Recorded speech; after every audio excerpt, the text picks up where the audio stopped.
السلام عليكم ورحمة الله وبركاته. أعوذ بالله من الشيطان الرجيم. بسم الله الرحمن الرحيم.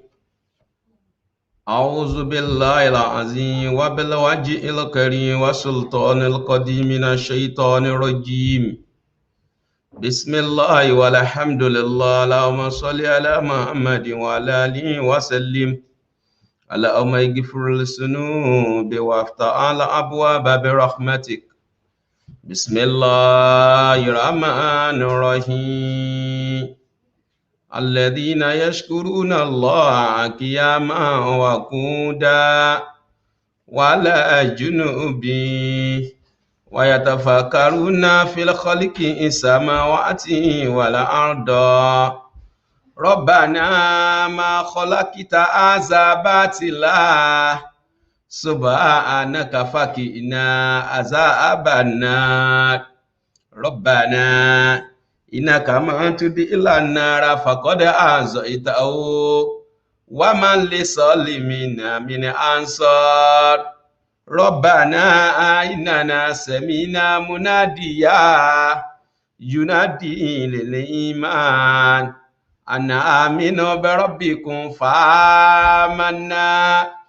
ربنا فاغفر لنا ذنوبنا وكفر عنا سيئاتنا وتوفنا مع الأبرار. ربنا وآتنا ما وعدتنا على رسلك ولا تخزنا يوم القيامة إنك لا تخلف الميعاد. ربنا آتنا في الدنيا حسنة وفي الآخرة حسنة وقنا عذاب النار. الله أكبر الله أكبر الله أكبر. لا إله إلا الله. الله أكبر الله أكبر ولله الحمد. الله أكبر كبيرا والحمد لله كثيرا وسبحان الله بكرة وأصيلا. لا إله إلا الله وحده أنجز وحده ونصر عبدا وعزى جندا وعصم العذاب وأعدا. لا إله إلا الله ولا نعبد إلا إياه مخلصين له الدين ولو كره الكافرون. اللهم صل على سيدنا محمد صلى الله عليه وسلم وعلى آله سيدنا محمد صلى الله عليه وسلم وعلى أصحابه سيدنا محمد صلى الله عليه وسلم وعلى أنصاره سيدنا محمد صلى الله عليه وسلم وعلى أزواجه سيدنا محمد صلى الله عليه وسلم وعلى ذرياته سيدنا محمد صلى الله عليه وسلم وسلم تسليما كثيرا الفاتحة. بسم الله الرحمن الرحيم. الحمد لله رب العالمين الرحمن الرحيم مالك يوم الدين إياك نعبد وإياك نستعين اهدنا صراط المستقيم صراط الذين أنعمت عليهم غير المغضوب عليهم ولا الضالين. آمين آمين آمين. سبحان ربك رب العزة عما يصفون والسلام على المرسلين والحمد لله رب العالمين. بسم الله الرحمن الرحيم. إني وجهت وجهي للذي فطر السماوات والأرض حنيفا وما أنا من المشركين. إن صلاتي ونسكي ومحياي ومماتي لله رب العالمين لا شريك له وبذلك أمرت وأنا أول المسلمين سبحان ربك رب العزة عما يصفون والسلام على المرسلين والحمد لله رب العالمين. وإما ينزغنك من الشيطان نزغ فاستعذ بالله إنه هو السميع العليم. أعوذ بالله من الشيطان الرجيم بسم الله الرحمن الرحيم. ẹ jẹ́ á wí dáadáa. أعوذ بالله من الشيطان الرجيم بسم الله Rahman Rahim. Ẹni ẹ̀kọ́ ẹni ègbé ni A'udhu billahi minash shaitonir rajim bismillah Rahman Rahim. Ẹni ìgbé jìnnà sí kí Ọlọ́run ni A'udhu billahi minash shaitonir rajim bismillah Rahman Rahim. A'udhu billahi minash shaitonir rajim bismillah rahmanir rahim. A'udhu billahi minash shaitonir rajim bismillah rahmanir rahim. Ọlọ́run a'udhu billahi minash shaitonir rajim bismillah rahmanir rahim. Wa ya qawmi istaghfiru rabbakum thumma tubu ilayhi يرسل السماء عليكم مدرارا ويزيدكم قوة إلى قوتكم ولا تتولوا مجرمين. أستغفر الله العظيم الذي لا إله إلا هو الحي القيوم وأتوب إليه. أستغفر الله العظيم الذي لا إله إلا هو الحي القيوم وأتوب إليه. Foríjì wá Olúwa. Astaghfirullah al-azim alladhi la ilaha illa huwa al-hayyul qayyum wa atubu ilayhi. Astaghfirullah al-azim alladhi la ilaha illa huwa al-hayyul qayyum wa atubu ilayhi. Bismillahir rahmanir rahim. Amana ar-rasul bima unzila ilayhi min rabbih والمؤمنون كل آمن بالله وملائكته وكتبه ورسله لا نفرق بين أحد من رسله وقالوا سمعنا وأطعنا غفرانك ربنا وإليك المصير. غفرانك ربنا غفرانك ربنا غفرانك ربنا غفرانك ربنا غفرانك ربنا وإليك المصير. لا يكلف الله نفسا إلا وسعها لها ما كسبت وعليها ما اكتسبت. ربنا لا تؤاخذنا إن نسينا أو أخطأنا ربنا ولا تحمل علينا إصرا كما حملته على الذين من قبلنا ربنا ولا تحملنا ما لا طاقة لنا به واعف عنا واغفر لنا وارحمنا واعف عنا واغفر لنا وارحمنا واعف عنا واغفر لنا وارحمنا أعوذ عنا واغفر لنا وارحمنا واعف عنا واغفر لنا وارحمنا واعف عنا واغفر لنا وارحمنا فاعف عنا واغفر لنا وارحمنا فاعف عنا واغفر لنا وارحمنا أنت مولانا فانصرنا على القوم الكافرين. بسم الله الرحمن الرحيم.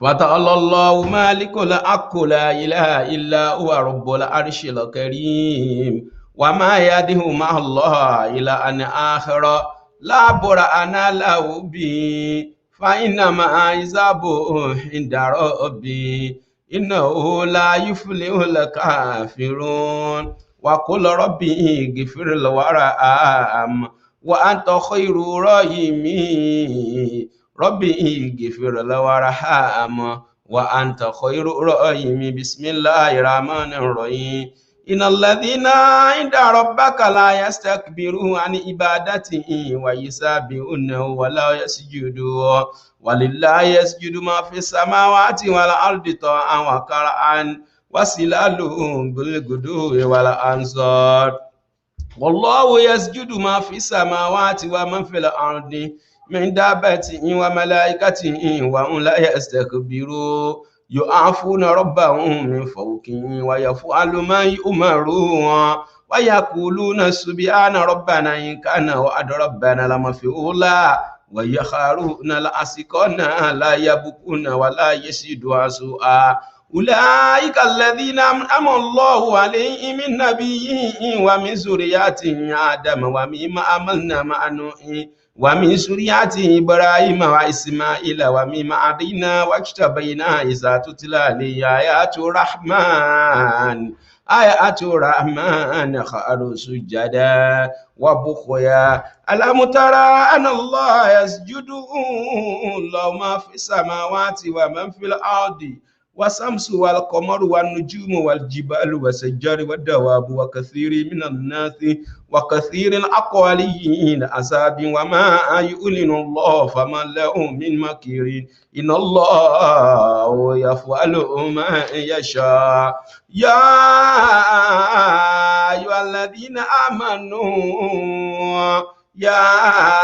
أيها الذين آمنوا اركعوا واسجدوا واعبدوا ربكم فعلوا الخير لعلكم تفلحون وإذا قيل لهم اسجدوا للرحمن قالوا وما الرحمن اسجد لمن تأمرون وصدهم كفورا الله يسجد لله الذين يخرجون الآباء في السماوات والأرض يعلموا ما تخفون وما تعلنون الله لا إله إلا هو رب العرش العظيم إنما يؤمنون بآياتنا الذين إذا ذكروا بها خروا سجدا وسبحوا بحمد ربهم وهم لا يستكبرون قال لقد سلمك بسول نجعتك إلى أن أجيه وإن كثيرا من الألطاء لا ينبغي بعدنا الأبدي إلى الذين آمنوا وعملوا الصالحات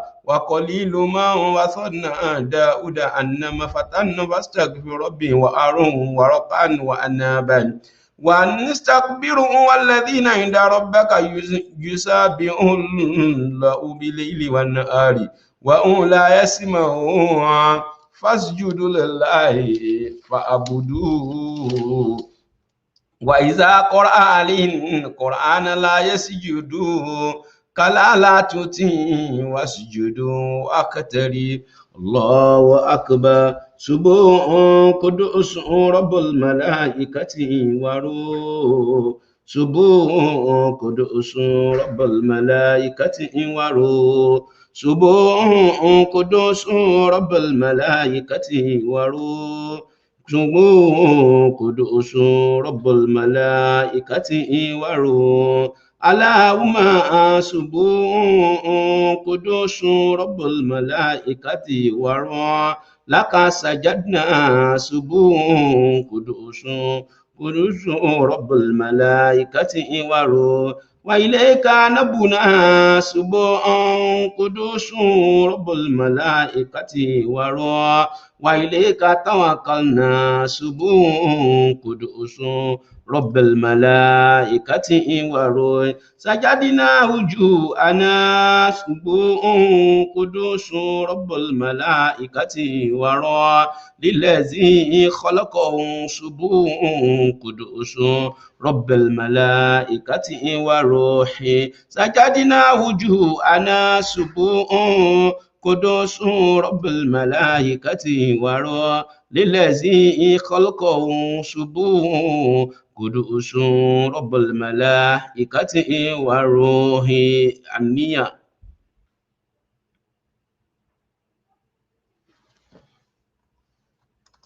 اللهم إني أسألك أنت الله الأحد الصمد الذي لم يلد ولم يولد ولم يكن له كفوا أحد ألا تدع لنا في سجودنا هذا ذنبا إلا غفرته ولا أما إلا فرجته ولا دينا إلا قضيته ولا حاجة من حوائج الدنيا والآخرة إلا قضيتها يا أرحم الراحمين كن فيكون آمين كن فيكون آمين كن فيكون آمين كن فيكون آمين كن فيكون آمين كن فيكون آمين كن فيكون آمين كن فيكون آمين كن فيكون آمين كن فيكون آمين الله أكبر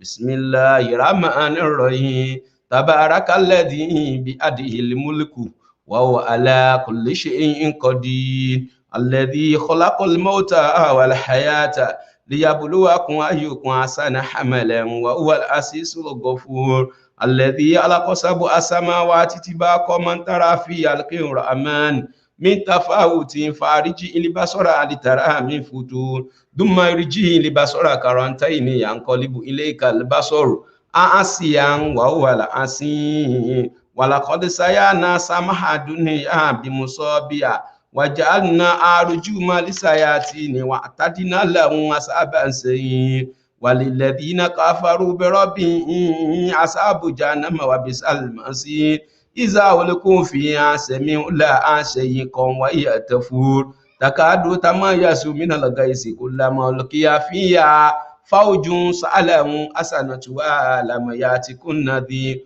قالوا بلى قد جاءنا نذير فكذبنا وقلنا ما نزل الله من شيء إن أنتم إلا في ضلال كبير وقالوا لو كنا نسمع أو نعقل ما كنا في أصحاب السعير فاعترفوا بذنبهم فسوقوا لأصحاب السعير إن الذين يخشون ربهم بالغيب لهم مغفرة وأجر كبير وأسروا قولكم أو اجهروا به إنه عليم بساعة الصدور ألا يعلم من خلق وهو اللطيف الخبير هو الذي جعل لكم الأرض سلولا فامشوا في مناكبها وكل من رزقه وإليه النشور أأمنتم ما في السماء يخسف بكم الأرض فإذا هي تمور أم أمنتم ما في السماء أن يرسل عليكم حاسبا فستعلمون كيف النذير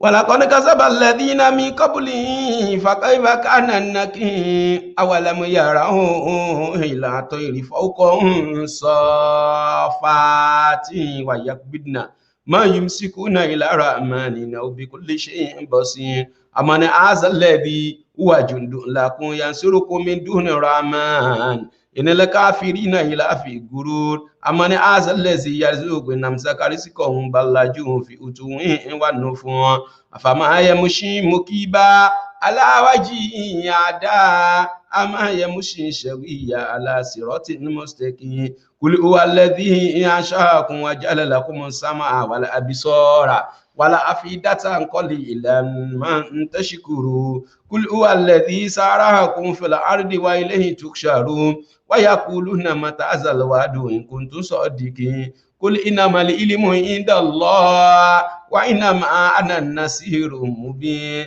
فلما رأوه زلفة سيئت وجوه الذين كفروا وقيل هذا الذي كنتم به تدعون قل أرأيتم إن لكني الله وما معي رحمنا فما يجير الكافرين من عذاب خليل قل هو الرحمن آمنا به وإليه توكلنا فستعلمون من هو في الضلال المبين قل أرأيتم إن أصبح ماؤكم غورا فما يأتيكم بماء معين والله رب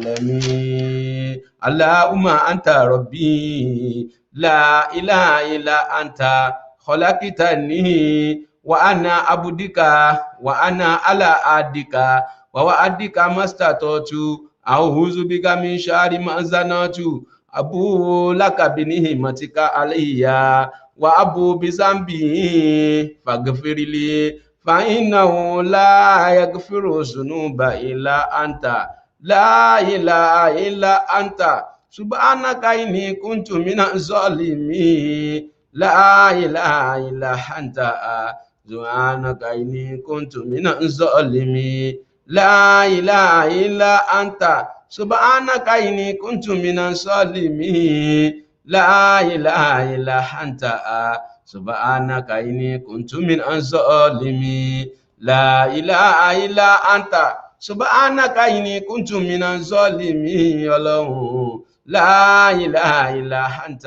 سبحانك إني كنت من الظالمين سبحان ربك رب العزة عما يصفون والسلام على المرسلين والحمد لله رب العالمين بسم الله الرحمن الرحيم قل ادعوا الله أو ادعوا الرحمن أيما تدعوا فله الأسماء الحسنى ولا تجهر بصلاتك ولا تخافت بها وابتغي بين ذلك سبيلا فاعلم انه لا اله الا الله لا اله الا الله لا اله الرحمن لا اله على العرش استوى لا اله على ما ليكن لا اله على ما الانسان لا اله على ما أولى بيان لا اله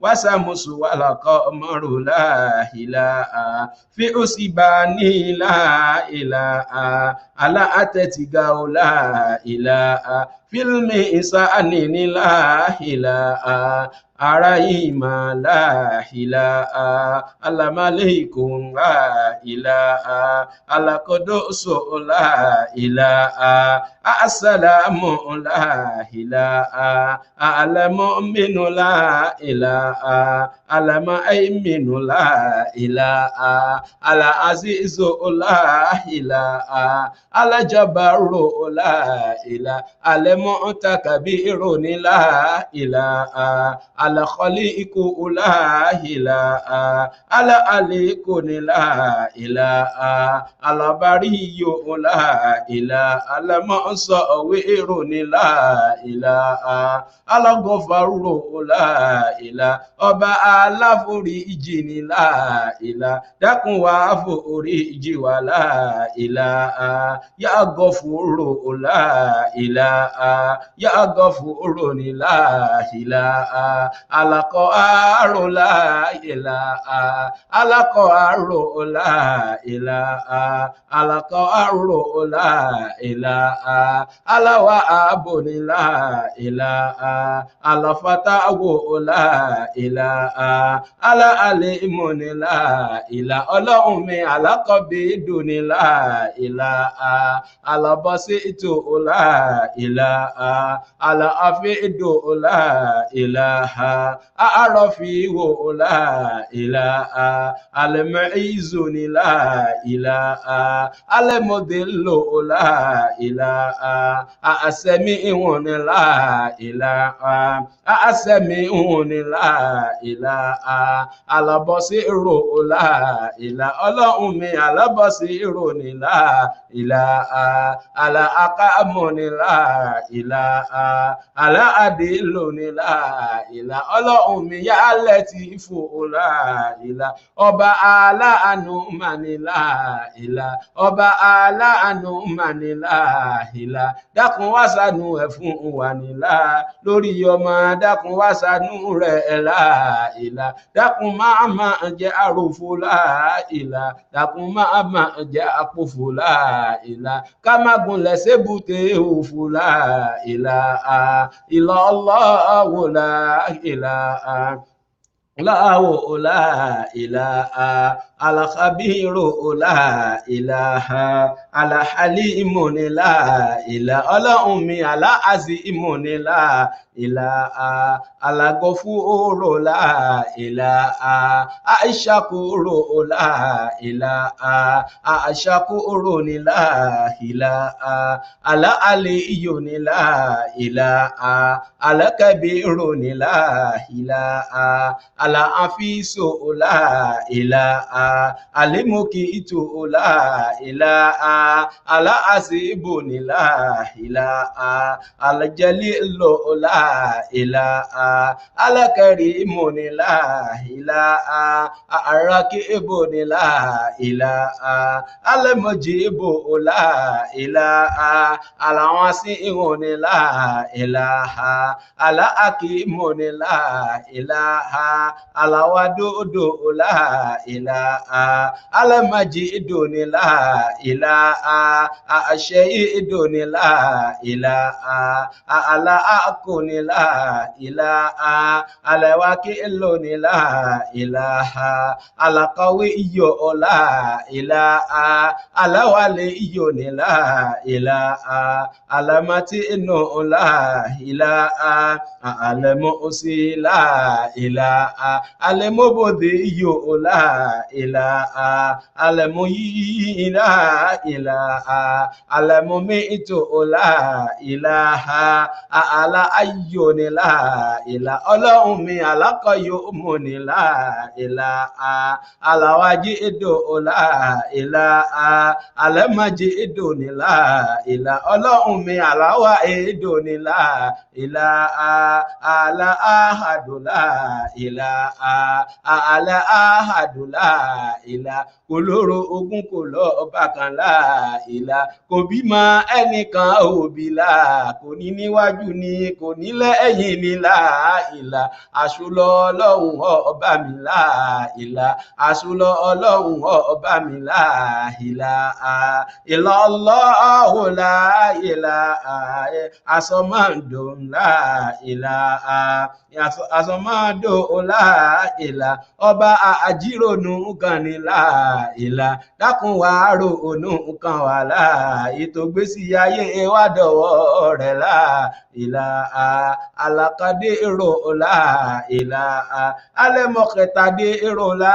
ilaha alamakadimu la ilaha alamuahiro la ilaha alaawalo la ilaha lezakobula kashimu la ilaha alaahiro la ilaha lezaba adokoshimu ni la ilaha aloboti inu ni la ilaha lezadun nakashimu ni la ilaha alawa ali la ilaha alemuti ali la ilaha alabaruro la ilaha atawabu la ilaha alamutakimu ni la ilaha alaafu la ilaha tuhibul afwa la ilaha tuhibul afwa la ilaha fa'afu anna la ilaha fa'afu anna la ilaha wa aghfir lana la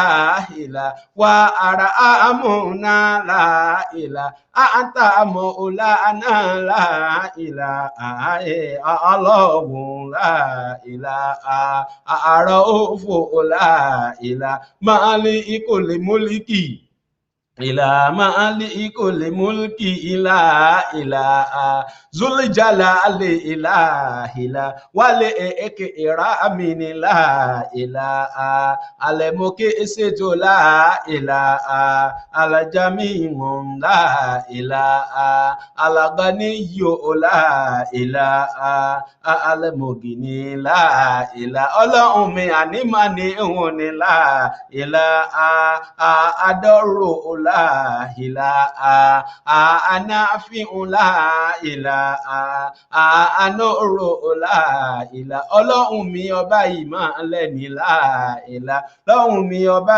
ìmọ̀lẹ̀ ní la ilaha dákun wá tàn mọ́lẹ̀ sáyé wa la nínú ilé wa dákun wá tàn mọ́lẹ̀ sí la lórí ọ̀rọ̀ wa dákun wá tàn mọ́lẹ̀ sí la ìgbésí ayé wa dọ̀ ọwọ́ rẹ̀ la ilaha dákun wá tàn mọ́lẹ̀ sí la ilaha alhadi la ilaha alabadi wọn la ilaha alhabaki la ilaha alawari iso la ilaha arashido la ilaha asaburu la ilaha asaburu la ilaha ọba tó fún wa lójú la ilaha tó bá ní ká sanwó ojú la èmi ò rẹ́dá kan tó lè san la ilaha ọba tó fún wa lẹ́nu la ilaha tó bá ní ká sanwó ẹnu la ilaha èmi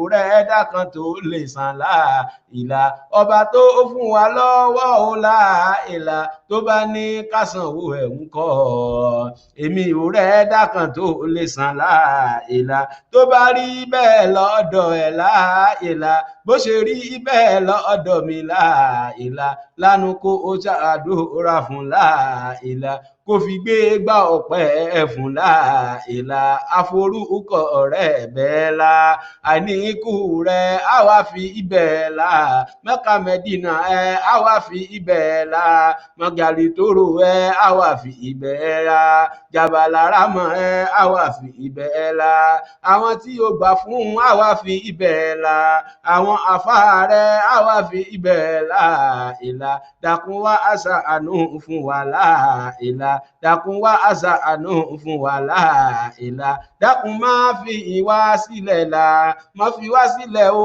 fún wa fún yàjẹ́ la ilaha illa Allahu la ilaha illa Allahu la ilaha Allahu la ilaha Allahu la ilaha dákun wá àṣàánú fún wa la ilaha dákun má dojú tì wá la ilaha dákun má fi ìyà jẹ wá la ilaha dákun wá àṣàánú fún wa la ilaha Allahu la ilaha Allahu la ilaha Allahu la ilaha illallah la ilaha illallah Muhammad Rasulullah sallallahu alayhi wa sallam wa ma min ilahin inna Allah lawahidul qahhar rabbus samawati wal ardi wa ma bainahuma man azizul ghaffar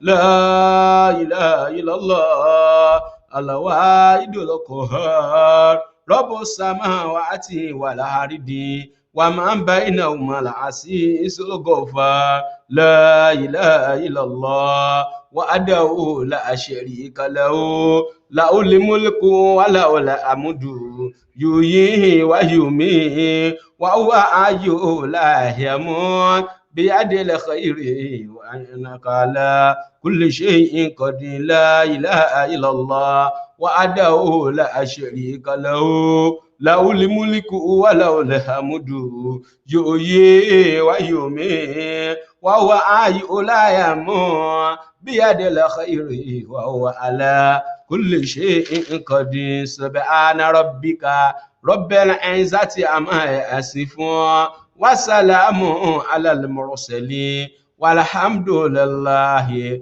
rabbil alamin bismillahir rahmanir rahim wa qul alhamdulillahi alladhi lam yattakhidh walada wa lam yakul lahu sharikun fil mulki ولم يكن له ولي من الذل وكبير تكبيرا سبحان الله mímọ́ ni fọ́lọ́run wàlá alhamdulillah ọba tó ń ṣoore ọpẹ́ wàlá ilaha illallah ọba ọ̀kan ṣoṣo Allahu akbar bá ń gbọ́ lọ́n tóbi Allahu akbar ọba aléwí lè ṣe Allahu akbar lè ṣe lè wí wàlá haúlà wàlá quwwata illa billahil aliyyil azim subhanallah walhamdulillah wala ilaha illallah Allahu akbar Allahu akbar Allahu akbar wala haula wala quwwata illa bilal aliyyil azim kalmatani afibatani ala insani sakilatani fil insani khabibatani ila rahmani subhanallah Olúwa wa bihamdi subhanallahil azimi subhanallah wa bihamdi subhanallah Olúwa ó ṣe subhanallah wa bihamdi subhanallah a ó pò ṣe ó subhanallah wa bihamdi subhanallah adúpẹ́ fún ẹ subhanallah wa bihamdi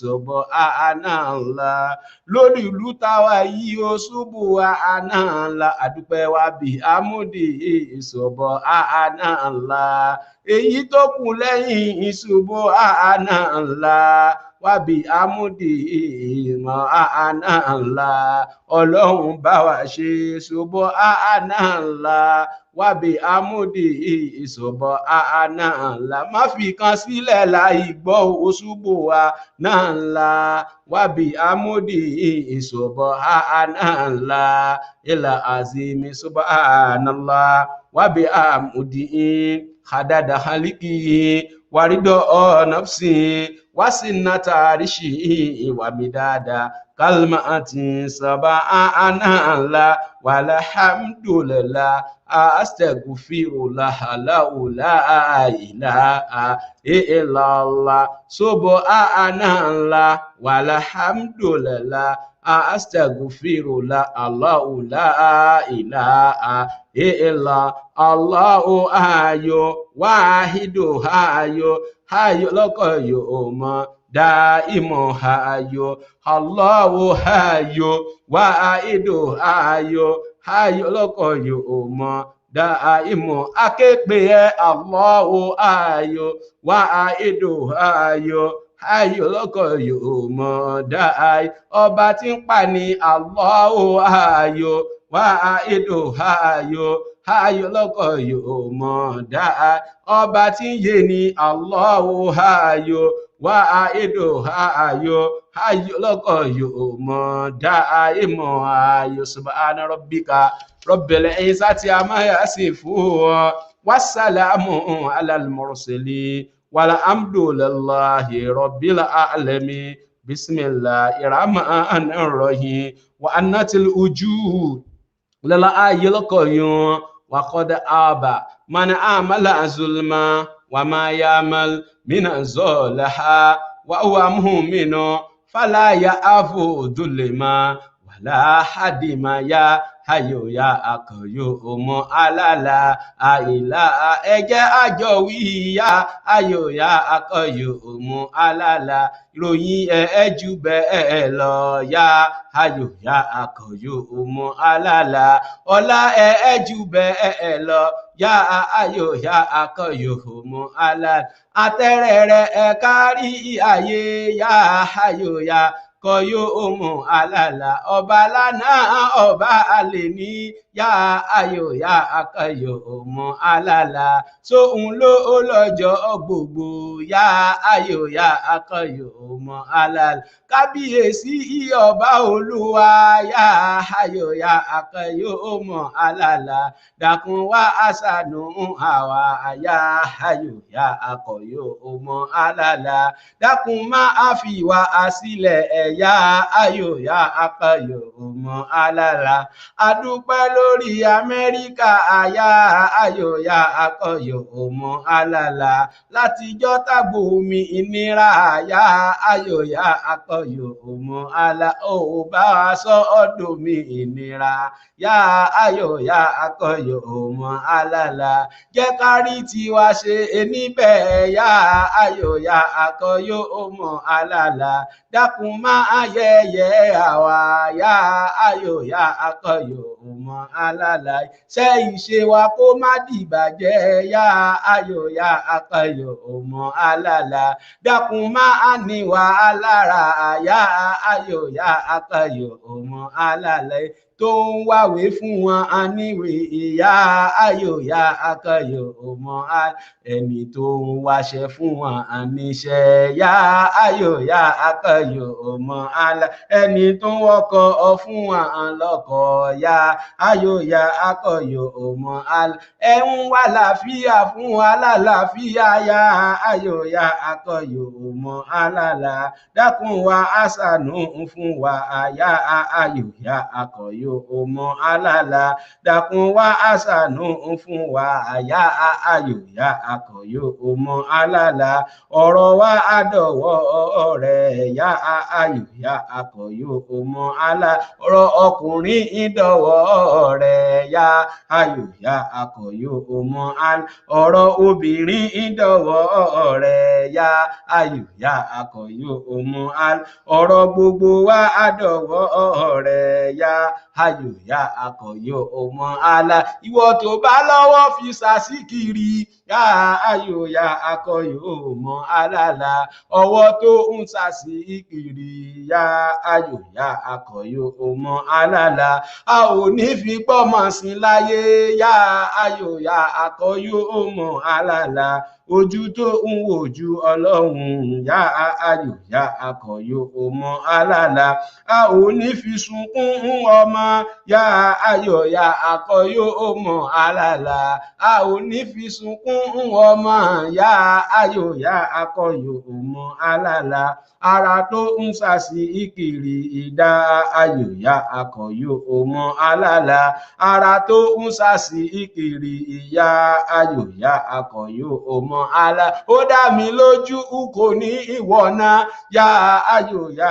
akọyò ọmọ alálà ó ń dára là àtòwúrọ̀ wa yá ayò yá akọyò ọmọ alálà Ọlọ́run jẹ́ ó dára kalẹ̀ yóò yá akọyò ọmọ alálà àyìnlá àyìnlá Allahumma ya Rabbi sọlẹ alámù àmàdé màdé wa sáyidi sáà dáàtì ìnàbí iye mọ àmàdá ya ayò yá akọyò mọ ya salijalali wal ikram bismillahir rahmanir rahim Allahu nuru samawati wal ardi mazali nuri kamishikati fi amisibawu alimisibawu fi sujajati ya sujajatu kana akauka buduri yuqadumi sajarati mubarakati zaitunati la sharikiyati wala garbiya yakadu zaitu ayudiu wala tamzas naru nuru ala nuri ya adillahu linuri ma yasha wa yadribu Allahu la amsala linnasi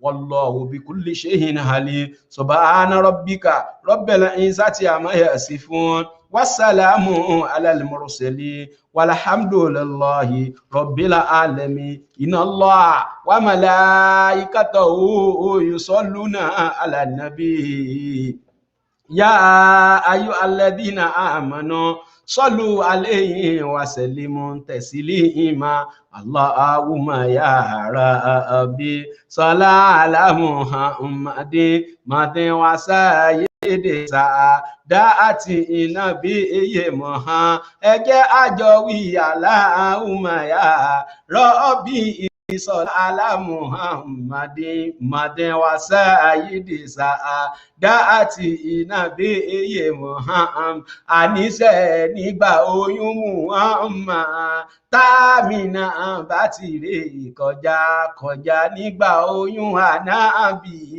támínà bá ti rè kọjá kọjá ẹyẹ tó ń fò lókè wọ́n ń forí balẹ̀ fa àmínà àmínà ẹja inú ubú udò wọ́n ń forí balẹ̀ fa àmínà àmínà ẹranko nú ugbó wọ́n forí balẹ̀ fa àmínà àmínà olówó Mẹ́kà wọ́n ń forí balẹ̀ fa àmínà àmínà ọlọ́lá Mẹ́kà wọ́n ń forí balẹ̀ fa àmínà àmínà àmínà ń jáyà ó ń pèrú kí lè yí ọlọ́run ọba aláhùmáyà rọ́bì ìsọ̀lá alámùhàmmadin wàsá yídì sáàdà àti ìnàbí ìmùhàm àníṣe gbogbo ànábì lágbàgbọ́ àwa ò lólódì nínú ẹ̀sìn wa gbogbo ànábì lágbà fún àwa ò lólódì nínú ẹ̀sìn wa àtà ànábì Mùsá àtà ànábì Jésù àti kárí ọlá ìmọ̀ọ́mọ̀ wa olùtọ́ sọ́nà fún gbogbo wa aláhùmáyà yá Rabbi sọ̀lá alámùhàmmadin wàsá yídì sáàdà àti ìnàbí ìmùhàm aláhùmá sọ̀lẹ̀ alá sayyidina Muhammad wa alihi wa sahbihi wa sallimu taslima aláhùmá sọ̀lẹ̀ alá sayyidina Muhammad wa alihi wa sahbihi wa sallimu taslima ọlọ́run ọba àṣekẹ́ṣegẹ́ fàṣíwájú ẹ̀dá Muhammad àtàwọn ará ilé rẹ̀ àtàwọn ìyàwó Muhammad àtàwọn sọ̀ọ́bà lékèrà àmì ìkẹ́ rẹ̀ tí ò ní tán aláhùmá sọ̀lá alá sayyidina Muhammad alihi wa sahbihi wa sallimu taslima Allahumma salli ala Muhammadin wa ala ali Muhammadin kama sallaita ala Ibrahim innaka Hamidul Majid Allahumma wa bariki ala Muhammadin wa ala ali Muhammadin kama barakta ala Ibrahim wa ala Ibrahim innaka Hamidul Majid Allahumma ij'al salataka wa rahmataka wa barakatika ala sayyidina Muhammadin wa ala ali sayyidina Muhammadin kama ja'alta ala sayyidina Ibrahim innaka Hamidul Majid subatu qadi ulfati fiti bayi wajamu rasulullahi la yamtasasu ejawi dada subatu qadi ulfati fiti bayi wajamu rasulullahi la yamtasasu dhumma salatu wa asalamu seri mada ala nabi yele mositofa amon dákun gbàdúrà wa thumma salatu wa asalamu seri mada ala nabi yele mositofa amon laqad fa'asa man kana rasulu imamahu yakulu bi ina wa najati simamahu wa ya rabbi unsurina wa nasiran asisa bijayi rasulullahi wa Musa kaza Isa wa ya rabbi ya Allah igifiri sunubana wa yasir lana al-maqsuda fi dini wa aduna wa salli ala al-muqtari sudali huliwi akhrajna bi min kulli dikin wa gummati da alina bi fi sili amuni wa isimati atatina bi lillahi asibogani mati laikina bi iso ba min kulli ummati wala wala kana libadu yasbi kullu fa ya rabbana fil ardi wa samai wa ya rasikana fil ardi wa samai wa ya ma'budana fil ardi wa samai amitina ala tasdikina bi بالاستفاء فإن وصل أسواك يا بداي يسوق علينا الحيش دون لقائه إذا الدين لم يكمل فلا كانت الدنيا صلى على محمد صلى على محمد اللهم يا ربي صلى على محمد وسيد سعادتي نبي محمد وسيد سعادتي نبي محمد أيا طالب الإنسان سالك الفضل عليك بتقوى الله رب البرية إذا مقتى في الولية الأفصل وأبيب الله خير الولية فصل على أقل جمال الكرامة وسيد سعادات دارين الخلية وأونك عذابا لكل تشهد ولكنه هذا الكريم مقام شهداء العارفين بأمدا إمام بسير العالمين الولية فسيدي يا مصطفى عند ربنا فيا سيدي يا مصطفى عند ربنا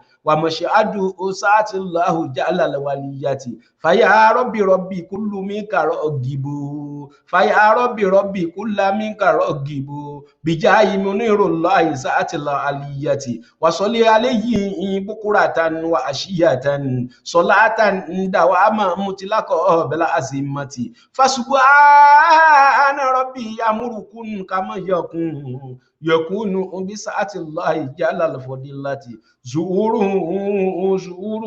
رؤيته من نور ذات البرية وأكمله الخلق الله جل الكرامة لا أشركت دنيا بنور محمد وهو المقصي بألكه محمد وما زال الذي يدير الحقيقة الأمدا سواء ربي العظيم بمعنى محمد إذا شئت أن تعزى بغفران ربنا فصلى على خير شفيع محمد وإذ هو روح القدوس أقول عليك هو نور ذات الخلق نور محمد لا أنت حبيبي بل مربي وملجا منيع من أشرار أو سن محمد سؤول رسول الله لخلق رحمة وسمس سماتك ظلم محمد بطلنك خير العالمين عدية ولم يبقى إلى الخير دون محمد صلاة إلى العرش ثم سلام على عين أكل عين المحمد صلى على محمد صلى على محمد اللهم يا ربي صلى على محمد وسيد سعادتي نبي محمد محمد حامد حامد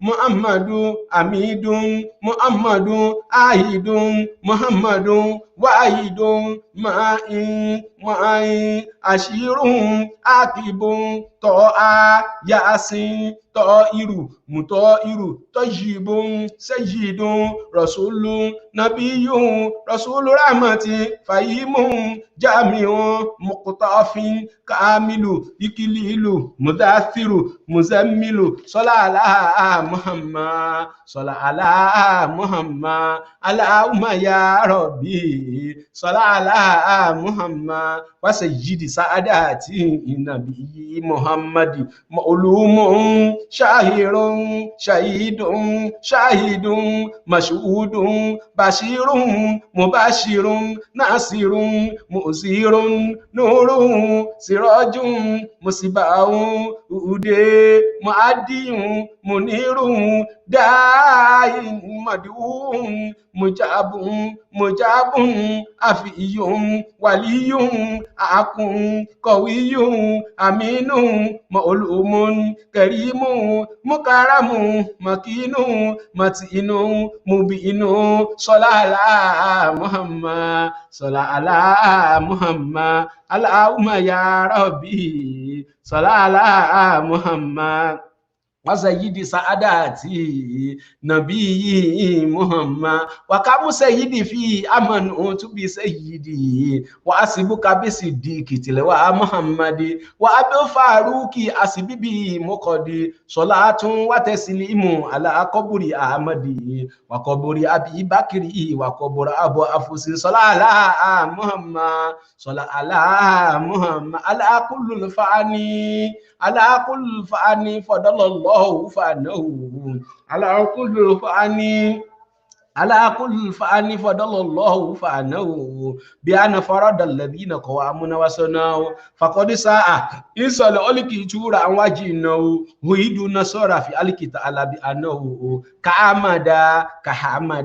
كحمد لم يأسى ولم يؤسى ويبو نبيا اسمي يا محمد ويبو نبيا اسمي يا محمد أجل الورى ساعة وأسل وماتدا وتوالاه نفسا وتوالاه يادا أطبله رحمن نسوى مولدا فمن زال مما ألف الألك يبرى صلى على محمد صلى على محمد نبي العظيم قدر بألك مرسلو يؤلو بإمثكانة في الوين ألو ولله منه وهو الله هو أكمل أمين إرشادي لعبادي ما أخلو حبيب بأسرار قلوب منبأ محمد العادي مقالا وهجة مبين العادي لسانكين معجة وصدق ما يمشي على الأرض لا حاجة بأت من سأنك النبي بحاجة لا قرب من دون ولا هو بصلاة على محمد صلى على محمد على يا ربي صلى على محمد وسيد سعاداتي نبي محمد وسيد سعاداتي نبي محمد أولا محمد ما ولا ọ̀làmù amani owó ma wà lára ọlọ́lá owó ọ̀làmù amani owó ma wà lára ọ̀làmù amani owó ma wà lára mọ́wò àwa mọ̀wọ́ ẹsẹ̀ àwa ẹsẹ̀ wà pọ̀ púpọ̀ mọ́wò àwa mọ̀wọ́ ẹsẹ̀ àwa ẹsẹ̀ wà pọ̀ púpọ̀ ọ̀làmù amani owó ma wà ọlọ́lá owó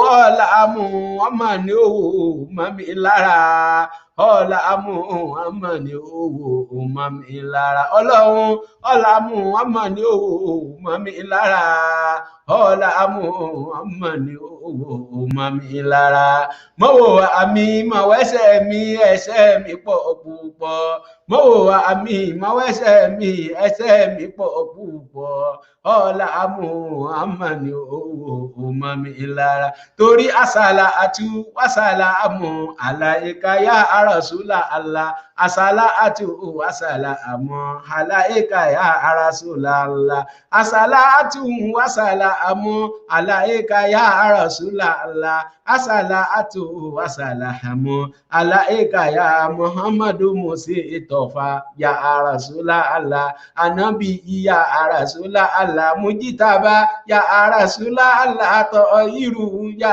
àràsúlà àlà mútọ̀ irú yá àràsúlà àlà abúkọ́símù yá àbútọ̀ rírè yá àràsú yá àsìnwàtọ̀ yá àràsúlà àlà mọ̀ṣúwúdì yá àràsúlà àlà bàṣírùn yá àràsúlà àlà mubashirun yá àràsúlà àlà nàzírùn yá àràsúlà àlà mu'nirun yá àràsúlà àlà mu'jibun yá àràsúlà àlà mu'jabun yá àràsúlà àlà àfiyun yá àràsúlà àlà wàlíyun yá àràsúlà àlà àkùn yá àràsúlà àlà fa'amimun yá àràsúlà ma'ulumun yá àràsúlà àlà kẹrìmun yá àràsúlà mukaramun yá àràsúlà àlà nímọ̀túlá yá àdíyàtúláyé yá sírátúláyé yá sírátúlẹ̀ mọ́sítẹ̀kìmá yá àràsúlà àlà àsàlà àtú Amu alaika ya rasula Allah asala atu asala amu alaika ya rasula Muhammad ala rasulullah Muhammadu rasul musitofa Muhammadu mujitaba Muhammadu hasimihi Muhammadu rasul jami Muhammadu rasulun Muhammadu ashirafun Muhammadu ashirafun ya Arabi wala ajami Muhammadu khairu ma yamushi ala qadami Muhammad ala rasulullah Muhammadu rasulun Muhammadu ba'asitun Muhammadu ba'asitun ma'rufu jami'un Muhammadu sahibul insanu wal karimi Muhammad ala rasulullah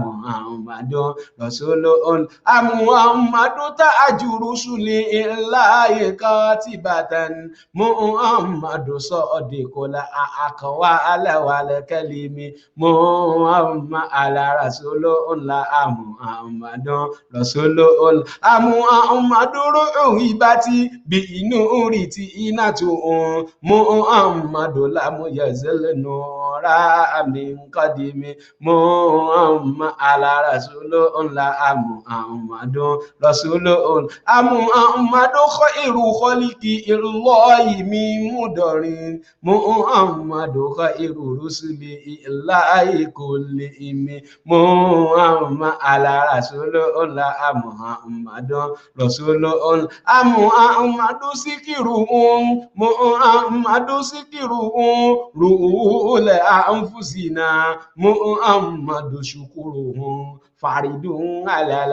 ami Muhammad ala rasulullah Muhammadu rasulun Muhammadu sinatun dunia wa ba'ajatuha Muhammadu sinatun dunia wa ba'ajatuha Muhammadu kashiful ghammati wa aslami Muhammad ala rasulullah Muhammadu rasulun Muhammadu sayyidun Muhammadu sayyidun Muhammadu sayyidun ta'abati manaqibuhum Muhammadu sogara amanu biniyami Muhammad ala rasulullah Muhammadu rasulun Muhammadu safuratul bari wa khairatuhu Muhammadu tahiru min shari wa azami Muhammad ala rasulullah Muhammadu rasulun Muhammadu do akun do fal mukaramatu Muhammadu jarul wa Allah lam yuzamun Muhammad ala rasulullah Muhammadu rasulun Muhammadu ta'abatul dunia wa ba'ajatuha Muhammadu ja'abila ayati wala akami Muhammad ala rasulullah Muhammadu rasulun Muhammadu ya umma ba'athana shafana Muhammadu nurul adim min zalami Muhammad ala rasulullah Muhammadu rasulullah Muhammadu rasulullah Muhammadu rasulullah Muhammadu rasulullah subhana rabbika rabbil izzati amma yasifun wassalamu alal mursalin walhamdulillahi rabbil alamin bismillahir rahmanir rahim allahumma ilayka ashku du'a fa quwwati wa qallati min khaylati wa huwa ani ala nasi ya arhamur rahimi anta rabbil mustada'afina anta arhamur min anta kulni an adwa ba'dan yataja'amu aw lan saddiqin qaribun malaktu amri in lam takun gadaba ala fala bali غير أن أفياتك أو ساهلي أو بنور وجهك الذي أشرقت لأن ظلمت وصلى عليه أمر الدنيا والآخرة أن يناسل غضبانا أو يعلل سؤاتك ولك الوتي حتى ترضى ولا حول ولا قوة إلا بالله العلي العظيم اللهم إني أعوذ بك من الكفر والفقر ومن عذاب القبر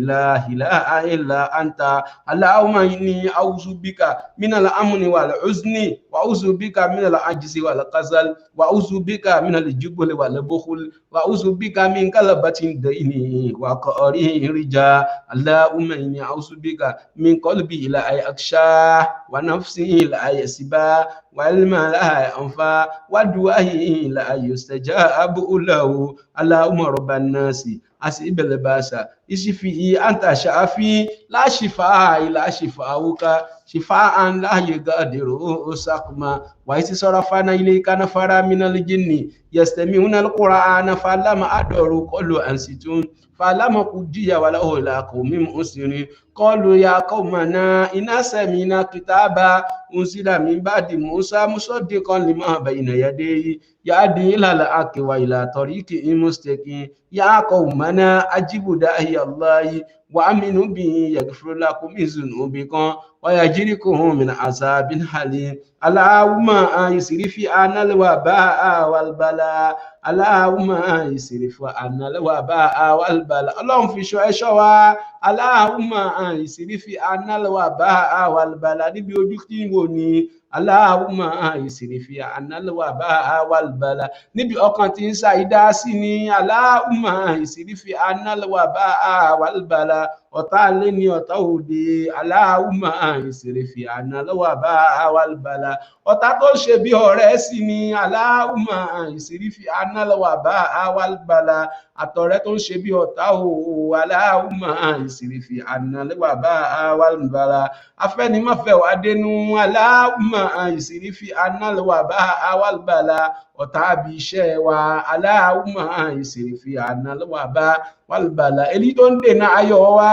اللهم يصرف عنا الوباء والبلاء bá a bá ń wa mọ́tò ọlọ́run máa ṣọ́ wa اللهم يصرف عنا الوباء والبلاء tá a bá ń fẹsẹ̀ rìn lọ ọlọ́run máa ṣọ́ wa اللهم يصرف عنا الوباء والبلاء bá a bá ń bẹ̀ lójú oorun máa ṣọ́ wa اللهم يصرف عنا الوباء والبلاء tá a bá wà lórí ogun ní òfurufú اللهم يصرف عنا الوباء والبلاء ọlọ́run fi ṣọ́ ẹ̀ṣọ́ wa o اللهم يصرف عنا الوباء والبلاء يا دافع الآفات idfa anala afati ya adafi ala afati idfa anala afati ya adafi ala afati idfa anala afati ya adafi ala afati idfa anala afati wala qad sabaqat kalimatuna li ibadina li mursalin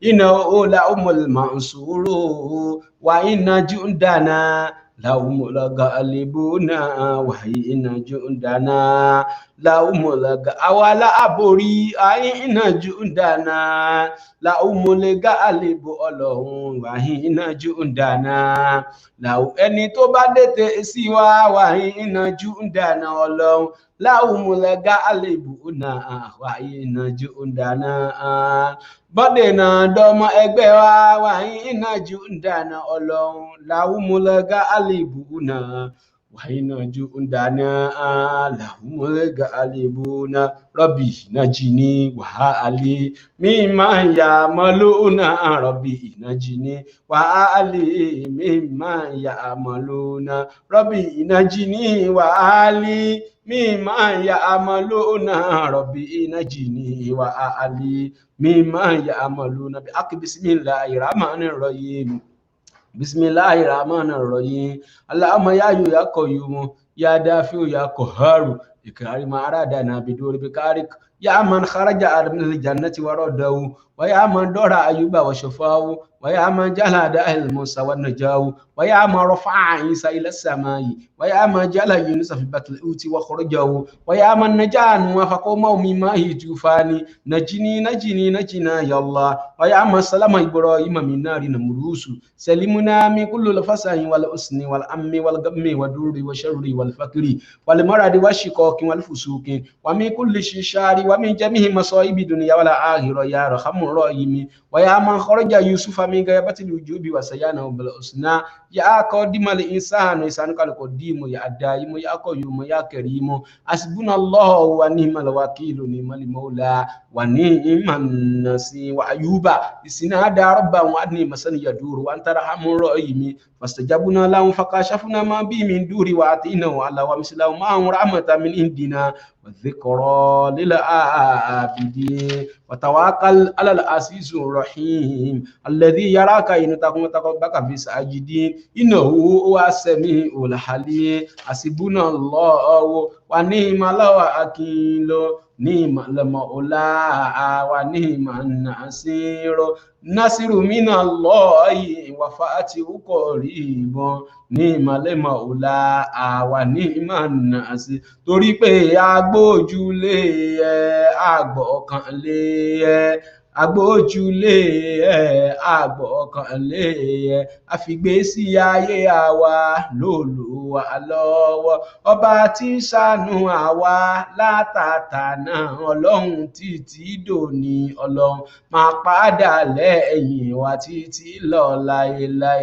àsìbúnà lọ́wọ́ wà ní ìmọ̀lọ́wọ́ akínlọ́ ní ìmọ̀lẹ́mọ̀ọ́lá wà ní ìmọ̀nàṣírọ́ nasiru mina Allahi wa fatihu qaribun ni'mal maula wa ni'man nasir alladhina qala lahumun nasu inna nasa qad jama'u lakum fa'ashahum fasaddamu imana wa qalu hasbunallahu wa ni'mal wakil fanqalabu bi ni'mati minallahi wa fadlin lam yamsasihim su'un wa tabi'ahum ridwanullahi wallahu sul fadlil azim allahumma inni a'udzu bika minal barasi wal jununi والجزام ومن شيء الأسقام الله بسم الله الرحمن الرحيم وجاهدوا في الله حق جهاده واجتباكم وما جعل عليكم في الدين من خرج ملة أبيكم إبراهيم وأسماكم المسلمين من قبل وفي العزاء ليقولوا من خرج ملة أبيكم إبراهيم وأسماكم مسلمين من قبل وفي العزاء ليقولوا رسول شهيدا عليكم وتكونوا شهداء على الناس فأقيموا الصلاة وآتوا الزكاة واعتصموا بالله ومولاكم فنعم المولى فنعم النصير نعم المولى ونعم النصير نعم المولى ونعم النصير نعم المولى ونعم النصير نعم المولى ونعم النصير بسم الله الرحمن الرحيم الله لطيف بعباده يرزق من يشاء وهو القوي العزيز يا لطيف يا الله يا رزاق يا الله يا ستار يا الله يا ودود يا ọ̀rọ̀ àdọ́wọ́ rẹ̀ yá lẹ́tífù yá ṣàánú wa yá rọ́sàkù yá mọ́fẹ̀bí pa wá yá sátárò yá àbò aláṣírí yá wàdúdú yá Allah yá wàdúdú yá wàdúdú yá wàdúdú يا سال عرش المجيد يا مبدئ يا مهيد يا فعال لما يريد أسألك بنور وجهك الذي ملأ أركان عرشك وبقدرتك التي قدرت بها على خلقك وبرحمتك التي وسعت كل شيء أنت وسعت كل شيء رحمة وعلما لا إله إلا أنت يا مغيث أغثنا يا مغيث أغثني يا مغيث أغثني يا غياث المستغيثين أغثني يا غياث المستغيثين أغثني ربي إني مغلوب فانتصر وجبر قلبي علم كثير ربي إني مغلوب فانتصر وجبر قلبي علم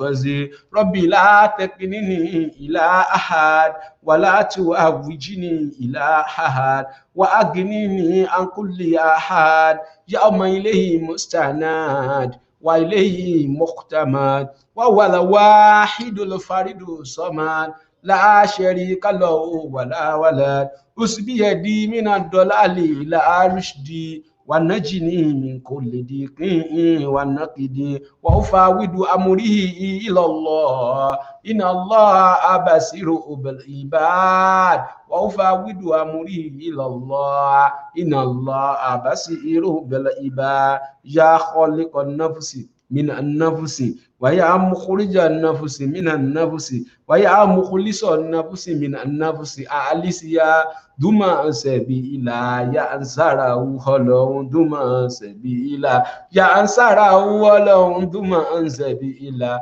ya ansara ìrọ̀rùn ẹsùnmọ sebila ya ansa kó ṣe fún wa duma sebila ya fáwọn aláboyún súnmọ́ ànsẹ́bí ìlà àyànzà kọ́sọ̀ láyọ̀ dúnmọ́ ànsẹ́bí ìlà àsáǹsárawú ọlọ́run dúnmọ́ ànsẹ́bí ìlà yàǹsárawú ọlọ́run dúnmọ́ ànsẹ́bí ìlà àyànzà lórí iṣẹ́ wa dúnmọ́ ànsẹ́bí ìlà àyànzà lórí ọjà wa dúnmọ́ ànsẹ́bí ìlà lórí ilé wa dúnmọ́ ànsẹ́bí ìlà ya ansarahu ọlọ́run dúnmọ̀ ansẹ̀bílà ya ansarahu bismillahir rahmanir rahim kaf hau ya sọ zikiru rahmatu rabbika abdahu zakariya isnada rabbahu nidaya na khafiya qala rabbi inni wa ana al-asimu minni wasta'ala ra'su shayban wala ma'akum bidu'aika rabbihi shakiya wa inni iftil mawaliya min wara'i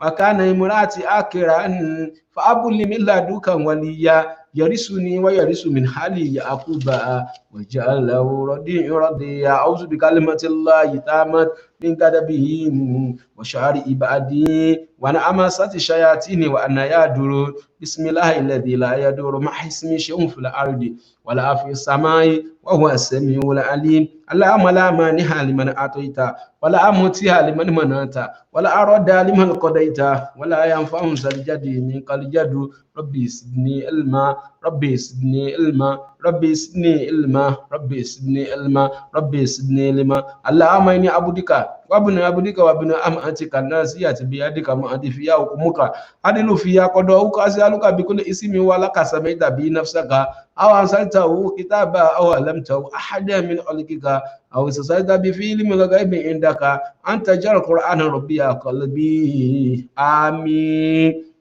ونور صدري آمين وجلاء أسني آمين وسياب أمي آمين وعبد في مكان أسني فرعا ربنا سلامنا أنفسنا وإن لم تغفر لنا وترحمنا لنكونن من الخاسرين آمين ربنا لا تزغ قلوبنا بعد إذ هديتنا وهب لنا من لدنك رحمة إنك أنت الوهاب آمين بسم الله الرحمن الرحيم الحمد لله الذي أنزل على عبده الكتاب ولم يجعل له إخوجا قيما ليصير بأسا شديدا من لدنه ويبشر المؤمنين الذين يحملون الصالحات أن لهم أجرا حسنا منكسين فيه أبدا وينذر الذين قالوا تعالى الله ولدا ما لهم به من علم ولا لآبائهم كبرت كلمة تخرج من أفواههم إن يقولون إلا كاذبا فلولا كبائهم نفسك على أثرهم لم يؤمنوا بهذا الحديث أشفا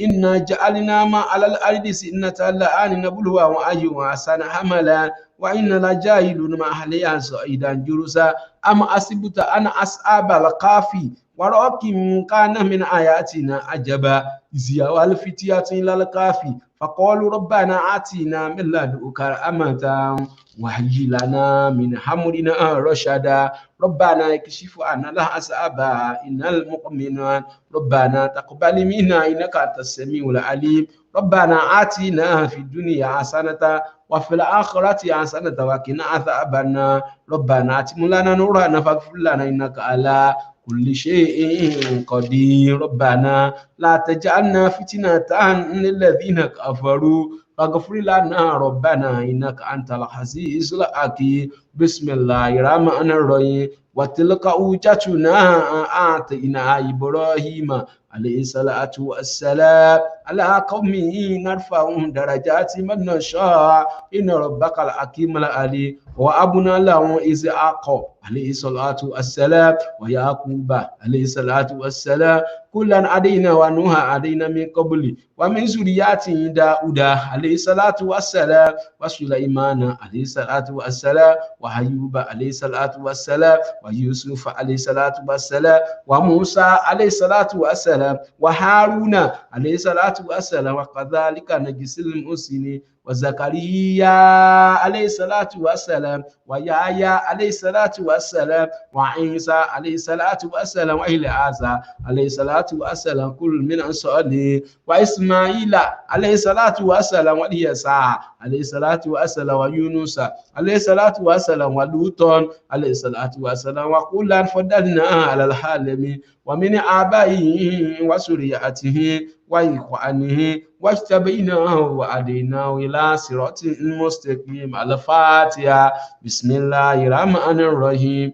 الحمد لله رب العالمين الرحمن الرحيم مالك يوم الدين إياك نعبد وإياك نستعين اهدنا صراط المستقيم صراط الذين أنعمت عليهم غير المغضوب عليهم ولا الضالين آمين آمين آمين. سبحان ربك رب العزة عما يصفون والسلام على المرسلين والحمد لله رب العالمين. بسم الله الرحمن الرحيم. الله لا إله إلا هو الحي القيوم لا تأخذه سنة ولا نوم له ما في السماوات وما في الأرض من ذا الذي يشفع عنده لا بإذنه يعلم ما بين أيديهم وما خلفهم ولا يجون بشيء من علمه إلا بما شاء وسع كرسي السماوات والأرض ولا يؤوده حفظهما وهو العلي العظيم. لقد جاءكم رسول من أنفسكم عزيز عليه ما عنتم حريص عليكم بالمؤمنين رؤوف رحيم.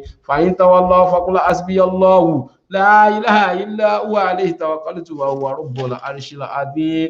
بسم الله الرحمن الرحيم. والدعاء والليل إذا سجى ما وعدك ربك ومن قل وللآخرة خير لك من الأولى ولا سوف يؤتيك ربك فترضى. ألم يجدك يتيما فآوى وجدك ضالا فهدى وجدك عائلا فأغنى فأما اليتيم فلا تقهر وما سائل فلا تنهر وأما بنعمة ربك فحدث. بسم الله الرحمن الرحيم. ألم نشرح لك صدرك ووضعنا عنك وزرك الذي أنقض ظهرك ورفعنا لك ذكرك فإن مع العسر يسرا إن مع العسر يسرا فإذا فرغت فانصب وإلى ربك فارغب. بسم الله الرحمن الرحيم. إن أنزلناه في ليلة القدر وما أدراك ما ليلة القدر. ليلة القدر خير من ألف شهر تنزل الملائكة والروح فيها بإذن ربه من كل أمر سلام هي حتى مطلع الفجر. بسم الله الرحمن الرحيم. ألم تر كيف فعل ربي أصحاب الفيل ألم يجعل كيدهم في تضليل وأرسل عليهم طيرا أبابيل ترمي بحجارة من سجيل فجعلهم كعصف مأكول. بسم الله الرحمن الرحيم. أرأيت الذي يكذب بالدين فذلك الذي يدعو اليتيم ولا يعود على طعام المسكين فويل للمصلين الذين هم عن صلاتهم ساهون الذين هم يراءون ويأمرون الماعون. بسم الله الرحمن الرحيم. إن أعطيناك الكوثر فصل لربك وانحر إن شانئك هو الأبتر. بسم الله الرحمن الرحيم. بسم الله الرحمن الرحيم. قل يا أيها الكافرون لا أعبد ما أنت عابدون ولا أنتم عابدون ما أعبد ولا أنا عابد ما عبدتم ولا أنتم عابدون ما أعبد لكم دينكم ولي دين. بسم الله الرحمن الرحيم. إذا جاء نصر الله والفتح ورأيت الناس يدخلون في دين الله أفواجا فسبح بحمد ربك واستغفره إنه كان توابا.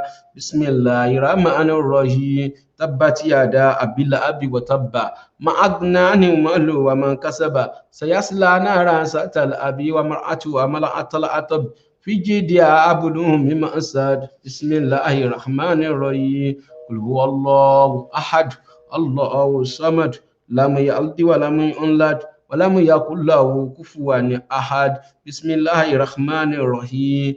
قل أعوذ برب الفلق من شر من خلق ومن شر غاسق إذا وقب ومن شر نفاسات في العقد ومن شر حاسد إذا حسد بسم الله الرحمن الرحيم قل أعوذ برب الناس ملك الناس إله الناس من شر الوسواس الخناس الذي يوسوس في صدور الناس من الجنة والناس محمد رسول الله محمد رسول الله والذين معه أشداء على الكفار وأما بينهم تراهم ركعا سجدا يبتغون فضلا من الله ورضوانا سيماهم في وجوههم من أثر السجود ذلك مثلهم في التوراة ومثل في الإنجيل كزرع خرج شطأه فأزره فاستغلظ فاستوى على سوقه يجيب سرعان ليغيظ بهم الكفار وعد الله الذين آمنوا وعملوا الصالحات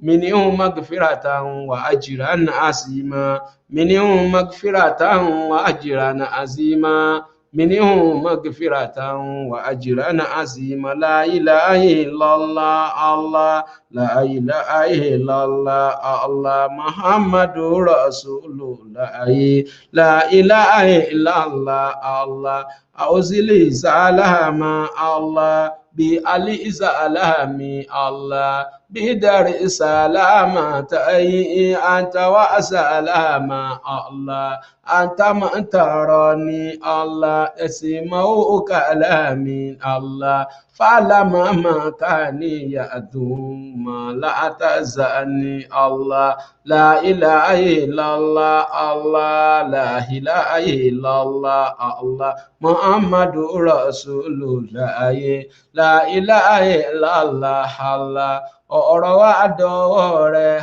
Allah ọ̀rọ̀ ọkùnrin dọwọ́ rẹ̀ Allah ọ̀rọ̀ obìnrin dọwọ́ rẹ̀ Allah ọba tó ní kẹ́ lọ́dọ̀ dákun wá ṣàánú wa Allah la ilaha illallah Allah la ilaha illallah Allah Muhammadu Rasulullah la ilaha illallah Allah gbogbo bímọ Allah ọlọ́run já jèrè ọmọ Allah láwọn tí wọ́n bí wa Allah ọlọ́run já jèrè wa Allah wàhálà wọn pọ̀ lápọ̀jù ọlọ́run já jèrè ọmọ Allah la ilaha illallah Allah la ilaha illallah Allah Muhammadu Rasulullah la ilaha illallah Allah màmá jà pé wá pa Allah màmá jà yìn wá ń ban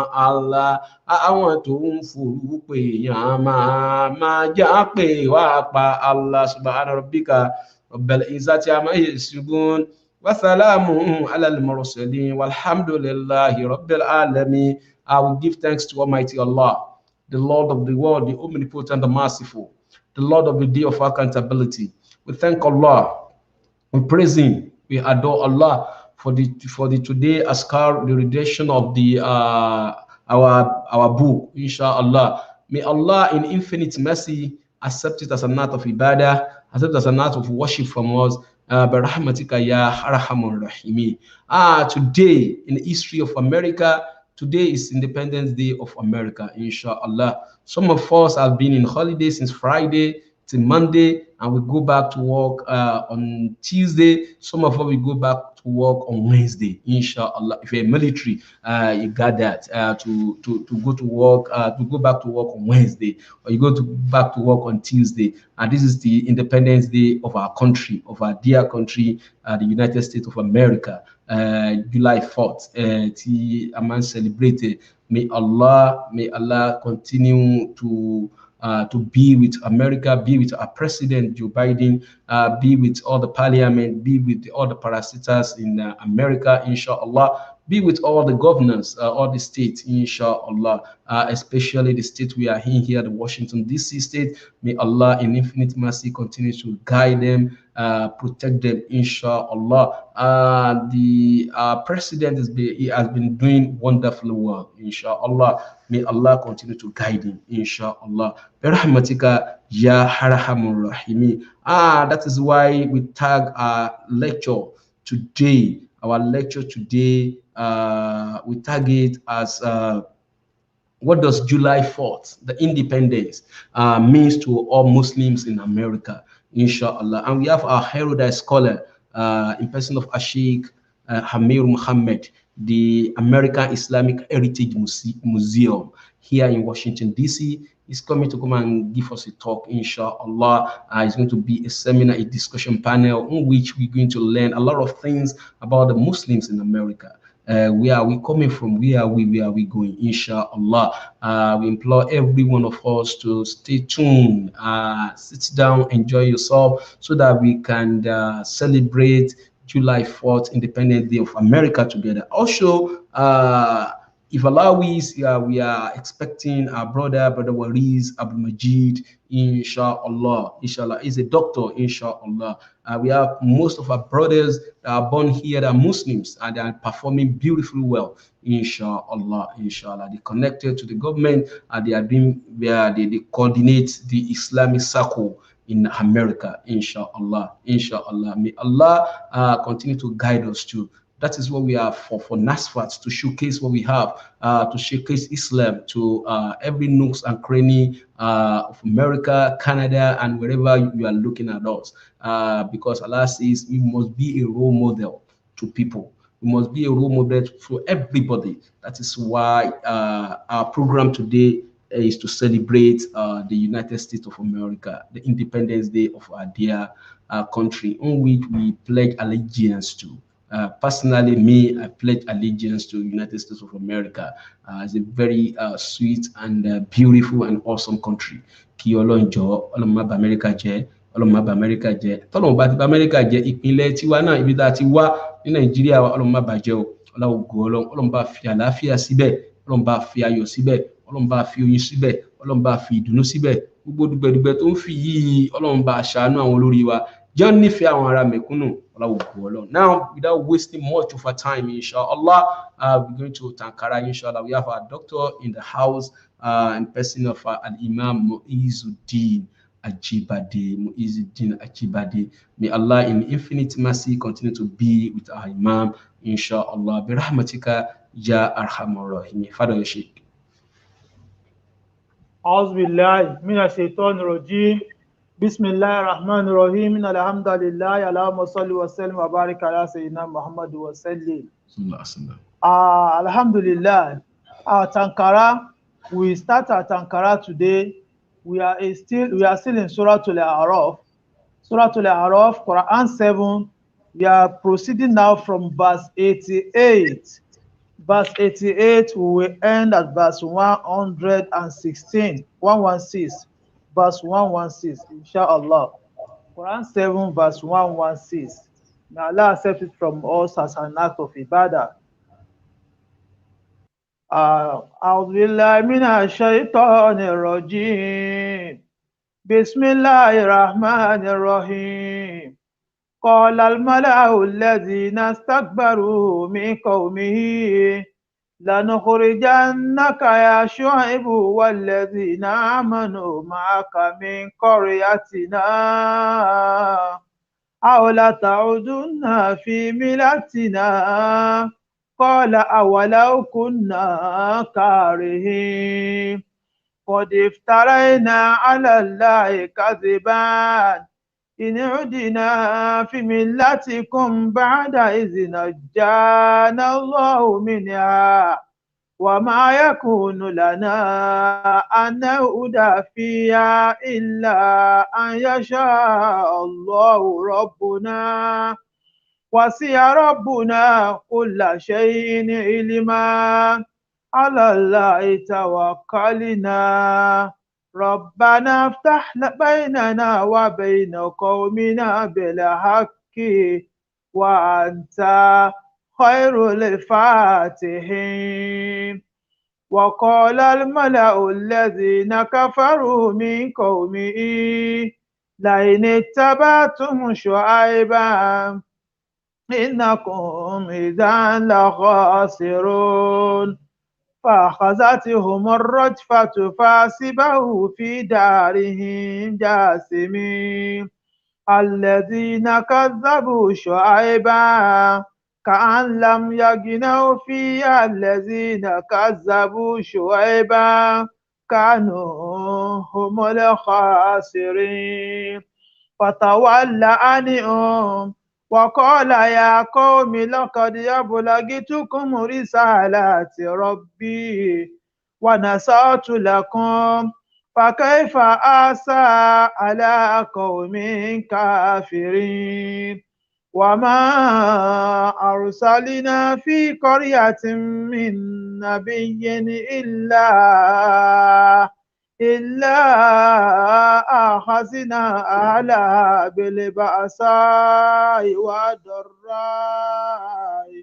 لعلهم يضرعون ثم بدلنا مكان سيئة الحسنة حتى عفوا وقالوا قد مس آباءنا الضراء والسراء فأخذناهم بغتة وهم لا يشعرون ولو أن أهل القرى آمنوا واتقوا لفتحنا عليهم بركات من السماء والأرض ولكن كذبوا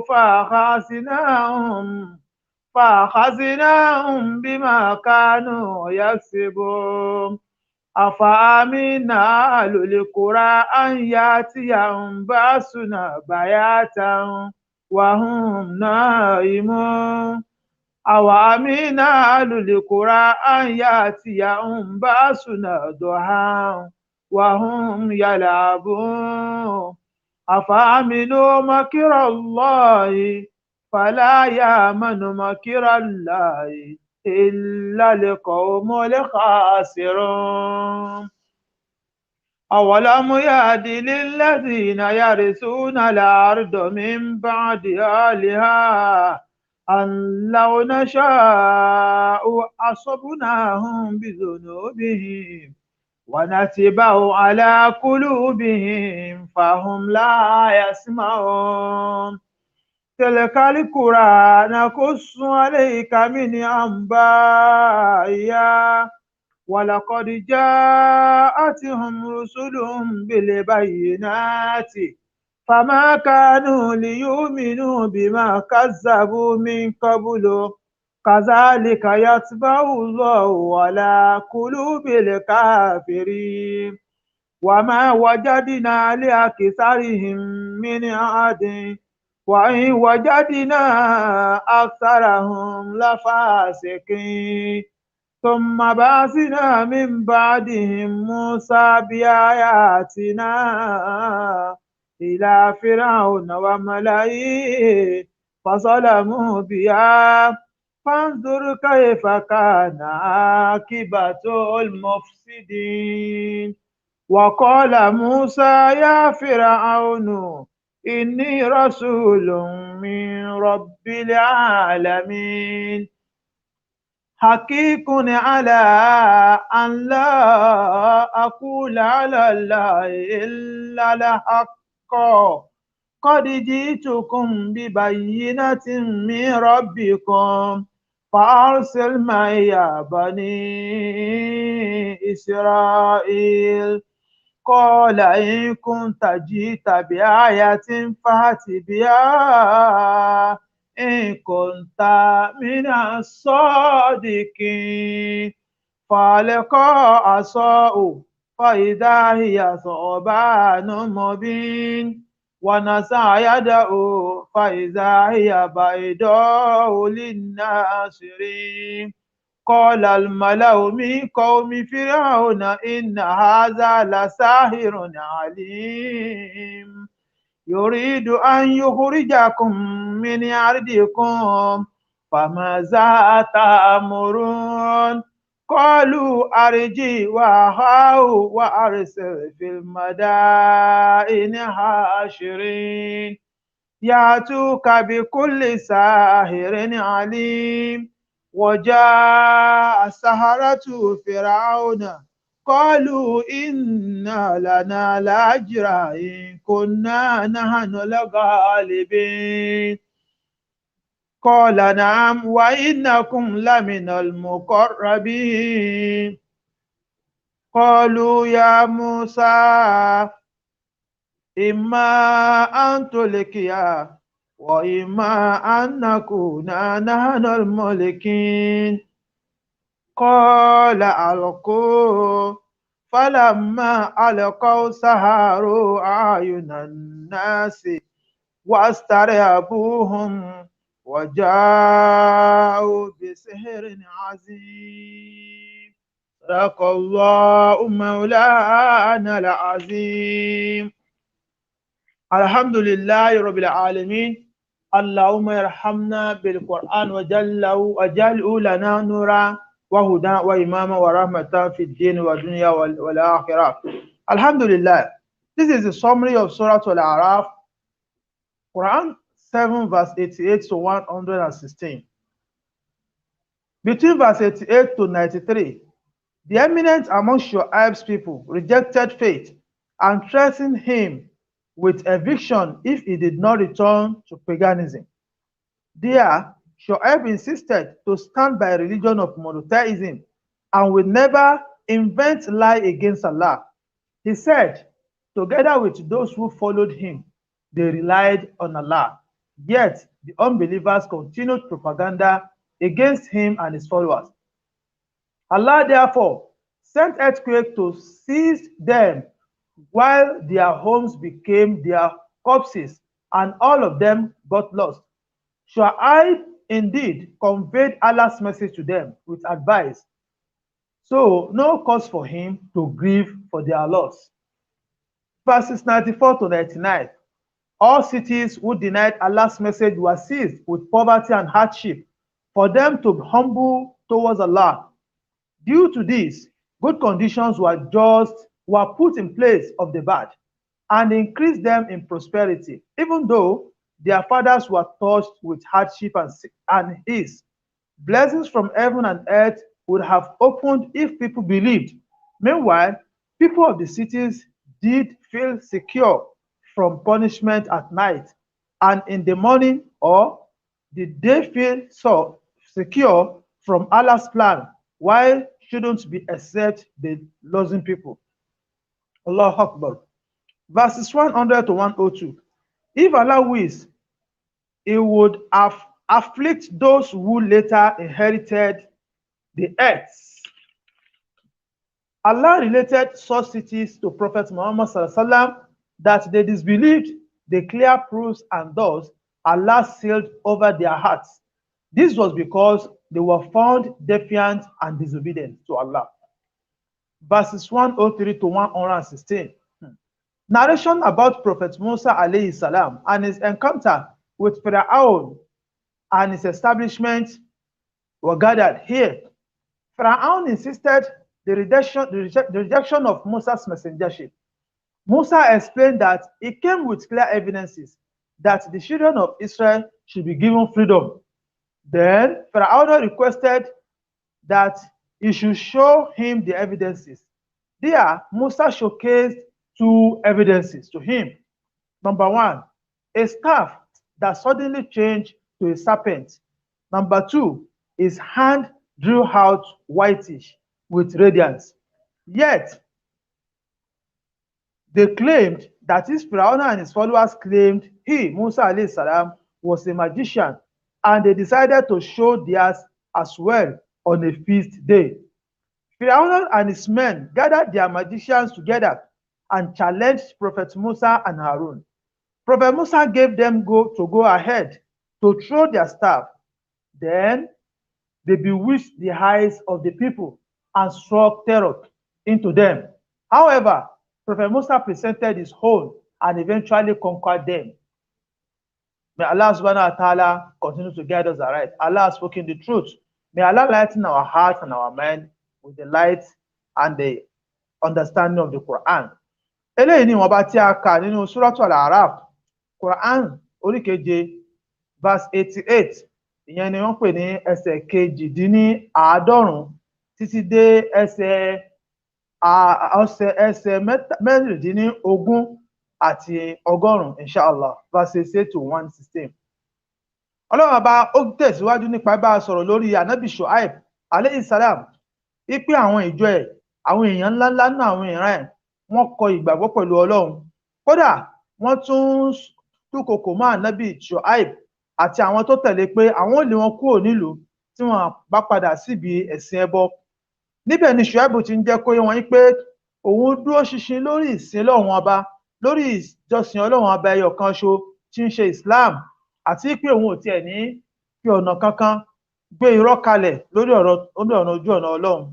Ó tún jẹ́ kó yé wọn pé bákan náà òun àtàwọn táwọn tẹ̀lé ọlọ́run, àwọn tó tẹ̀lé òun tí wọ́n gbàgbọ́ nú ọlọ́run ọba, kò sí nǹkan kan ju pé àwọn nígbàgbọ́ nú ọlọ́run, àwọn ò sì ní kúrò lórí pé àwọn gbẹ́kẹ̀lé ọlọ́run ọba àlékè ọlá. Pẹ̀lú ẹ̀ náà àwọn aláìgbàgbọ́ yìí wọ́n tẹ̀síwájú láti máa polongo irọ́, láti máa fi tako ànábì Shuaib àtàwọn tí wọ́n tẹ̀lé nígbà náà. Ọlọ́run àlékè ọlá ó wá padà rán pé kí gbogbo ilẹ̀ kó rí, kílẹ̀ yí padà, kó yíjú padà, kí wàhálà rúkèrúdò kó ṣẹlẹ̀ lórí ilẹ̀, láti bí pé kílẹ̀ lanu láti gbé gbogbo wọn mì. Gbogbo wọn pátá ilé wọn tí wọ́n ń gbé, òun náà ló wá padà jẹ́ kó sí wọn lábẹ́ ilẹ̀ nígbà tí ilẹ̀ ti gbé wọn mì tilétilé. Allahu Akbar, ọlọ́run àbá kó là wá ń bẹ̀. Ànábì Shuaib ó ń jẹ́ kó yé wọn pé òun ò ní nǹkan kan tóun lè banújẹ́ lé wọn lórí fún nípa eléyìí tó ṣẹlẹ̀ sí wọn yìí, torí pé òun ti ṣe wáàsí fún wọn síwájú tẹ́lẹ̀, àwọn ni wọ́n kọ̀ láì gbọ́ lọ́wọ́n àbá gbọ́. Láàárín verse 94 sí 99, ọlọ́run jẹ́ kó yé wa pé gbogbo ìlú pátá tí wọ́n kọ̀ ti ọlọ́run àbá, tí wọ́n kọ̀ iṣẹ́ ọlọ́run, lòun fi ọwọ́ ìyà àti ilé kókó gbá wọn mú, nítorí kí wọ́n bá lè padà wá tẹríba fún ọlọ́run, wọ́n lè gbà fún ọlọ́run ọba ni. Kì í ṣe kí bóyá òun ní nǹkan kan tóun fẹ́ lò nínú ìyà náà. Eléyìí lòun fi dáadáa, lòun fi rọ́pò àìdá fún ọ̀pọ̀lọpọ̀ àwọn ìlú yìí, láti lè jẹ́ pé kán máa lékún nínú dáadáa àti nínú oríire. Bó tiẹ̀ jẹ́ pé àwọn baba ńlá wọn náà tẹ́lẹ̀tẹ́lẹ̀ bọ́lọ́run ṣe fi ọwọ́ ìyà gbá wọn mú nìyẹn. Nígbà tó yá tí wọ́n gbà fọlọ́run, ọlọ́run tún dẹ ìgbà fún wọn, ó sì rọ ìgbà fún wọn. Ọlọ́run wá ń jẹ́ kó yé wa pé ìbùkún òun ọlọ́run ìbá máa sọ̀kalẹ̀ láti sánmà, tí ò bá sì máa jáde láti inú ilẹ̀ fún wa, báyé pé ní àwa tá ń bẹ lérí ilẹ̀ gbogbo alágbọ́ Ọlọ́run gbọ́, tó túmọ̀ sí pé gbogbo ìlú tí wọ́n bá ti gbọ́ Ọlọ́run gbọ́, tí wọ́n sì gbà fọlọ́run, ìbùkún ọlọ́run àti àánú ọlọ́run yóò máa sọ̀kalẹ̀ láti sánmà, yóò sì máa jáde láti inú ilẹ̀ fún wa. Ọlọ́run wá ní pẹ̀lú ẹ̀ náà gbogbo àwọn ìlú kankan bẹ tó yẹ pé nítò tí wọ́n lérò pé àwọn bọ́ nínú ìyà ọlọ́run nígbà táwọn bá sùn lálẹ́, àbí tí wọ́n tiẹ̀ lérò pé àwọn bọ́ nínú ìyà ọlọ́run táwọn bá ń ṣeré lọ́wọ́ ọ̀sán, ọlọ́run wá ní ṣé wọ́n ní ìfọ̀kànbalẹ̀ lórí ète ọlọ́run abá ní pé ète ọlọ́run abá ò lè mú àwọn. La ilaha illallah. Ọlọ́run ní ẹnìkan kan gbọ́dọ̀ fọkànbalẹ̀ lórí ète ọlọ́run, àyàfi àwọn tí wọ́n bá jẹ́ pé tó wọ́n fẹ́ ṣòfò nìkan náà ni wọ́n fọkànbalẹ̀ pé kò sí nǹkan tí ń jẹ́ ète ọlọ́run. Ọlọ́run kó là wá ń bẹ̀. Ní àárín verse 100 sí 102, ọlọ́run jẹ́ kó yé wa pé tóun bá ṣe tán, tó bá wọn òun ọlọ́run abá pàápàá, òun á fi ìyà, òun á sọ kalẹ̀ lórí àwọn tí wọ́n padà wá jogún ilẹ̀. Àwọn tí wọ́n padà jogún ilẹ̀ tí wọ́n ṣe tó wọ́n lérí ilẹ̀, òun ò bá sọ ìyà kalẹ̀ lé wọn lórí. Ṣùgbọ́n tòun ti bẹ́ẹ̀ náà, ọlọ́run padà sọ ìtàn oríṣiríṣi àwọn ìlú ńláńlá, ó sọ fún ànábì Muhammad sallallahu alayhi wa sallam pé wọ́n ṣàìgbàgbọ́ pẹ̀lú ọlọ́run ọba, àti àwọn ìdí ọ̀rọ̀ tó fẹsẹ̀ múlẹ̀ láti lè jẹ́ pé kí wọ́n gbọ́ Ọlọ́run gbọ́. Pẹ̀lú ẹ̀ náà wọn ò gbọ́ Ọlọ́run gbọ́.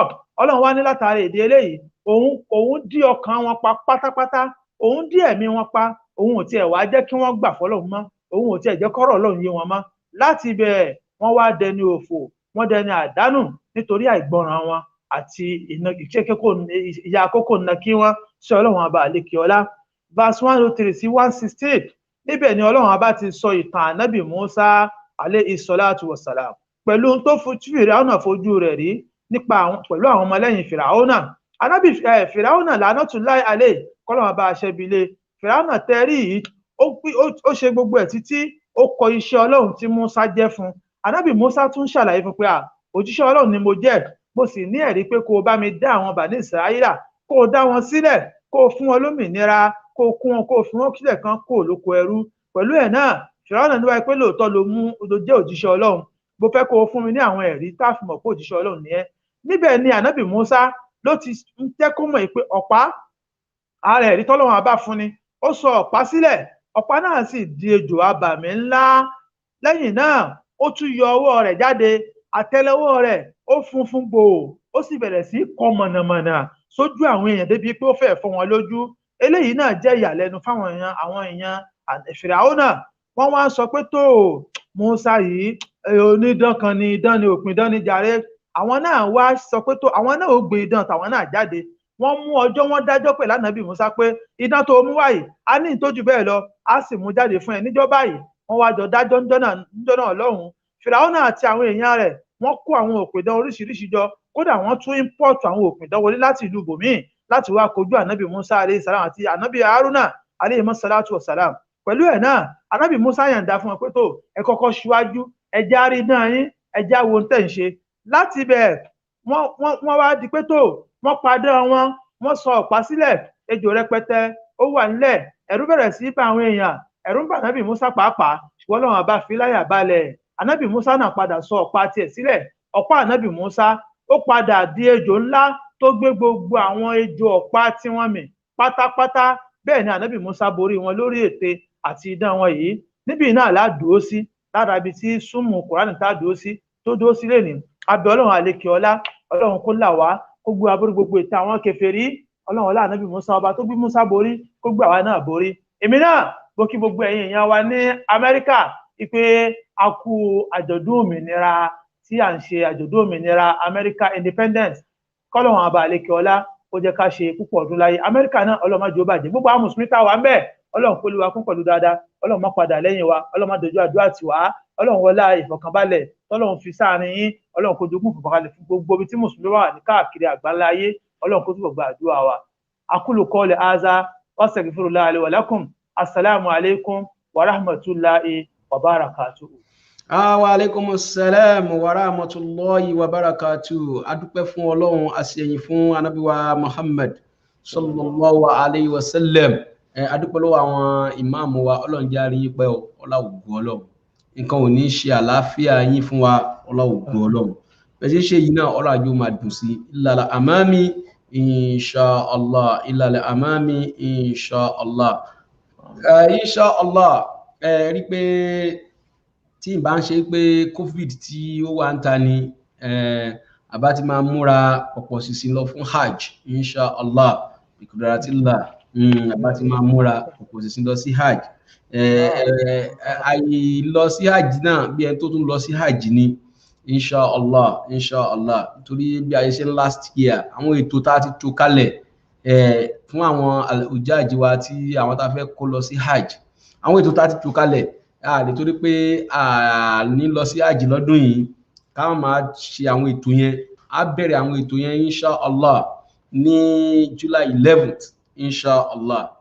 Àwa ń rọ gbogbo apárápátá July 11th yẹn ni the first day of Hijra insha Allah tí a bẹ̀rẹ̀ tí wọ́n bẹ̀rẹ̀ first day of Zulhijjah tí a bẹ̀rẹ̀ iṣẹ́ hajj insha Allah. Tí iṣẹ́ hajj ó bẹ̀rẹ̀ the first day of Zulhijjah tí iṣẹ́ hajj ó bẹ̀rẹ̀ insha Allah. Iṣẹ́ hajj ó bẹ̀rẹ̀ àwa náà wá bẹ̀rẹ̀ bíbá pẹrẹ o láti on the 11th yẹn dé Yawmal Arafa dídí dijọ́ Àràfà. Kí la máa ṣe ní àwọn ọjọ́ yẹn insha Allah? A máa wà lórí platform yìí ní ojoojúmọ́. Ẹjá sọ fún àwọn èèyàn wa nílé, ẹjá sọ fún àwọn ọkọ àwọn ọmọ wa, a gbọ́dọ̀ bẹ̀rẹ̀ tí ní máa gba àwẹ̀ insha Allah.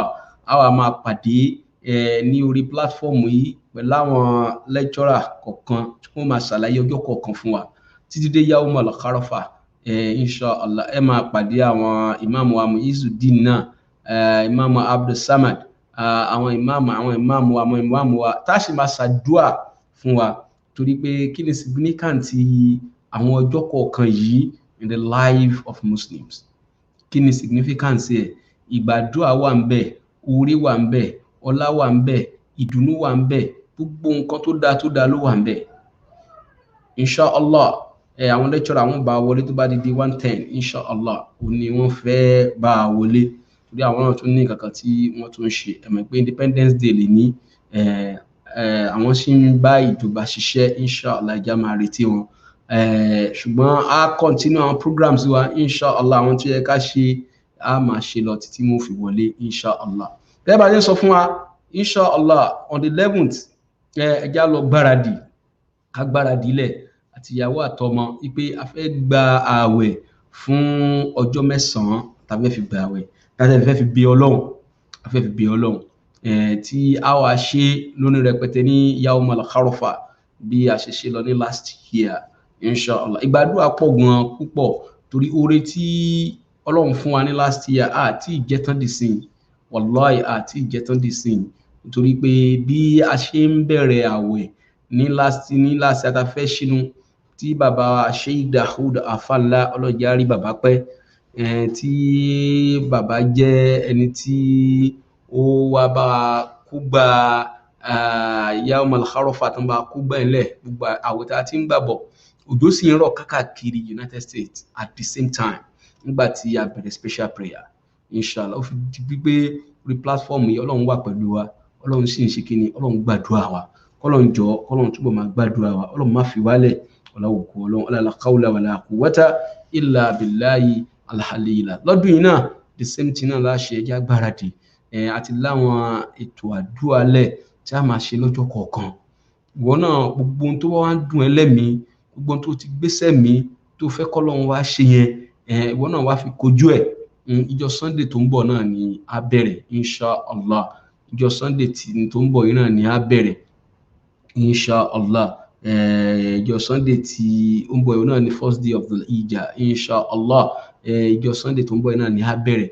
A sì bẹ̀rẹ̀ ẹ máa rí àwọn lecturer lóríṣiríṣi, ẹ sì máa rí gbígbàdúrà inshallah lórí platform yìí náà ni yóò wá bọ́ sí ìrọ̀lẹ́ inshallah torí pé a ti gbààwẹ̀ látàárọ̀ a fẹ́ fi ìrọ̀lẹ́ ká fi ṣínú ká forí ẹ̀ sọ bí tá ti lọ ṣínú ẹnì kọ̀ọ̀kan wa. Gẹ́gẹ́ bí mi ṣe máa ń sọ fún wa, àdúrà ló ń gbà agbára kọ́, àdúrà ló ń gbà agbára kọ́. Gbogbo apáta ẹja lọ mọ̀ra ẹlòmíì nígbà tí Ramadan ti lọ kò tí ì gbààwẹ̀ kan kò sí láìfí ń bẹ̀ a jọ máa gbààwẹ̀ a sì jọ máa ṣàdúrà fúnra wa, kọ́lọ́run jọ kọ́lọ́run gbàdúrà wa, kọ́lọ́run wọlá wípé bí a ṣe ń ṣe lélẹ́yìí náà tó jẹ́ pé àdúrà wa ń gbà ní nǹkan méjì lórí program yìí, a ní nǹkan méjì lórí platform tó ju àdúrà lọ, a ní nǹkan méjì tó ju pé ká rawọ́ sọ́lọ́run kọ́lọ́run sì gbàdúrà wa lọ. Ọlọ́run sì ń gbà fún wa, àwa náà ń kóra wa níjànú níwọ̀nba tọ́lọ́run ní ká ní kápámọ́ láti ṣe. Kọ́lọ́run jọ kọ́lọ́run wá ṣe dáadáa fún ẹnì kọ̀ọ̀kan wa, ọlọ́wùkú Ọlọ́run, ọlọ́àánú Ọlọ́run. A máa bá àwọn àfáà pàdé lóríṣiríṣi tí wọ́n máa wá tí wọ́n máa ṣàlàyé ọjọ́ kọ̀ọ̀kan tí wọ́n máa ṣàlàyé ẹ̀ fún wa títí délé Yawmal Arafah. Ní tó wá dáa jù ní pé tí èèyàn bá wá ń gbààwẹ̀ láwọn ojoojúmọ́ yìí nígbà tí dísòlù ìjà bá ti bẹ̀rẹ̀, tí èèyàn bá ti wá ń gbààwẹ̀ kí èèyàn tó wá fi sàárà kún un.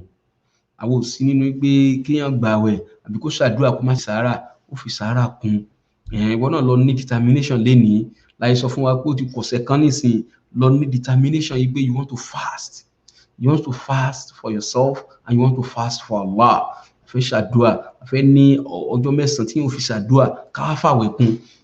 Ìwọ náà wá fẹ́ béèrè nǹkan lọ́dọ̀ Ọlọ́run, olùgbé tó bá fẹ́ béèrè lọ́dọ̀ Ọlọ́run yẹn náà Ọlọ́run máa stamp ẹ̀ ni, wallahi Ọlọ́run máa stamp ẹ̀, kọ́lọ́run jọ kọ́lọ́run gbàdúrà fún àwọn àfáà tí wọ́n fún wa láwọn tí a ṣe náà tí wọ́n ní ẹja ṣe báyìí àwọn àfáà wọ́n nífẹ̀ẹ́ wa púpọ̀ lórí ètò yìí. Ọlọ́run bá ṣe dáadáa fáwọn àfáà Ọlọ́run bá ṣe báyìí, àwọn àfáà wa wọ́n nífẹ̀ẹ́ wa púpọ̀, wọ́n ní ẹja tún fi lé ìkún, ẹja tún ṣe báyìí. Gbogbo àwọn àfáà tí wọ́n wá nífẹ̀ẹ́ wa tí wọ́n wá ń ṣàdúrà fún wa, wọ́n ṣàdúrà gan fún wa lórí ètò yìí o pé Ọlọ́run gbogbo ẹni tó bá ti ń gorí ètò yìí pátápátá kádùrà wọn máa gbà, kọ́lọ́run jọ kádùrà wọn máa gbà o, àìní gbà mọ́ Ọlọ́run má fi ṣe tiwa o. Gbogbo àwọn àfáà wa pátápátá ẹ bàbá mi ṣe làkọ́díjà kùn líláàfin kan fún wọn, àlékún àlàáfíà ara Ọlọ́run bàbá ṣe fún wọn. Wọ́n wà káàkiri àti United States of America dé Nàìjíríà dé gbogbo Africa, wọ́n wò wọ́n sì ń ṣàdúrà inú wọn sì ń dùn, kọ́lọ́run jọ Ọlọ́run má bá àwọn àfáà wa nú jẹ́ o. laqad rasulun min anfusikum azizun alayhi ma khanitun harizun alaykum bil mu'minina raufur rahim fa in tawallaw faqul hasbiyallah لا إله إلا هو عليه توكلت وهو رب العرش العظيم. بسم الله الرحمن الرحيم. لله في قريش إلا في ملة الشتاء والصيف لعبد رب هذا البيت الذي أطعمه من جوع وآمنه من خوف. Bákan náà 7 weeks prayer wa tá a ti ń bá bọ̀ ìní ní Independence Day of America, ìní ní wá ní final tí a ṣe final àdúrà tá a ti ń bá bọ̀ nígbà Ọlọ́run ṣe wá lóore gan lénìí, ó ṣe wá lóore púpọ̀ lénìí, Ọlọ́run kàn bá wa ṣe ni. Ọlọ́run máa bá wa ṣe, àwa kọ́nà làwọn kún ṣe, Ọlọ́run bá wa ṣe. Ṣùgbọ́n lẹ́ni náà Imam wa Mu'izzuddin láàrin bíi 10 minutes wọ́n bá ṣàdúrà fún Amẹ́ríkà. You have to pray for our dear country America wa. Bá ṣàdúrà tó pé ẹ̀yin náà ti di Amẹ́ríkà báyìí, ẹ̀yin náà ti Americanize, omi àjẹ ara yín àtara yín ó ti di Amẹ́ríkà. Bá wa ṣàdúrà fún ìlú yìí, torí ìlú yìí ó ní àwọn ò ti gbọ́ pé tí wọ́n sọ pé Allahu Akbar Allahu Akbar, a sì ń kírun, wàláì à ń kírun, àwọn èèyàn sì ń gbààwẹ̀, àwọn èèyàn ń ṣe ẹ̀sìn gan. Rí àwọn afúsọ̀lọ̀ Quran tí wọ́n há Quran, tí wọ́n memorize Quran sórí láwọn ọmọ l'Amẹ́ríkà yìí tí wọ́n pọ̀ rẹpẹtẹ. Wá rí àwọn masajid, àwọn mosque tó jẹ́ pé wọ́n ń ṣe ẹ̀sìn. Tó bá dìgbà Ramadan rí àwọn mọ́sálásí mi tó jẹ́ pé 30 days ni wọ́n máa gbọ́njẹ, ni wọ́n máa dùn, tí wọ́n ti máa ṣe gbogbo ẹ̀ fún kí wá bá ṣàdúrà fún ìlú yìí Amẹ́ríkà. Ọ̀pọ̀lọpọ̀ ló jẹ́ pé ó wà nílùú yìí náà, ó ń ṣètò owó ẹ̀ náà, wọn wá ní lára, ó sì ń ṣe dáadáa. Ìlú yìí ni ó kóyàn mọ́ra púpọ̀ jù, torí pé kí ni àwọn náà mẹ́tọ́, ètò sì wà ń bẹ̀. Wá bá bẹ lọ́hùn láàrin bí ìṣẹ́jú mẹ́wàá táwọn lecturer fi wọlé, inshallah. Wá bá ṣàdúrà fún Amẹ́ríkà. Ọlọ́run má bà Amẹ́ríkà jẹ́, tọ́lọ́run bá bà Amẹ́ríkà jẹ́, má bà Canada jẹ́, má bà UK jẹ́ àti Ireland. Ọlọ́run má bà Nàìjíríà wa jẹ́. Ọlọ́run wọlá àti Nàìjíríà yìí náà tí èèyàn bá wo Amẹ́ríkà yìí, kó wo topography, kó wo everything, kò yàtọ̀ sí Nàìjíríà. Nǹkan kan tí wọ́n fi yàtọ̀ ní pé ìjọba. Bàbá tẹ́ bá wo Jos, ẹni tẹ́ lè fi wé bí, tẹ́ bá wo Jos ẹ lè fi wé California, tẹ́ bá wo Ondo Èkìtì ẹ lè fi wé bí Atlanta Georgia, ẹ lè fi wé bẹ́ẹ̀. Tẹ́ bá wo Houston ẹ lè fi wé àwọn àdúgbò kan lẹ́kọ̀ọ́, láwọn ibì kankan máa fi wéra wọn ni. Ibi ìjọ kìíní náà, ibi ìbà ìjọ bíbà lẹ́kọ̀ọ́, ibi ìbà ìjọ bíbà l'Íbàdàn. Bó ṣe rí l'Amẹ́ríkà nìyẹn. Nítorí mo mọ̀ pé Amẹ́ríkà àti Áfíríkà ìyàtọ̀ kìíní yẹn ló wà ń bẹ̀, bọ̀ ìjọba ti bí ó ṣe dáadáa. Alólórí tó jẹ́ pé wọ́n ṣe ètò bó ṣe yẹ kán sì ṣètò. Kọ́lọ́run jọ Nàìjíríà wa náà, Ọlọ́run bá tún Nàìjíríà wa náà ṣe. Ọlọ́run má bà Nàìjíríà wa jẹ́, Ọlọ́run má bà Nàìjíríà wa jẹ́. Ọlọ́run wá bá ṣàdúrà láàrin 10 minutes táwọn lecturer fi wọlé, nítorí pé we are here to celebrate July 4th, the Independent Day of America. Wọ́n fẹ́ bá ṣàlàyé fún wa àwa Muslim kí ni yẹn náà jẹ́ fún wa, kí làwọn Muslim ti ṣe nílùú yìí, kí la tún fẹ́ ká tún ṣe, níbo ló túkù tá a tún lọ. Ṣùgbọ́n kó bá ṣàdúrà fún ìlú yìí náà. Ìlú tí àwọn bá ti ń fọkàn balẹ̀, tó ti ń jẹ, tó ti ń mú, ó tọ́ fàdúà to pray for America.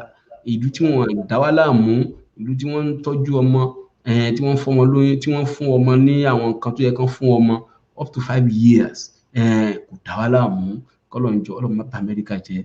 Joe Biden náà, our president, may Allah be with him, may Allah be with him, may Allah be with him, may Allah be with him. Kọ́lọ́run bá kọ́ wọn máa ṣe, Ọlọ́run kó Ọlọ́run bá ṣàdúrà bẹ́ẹ̀.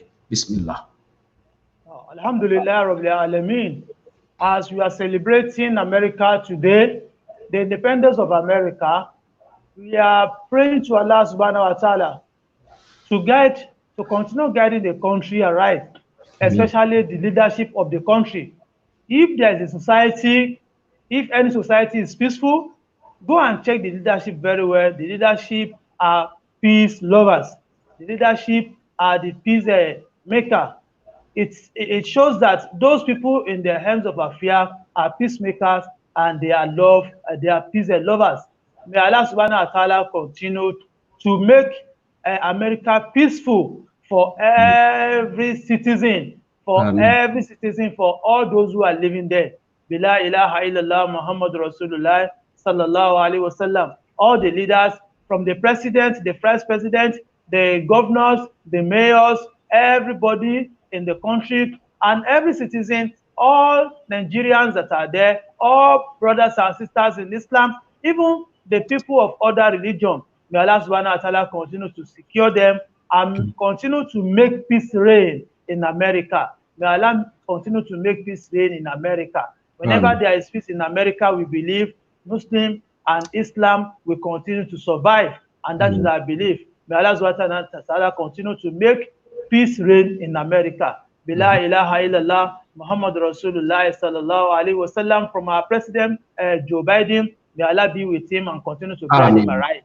La hawla wala quwwata illa billahi al-aliyyil azim. Fún gbogbo àwọn ọmọ ìyá wa pátá tí wọ́n jẹ́ mùsùlùmí àtọ̀rọ̀ fún yín bẹ́ẹ̀ ṣe wà nílùú náà ọlọ́run jẹ́ kéré oko délé ọlọ́run má jẹ́ kẹ́ gbé sájò ọlọ́run má jẹ́ kẹ́ rá sájò ọlọ́run má jẹ́ kí wọ́n fi sàárè ránṣẹ́ sílé gbogbo ẹni tó wà nínú pé wọ́n ń wá ìwé ìgbélú tí wọ́n ń wá ọ̀nà pé kí ìlú náà kó lè dẹrùn fáwọn náà láti gbé ọlọ́run má ṣe bá wa ṣe nírọ̀rùn fún wọn aláwọn èèyàn ń bẹ Amẹ́ríkà rẹpẹtẹ tó yẹ pé ní wọ́n já ọmọ ìyá wa wọ́n já wọn bàbá wa tí wọ́n já wọn ìyá wa tí wọ́n já wọn ẹ̀gbọ́n tán já wọn àbúrò wa abẹ́ lọ́wọ́ fún gbogbo yín pátápátá ọlọ́run àbá kó jọ̀ ọ́ ọlọ́run ọba tó bá a ṣe bẹ̀ ó bá a ṣe ní ìlú ìgbé tó yẹ pé ní ẹ máa bẹ nínú ìfàyàbalẹ̀ ní gbogbo ìgbà gbogbo ẹni tó yẹ pé ní kò níwèé ìgbélú àwọn nìkan lọ́kàn wọn ò balẹ̀ ọlọ́run wá bá wa ṣàánú wọn ọlọ́run bá wa ṣàánú wọn bá a fi wọ́n ṣe kòńgẹ́ eré ọlọ́run bá a fi wọ́n ṣe kòńgẹ́ kó bá a fi ṣe kàn wọ́n ṣe kòńgẹ́ ìyọ́nú ẹ̀ ọlá Ànábì Muhammad sallallahu alayhi wa sallam ọlọ́run tó fi Mọ́kà àti Mádínà tó fi ṣe ààyò lórí ilẹ̀ lórí gbogbo ìlú tó fi wọ́n ṣe ọ̀gá gbogbo ìlú àfọlá Mọ́kà àti Mádínà àfitọrọ fún Amẹ́ríkà náà ọlọ́run má jẹ́ ó bàjẹ́ ọlọ́run má jẹ́ ó dàrú àfitọrọ fún Nàìjíríà náà ọlọ́run àbá kó là wá ọlọ́run kó ṣàánú wa ìfọ̀kànbalẹ̀ tọ́lọ́run jogún fún Amẹ́ríkà ọlọ́run jogún ẹ̀fà náà Nàìjíríà gbogbo dàrúdàpọ̀ tó wà nílẹ̀ yìí àwọn olórí wa ọlọ́run kó bá a kọ́ wọn máa ṣe ọlọ́run tó ń kọ́ àwọn olórí Amẹ́ríkà máa ṣe tí wọ́n fi ń rí ìjọba ṣe tó fi ń tò tó fi ń gba ṣíṣe kódà election tó kọjá yìí níṣẹ́ ni gbogbo èèyàn rò pé bóyá Amẹ́ríkà máa dàrú pẹ̀lú ẹ̀ náà kò tún dàrú ó tún tò náà ní Allahu Akbar ọlọ́run àbá kó wá wọlé abẹ́ ọlọ́run má jẹ́ ó dàrú láéláéláéláéláé ó wá bẹ̀rẹ̀ látòrí ìmáàmù wa Sheikh Isa Ayatollah Muhammad al-Awwal àti gbogbo ẹ̀yin tẹ́ jẹ́ elétò Nasfat ní Amẹ́ríkà Canada ní gbogbo ìlú òkèèrè yẹn pátápátá ní diaspora yẹn ọlọ́run àbá kó jọ kó má padà lẹ́yìn yín bẹ́ẹ̀ ṣe ń gbé Islam lárugẹ ẹ jẹ́ ìdùnnú fún wa ẹ jẹ́ ìtutù ojú fún wa ẹ jẹ́ ìfọ̀kànbalẹ̀ fún wa àwa náà ń dunnú pé aláwọn èèyàn níbi báyìí wọ́n dẹ̀ ń gbé Islam lárugẹ wọ́n dẹ̀ ń ṣe dáwà tọkàntọkàn tí wọ́n àretí nǹkan kan lọ́dọ̀ ẹnìkan kan àfọlọ́run ọba nìkan ọba tẹ́ wá ṣe fún náà ọlọ́run ọba má dùn yín ní ládẹ́ o ọlọ́run tó túbọ̀ máa bá wa san yín lẹ́san ọba ẹ̀san tó ní ẹ̀san lọ́dọ̀ tó ń dájú pé ní látara ìgbésẹ̀ yìí àwa náà tún wá dẹni tí wọ́n rí tí wọ́n ń wò tí wọ́n ń pè láti Amẹ́ríkà wọ́n tún ṣàdúrà fún láti Amẹ́ríkà wọ́n tún fi nǹkan ránṣẹ́ sí láti Amẹ́ríkà ọlọ́run ọba kó má bà dáadáa yín jẹ́ ọlọ́run má bà dáadáa yín rú kódà bẹ́ẹ̀ bá ń sùn lásán tẹ́ bá hanrun báyìí ẹ ṣá máa ṣe ámínà ẹ máa ṣe ámínà gbogbo yín pátá ájì mùrítádọ̀ ájì MKO ájì fàdáìró bẹ́ẹ̀ ṣe wà bẹ́ẹ̀ àti gbogbo ẹ̀yin ìyá wa pátá tẹ́ wá ń bẹ̀ ẹ̀mí ilé máa dárúkọ àfẹ́dìpàṣà ẹ máa ṣàjẹ́ kí n sọ pé gbogbo yín pátá bẹ́ẹ̀ ti wà ń bẹ̀ pátá látòkè délẹ̀ àti Austin àti Washington DC gbogbo bí tẹ́ wà pátápátá ọlọ́run àbá kó túbọ̀ bá dúró tì yín ọlọ́run má dojú àdúrà ọlọ́run òmìnira tí Amẹ́ríkà ń celebrate ẹ̀ lénìí ọlọ́run má jẹ́ ó di ìnira fún yín láéláé ọlọ́run má jẹ́ máa nira láéláé kámẹ́ríkà má mà nira o kámẹ́ríkà má fún máa yín kámẹ́ríkà má hà máa yín kámẹ́ríkà má lè máa yín kẹ́ má tọrọ jẹ kẹ́ má tọrọ mu kẹ́ má tọrọ wọ̀ kẹ́ má ṣìṣe ń bẹ̀ o gbogbo tó ń jẹ́ ìran ṣìṣe láyé ọlọ́run má gbé bá yín l'Amẹ́ríkà ọlọ́run Ànábì Muhammad ọlọ́run má jẹ́ kí wọ́n dìpọ́tì yín wálé o kọ́ má dìpọ́tì yín wálé o bẹ́ẹ̀ bá fẹ́ wálé kó jẹ́ ti tọkàntọkàn tara kó jẹ́ ti tàlàáfíà kó jẹ́ ti sàlámsàlám ọmọ kòkòrò yín ránṣẹ́ sílé ọlá la ilaha illallah ọlá bismillahir rahmanir rahim ọlọ́run ọlá húsùpà tí mo fẹ́ kà yìí lára àdúrà àwọn ẹni ọlọ́run tó parí dalalul khairat òun náà ni mo fẹ́ kà yìí ẹnìkan oníṣàṣàlátù fánàbì kọkàn ẹ̀ má balẹ̀ ọlọ́run bá fi yín láyà balẹ̀ ọlọ́run má dà yín láàmú wá wọlá bẹ́ẹ̀ náà ó fàwọn náà láyà balẹ̀ ọlá Ànábì Muhammad Allahumma fatira as-samawati wal ardi alimul ghaibi wa shahadati ar-rahman ar-rahim al-hayyul qayyum ad-dayyan al-hannan al-mannan al-ba'is al-waris zal jalali wal ikram qulubul khalaiq biyadika نواسيهم إليك فأنت تسرع الخير في قلوبهم وتمو شر إذا شئت منهم فأسألك اللهم نسألك اللهم أن تمو من قلبنا كل شيء تكرهه وأن تشفى قلبنا من خشيتك ومغفرتك ورهبتك ورغبتك فيما عندك ولا أمن ولا عافية وأتف علينا بالرحمة والبركة منك وعليمنا الصواب والحكمة فنسألك اللهم علم العارفين وإنابة المؤبتين وإلاص المؤكنين وشكر الصابرين وتوبة الصديقين ونسألك اللهم بنور وجهك الذي فلا أركان عرشك أن تسرى في قلبنا معرفتك حتى نعرفك حق معرفتك كما ينبغي أن تعرف به وصلى الله على سيدنا محمد صلى الله عليه وسلم خاتم النبيين وإمام المرسلين وعلى آله وصحبه وسلم تسليما. eléyìí tí mo fẹ́ kà á wà pé lẹ́ẹ̀mẹ́ta papọ̀. Ọlọ́run kó wọlá gbólóhùn náà, wọlá ọpẹ́ tó wà ń bẹ̀, wọlá ìgbára lọ́lọ́run tó wà ń bẹ̀, wọlá ìgbàfọ́ Ọlọ́run tó wà ń bẹ̀, wọlá ìyọ́nú Ọlọ́run tó wà ń bẹ̀, wọlá agbára Ọlọ́run tó wà ń bẹ̀. Ọlọ́run kó fi gbàdúrà wa pátápátá. Ó jẹ́ kádùá Amẹ́ríkà túbọ̀ máa gbà sí. Amẹ́ríkà má bàjẹ́, ẹ̀yin tẹ́ wà ń bẹ̀ kẹ́ má bàjẹ́. Ilé kéwú wa Nasfat Amẹ́ríkà Canada, Ọlọ́run má jò bàjẹ́ láéláé. Gbogbo àwọn akẹ́kọ̀ọ́ bẹ̀ Ọlọ́run já máa ṣoríire. Ọlọ́run kó jẹ́ ká gúnlẹ̀ ayọ̀. Ọlọ́run kó fún wa láṣeyọrí. Walhamdulillahi Rabbil alamin wa hasibuna wa ni'mal wakil wala hawla wala quwwata illa billahil aliyyil azim. Walhamdulillahi Rabbil alamin wa hasibuna wa ni'mal wakil wala hawla wala quwwata illa بالله العلي العظيم والحمد لله رب العالمين وهو حسبنا ونعم الوكيل ولا حول ولا قوة إلا بالله العلي العظيم. الحمد لله رب العالمين. Alhamdulillah Rabbil Alameen. Oh, may Allah please with you, our Imam. May Allah increase us in knowledge. May Allah continue to grant you success in this life and hereafter. Birahmatika ya Arhamar Rahimi. As you have prayed for America, you pray for our President Joe Biden, you pray for all the states in America, and you pray for all of us that are living in America. May Allah continue to accept our prayer, grant our request, grant our supplication. Birahmatika ya Arhamar Rahimi. And also, you also pray for all the military in the United States of America, the arms of military, the Navy, the U.S., the Air Force, and the Marines, the Army. May Allah continue to protect us all, inshallah. Inshallah, as we are protecting America, may Allah protect us too, inshallah. Birahmatika ya Arhamar Rahimi, Birahmatika ya Arhamar Rahimi, wala hawla wala quwwata illa billahi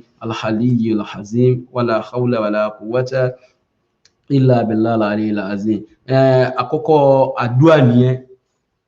Àkọ́kọ́ àdúà tí àwọn ìmáàmù wa tí wọ́n kọ́ ṣe fún wa nìyẹn. Àkọ́kọ́ gbà yẹn sára náà. Torí pé ìní ọjọ́ àdúà lè ní ìní ni a parí àdúà ọlọ́sẹ̀ méjì tá a ti ń ṣe bọ̀ wá forí sọ the Independence Day of America.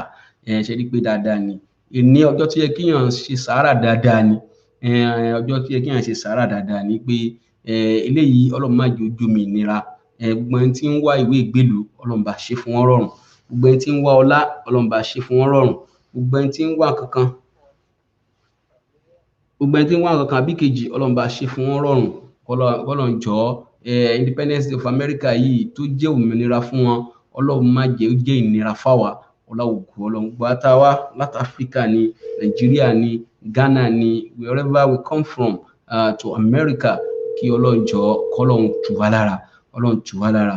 Ọlọ́run tù wá lára. Kọ́lọ́run ṣàánú wa. Ọlọ́run la hawla wala quwwata illa billahi al-aliyyil azim. La hawla wala quwwata illa billahi al-aliyyil. Ọlọ́run má fi wálẹ̀. Ọlọ́run má fi wálẹ̀. Kọ́lọ́run gbàdúrà wa. Kọ́lọ́run gbàdúrà wa. La hawla wala quwwata illa billahi al-aliyyil azim. La hawla wala quwwata illa billahi al-aliyyil azim. Alhamdulillahi Rabbil Alamin.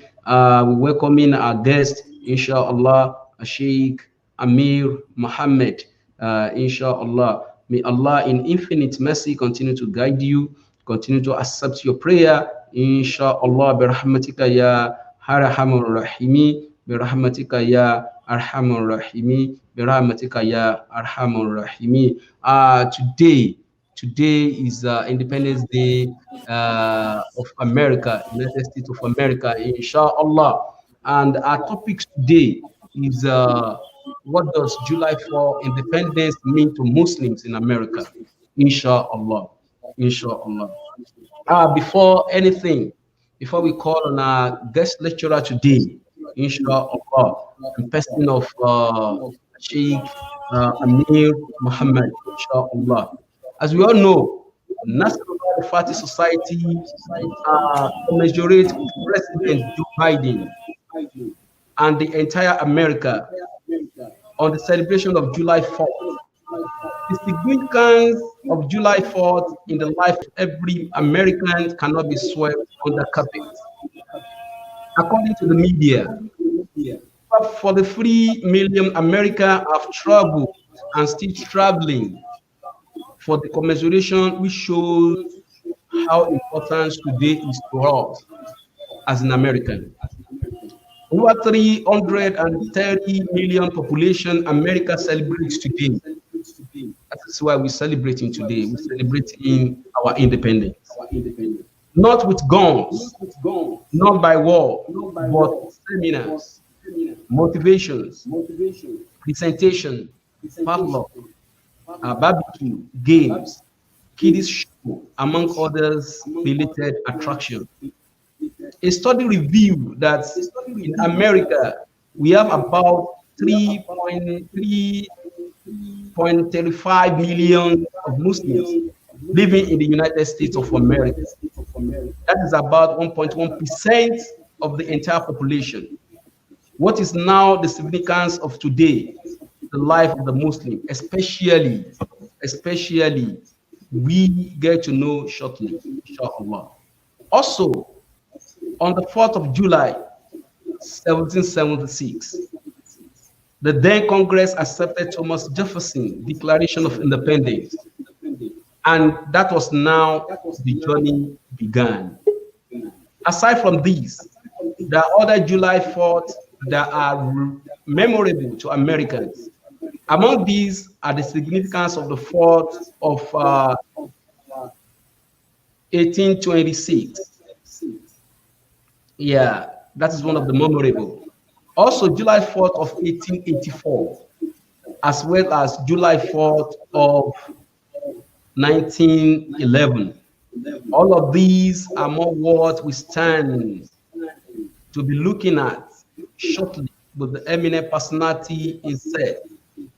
Before then, I'm welcoming Sheikh Muhammad from Heritage Museum in America. Assalamu alaikum wa rahmatullahi wa barakatuh. Wa alaikum assalam wa rahmatullahi wa barakatuh, ya Aki.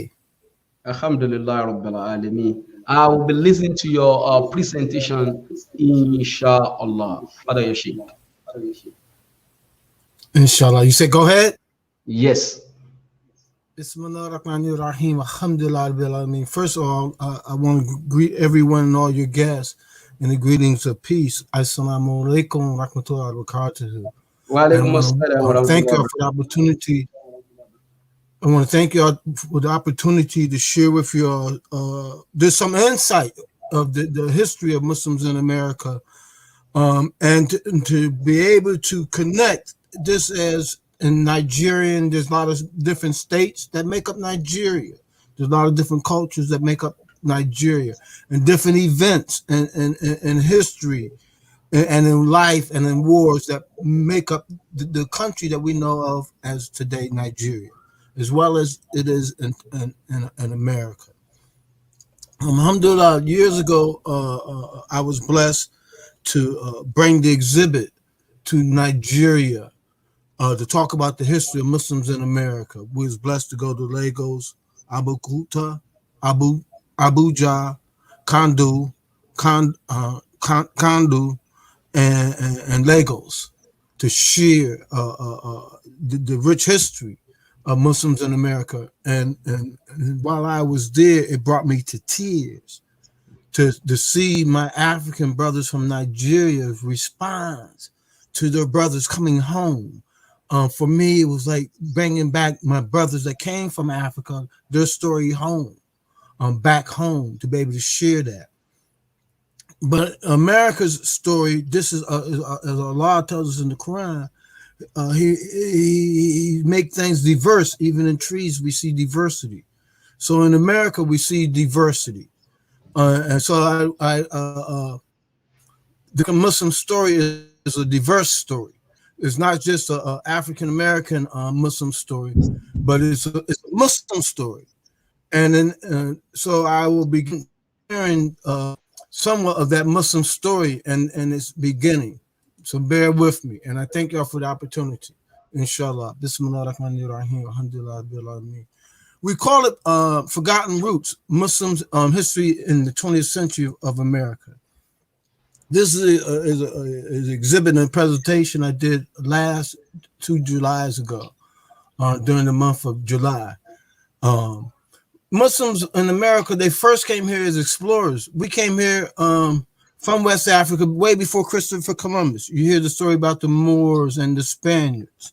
And if you study that history, you'll see that Abu Bakr, Master Musa's brother, on his journeys traveling over here.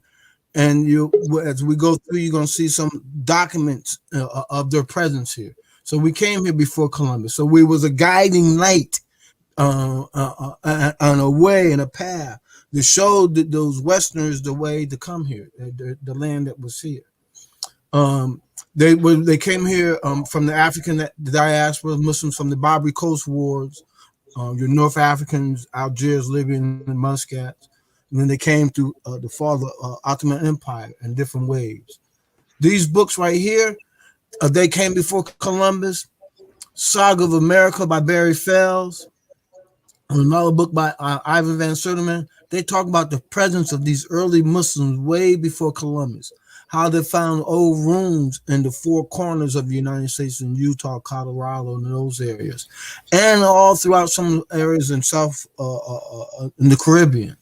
Here they talk in these books. They talk about how Columbus had Muslims, ship captains, and how they found the records. When if we look in American history, they say that in 1492 Columbus sailed the ocean blue.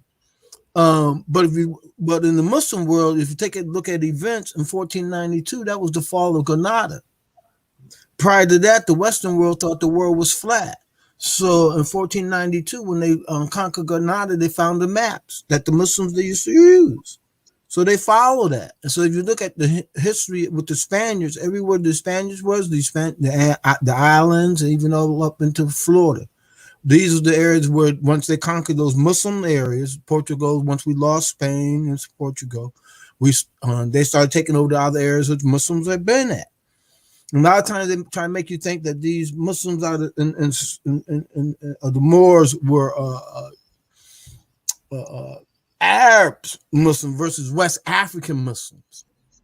But these are West African Muslims. This is where you got the Rock of Gibraltar from named after Tariq.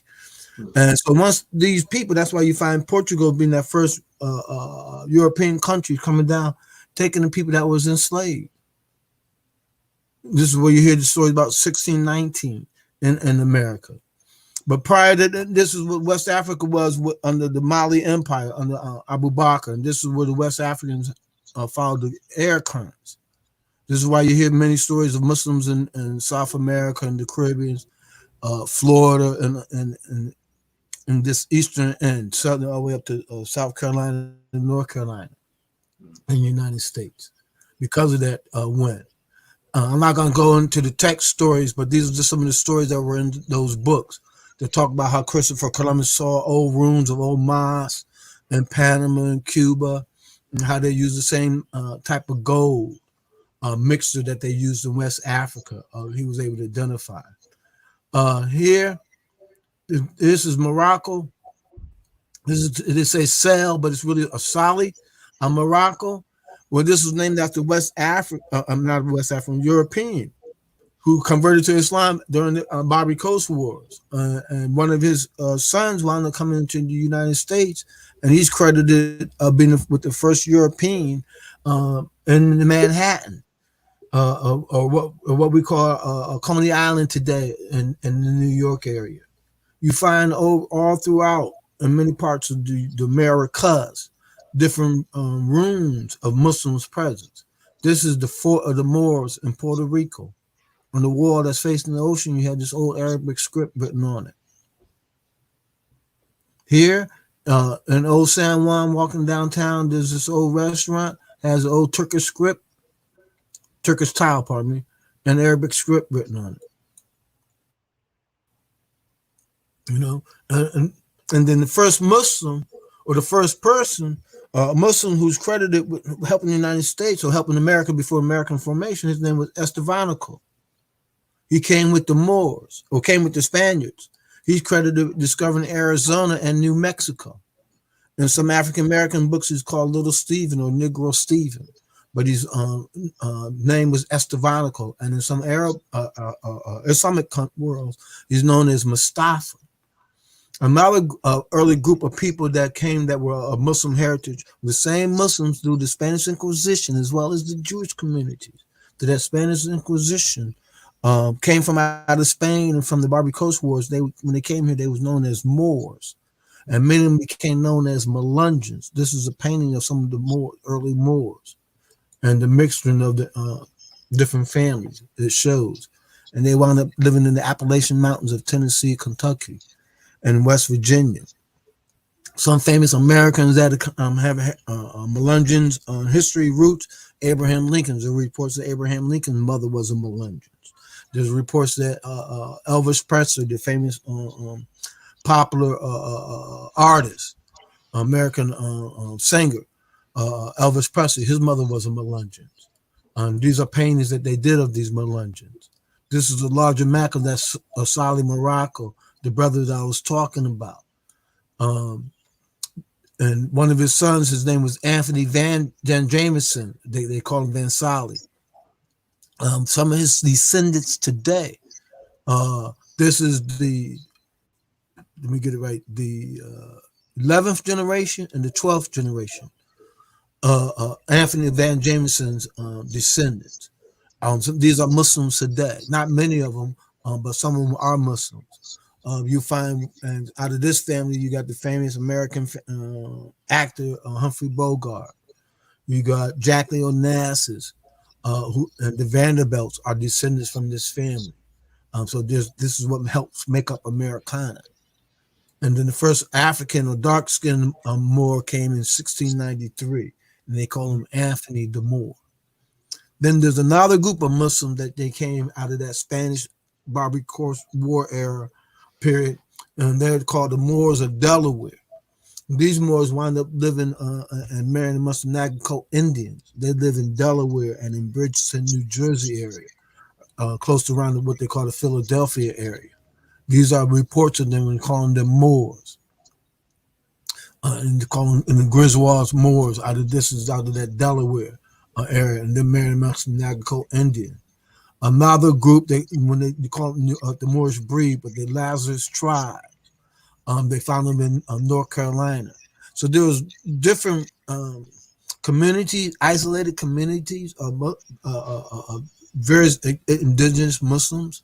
Some that came through the Spanish Inquisition, some that came through the Barbary Coast Wars, some remnants or descendants of those that came from the West Africans, and then you got those that came that were runaways that were enslaved and ran away and helped develop some communities.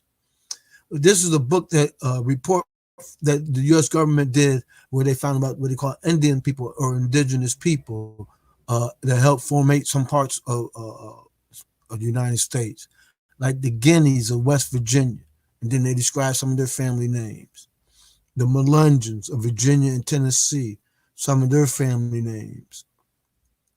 Here you got the Moors of Delaware, and then some of their family names. The Nagaco Indians, who they married amongst. And then you got the Red Bones out of Louisiana. Now,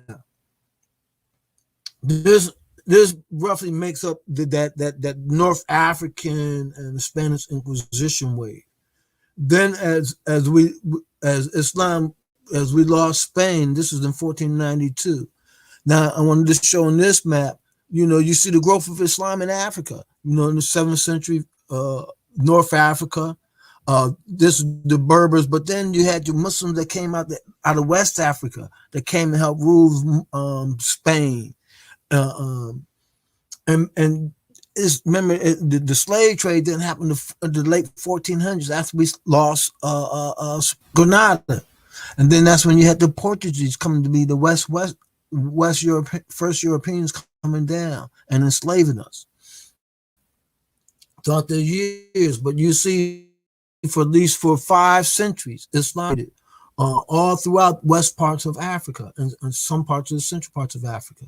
Now, this map only shows you the later wave of the slave trade. Now, in this area, you have Muslims, but down in Angola, in this deeper end, you had non-Muslims. Islam did not penetrate. But all up in this area and in this area. And then they did not bring Muslims in that's isolated. Now, you had different groups of Muslims. You had Muslims that they brought in to do ironwork, to do horses. You had a Muslim that they had brought in to go into the woods, cut down the trees, to make waves. Then you had the Muslims that they brought in to do tobacco. Then you had them that they brought in to do what the rice and indigo. And they brought them in from different regions. Those that had skill sets. Some of the tribes that they brought in was your Moors, your Syrians, your Wallos, your Mandingos, your Akrans, your Dongos, your Hausas, your Fulanis, your Tangerine, are some of those known Muslim tribes, as well as some of your Maasis, your Manis, and your Vai, and your Timi, and your Timbu. And we'll talk about this. Earlier on, I showed you one of the maps of Mali during that period, but then you had other areas. But these are some of the tribes that you shown. But you got Muslims that came up out of Guinea, all parts of Guinea, from out of Senegal, Gambia, Mali, and as deep in as Dahomey, and some parts of Nigeria, you find reports of them coming in. And in the United States, in the early 1700s and 1730s, ushered in what we know here in the United States was the first Hafiz in the United States. His name was Job ibn Dijallo, as well as one of the first Arabic letters was written. Now, Job ibn Dijallo, many of you West Africans know it as Jallo, Jallow, Jallon, and then Dijallo. And it really comes from whatever Western empire controlled them, is how they spelled their names. But this was a scholarly family. And we've seen this in this popular movie that the Western world put out, Black Panther. They used the family name was Dijallo. They used Fulanis. Here, this is a book, a magazine article done in 1734. Talking about do not bring it about Job ibn Dijallo, who was a Fulani. He wrote the Quran down 3 times from memory before he got his freedom. That was a precursor to the GQ magazine that was done in 1750 about Job and telling people don't bring in no Fulani, you can't break them, convert them. This is a letter that he wrote in Arabic in his own handwriting, talking about how they brought him out of St. John's Island. From Job is where they learned how to go into the interior of Africa. Prior to that, they were just coming on the coast. Job showed them how to go down into what they call the Senegal River area. Then in 1734, they wrote this book about him. And then in 1968, they wrote a book, Douglas Grant, The Fortunate Slave, was written about him. Now, this here is another Muslim. And this brother here in American history, he's known as Venture Smith in the Connecticut area. But he told him that his name, he comes from the Dubaka River area. You see the Dubaka River right here in Guinea. He said he come from the Dubaka River area, Futa Toro, Guinea. He was born in 1729. He said he told him his name was Bakir Toro, but they spelled it in American writing Brotir Foro, was Bakir Toro, Futa Jala Futa Toro, coming from that area.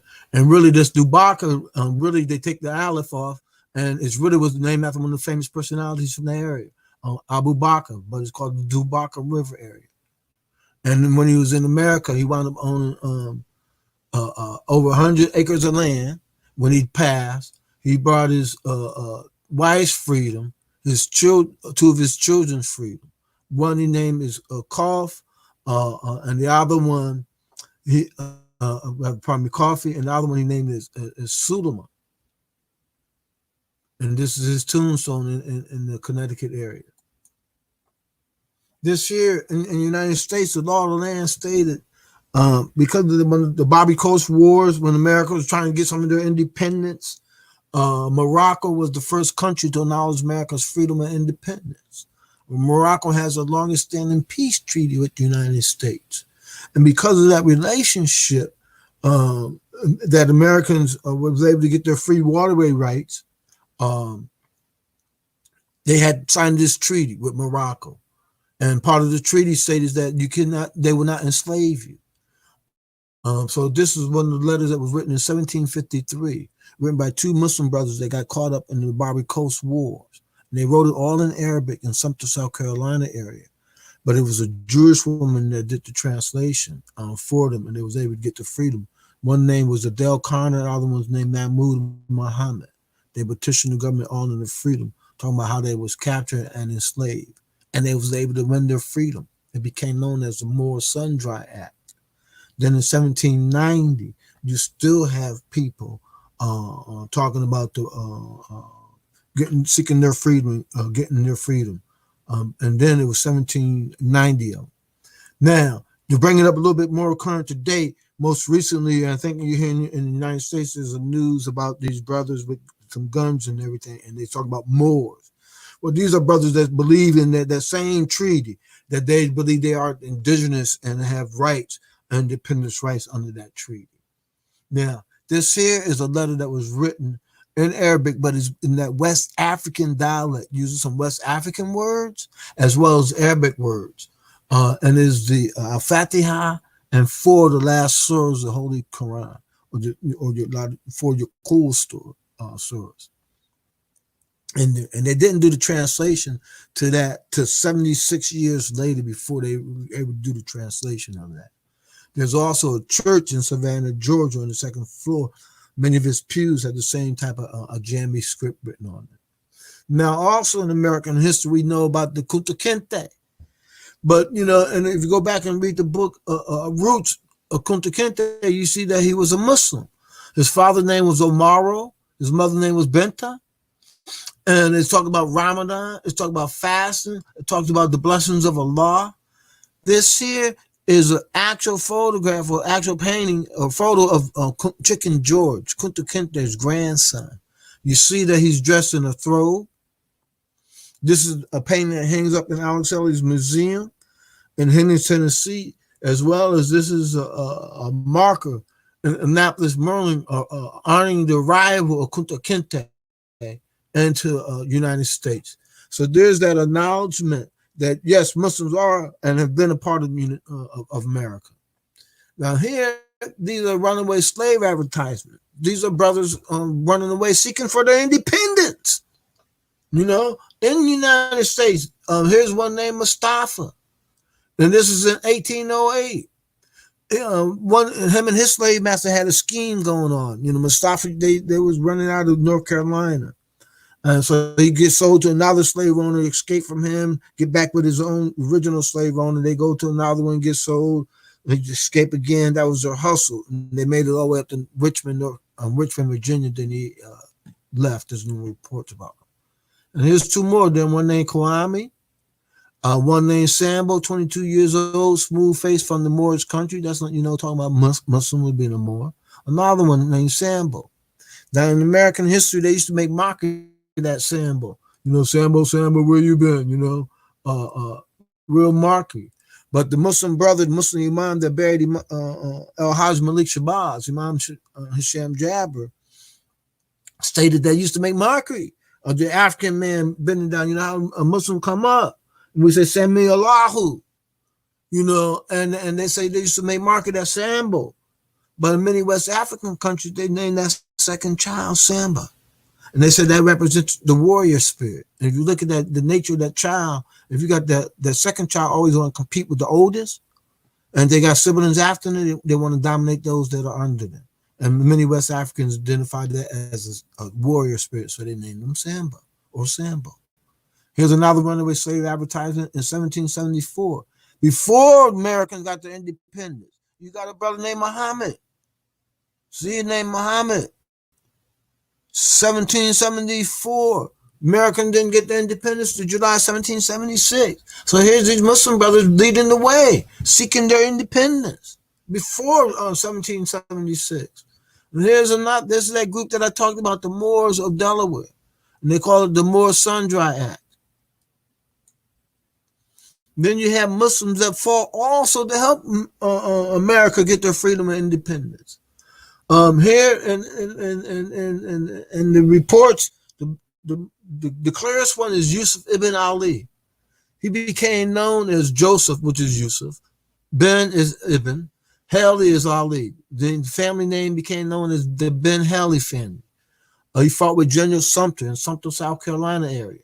There was another one listed named Babbitt Muhammad out of Virginia area. Two more, one was named Yusuf Saba or Joseph Saba, and another one was Francis Saba. Then these two, there was two others that fought in the Revolutionary War, but they're more known popularly as African American Revolutionary War heroes. But they clearly changed their names. One, this guy named here, Peter Salim, which they did is honoring him during the Revolutionary War, called him Peter Salim. Before the Revolutionary War, before he got his freedom, his name was Bucksminster. Then he changed it to Salim. And if you look in the American dictionary, Western dictionary, they say Salem. They say that word Salem is an Arabic word. And we know that in Arabic, it means Salim, peace. Then you got this other one, Salim Poor. This is a postage stamp about him. These are two postage stamps that they honor these Revolutionary War heroes. Early on, as I said earlier, that Morocco was the first country to acknowledge America's freedom and independence. This here is the letter of the Sultan of Morocco to George Washington. This is a letter from George Washington from George Washington to the Sultan of Morocco, establishing a peace treaty. Sorry, I used this version. This one don't have it clear. But this here is a certification or the ratification of this peace treaty that the Muslims had or Morocco had with the United States. And some of the American founding fathers were U.S. diplomats to the Muslim world. Here you got John Adams' signature and Thomas Jefferson's signature. Both of these are founding fathers of the United States. And what they wanted was free waterway rights so they could have trade. And the first country to acknowledge American freedom and independence was Morocco. Then rounding out the first 5 Muslim countries, you had Algeria, Tunisia, Libya, and Muscat, which we know today as Oman. They are the first out of the first 10 international peace treaties. 5 was done with Muslim countries. And I'm going back, reiterated, once we lost Spain and Portugal, this is why they was the first Europeans coming down, starting to enslave us. And it was about trade. Now going back to our founding fathers, Thomas Jefferson had a Quran. The first Muslim took the oath of first Muslim congressman in the United States. Keith Ellison, took the oath of office on the copies of Thomas Jefferson's Quran. This is front cover page of Thomas Jefferson's Quran, which was a 2-volume set. And John Adams also had a Quran. His Quran is in his library in Massachusetts. This is a copy of John Adams' Quran. So this is why sometimes some of the things you see within the Constitution or the makeup of our Constitution, because of the familiarity of Islam, the familiarity of even the Constitution of Islam, they incorporated some concepts. All men are created equal, under God. I want to go back a minute. And certain other rights, like sure one vote is that concept. So we also have a voice in that structure.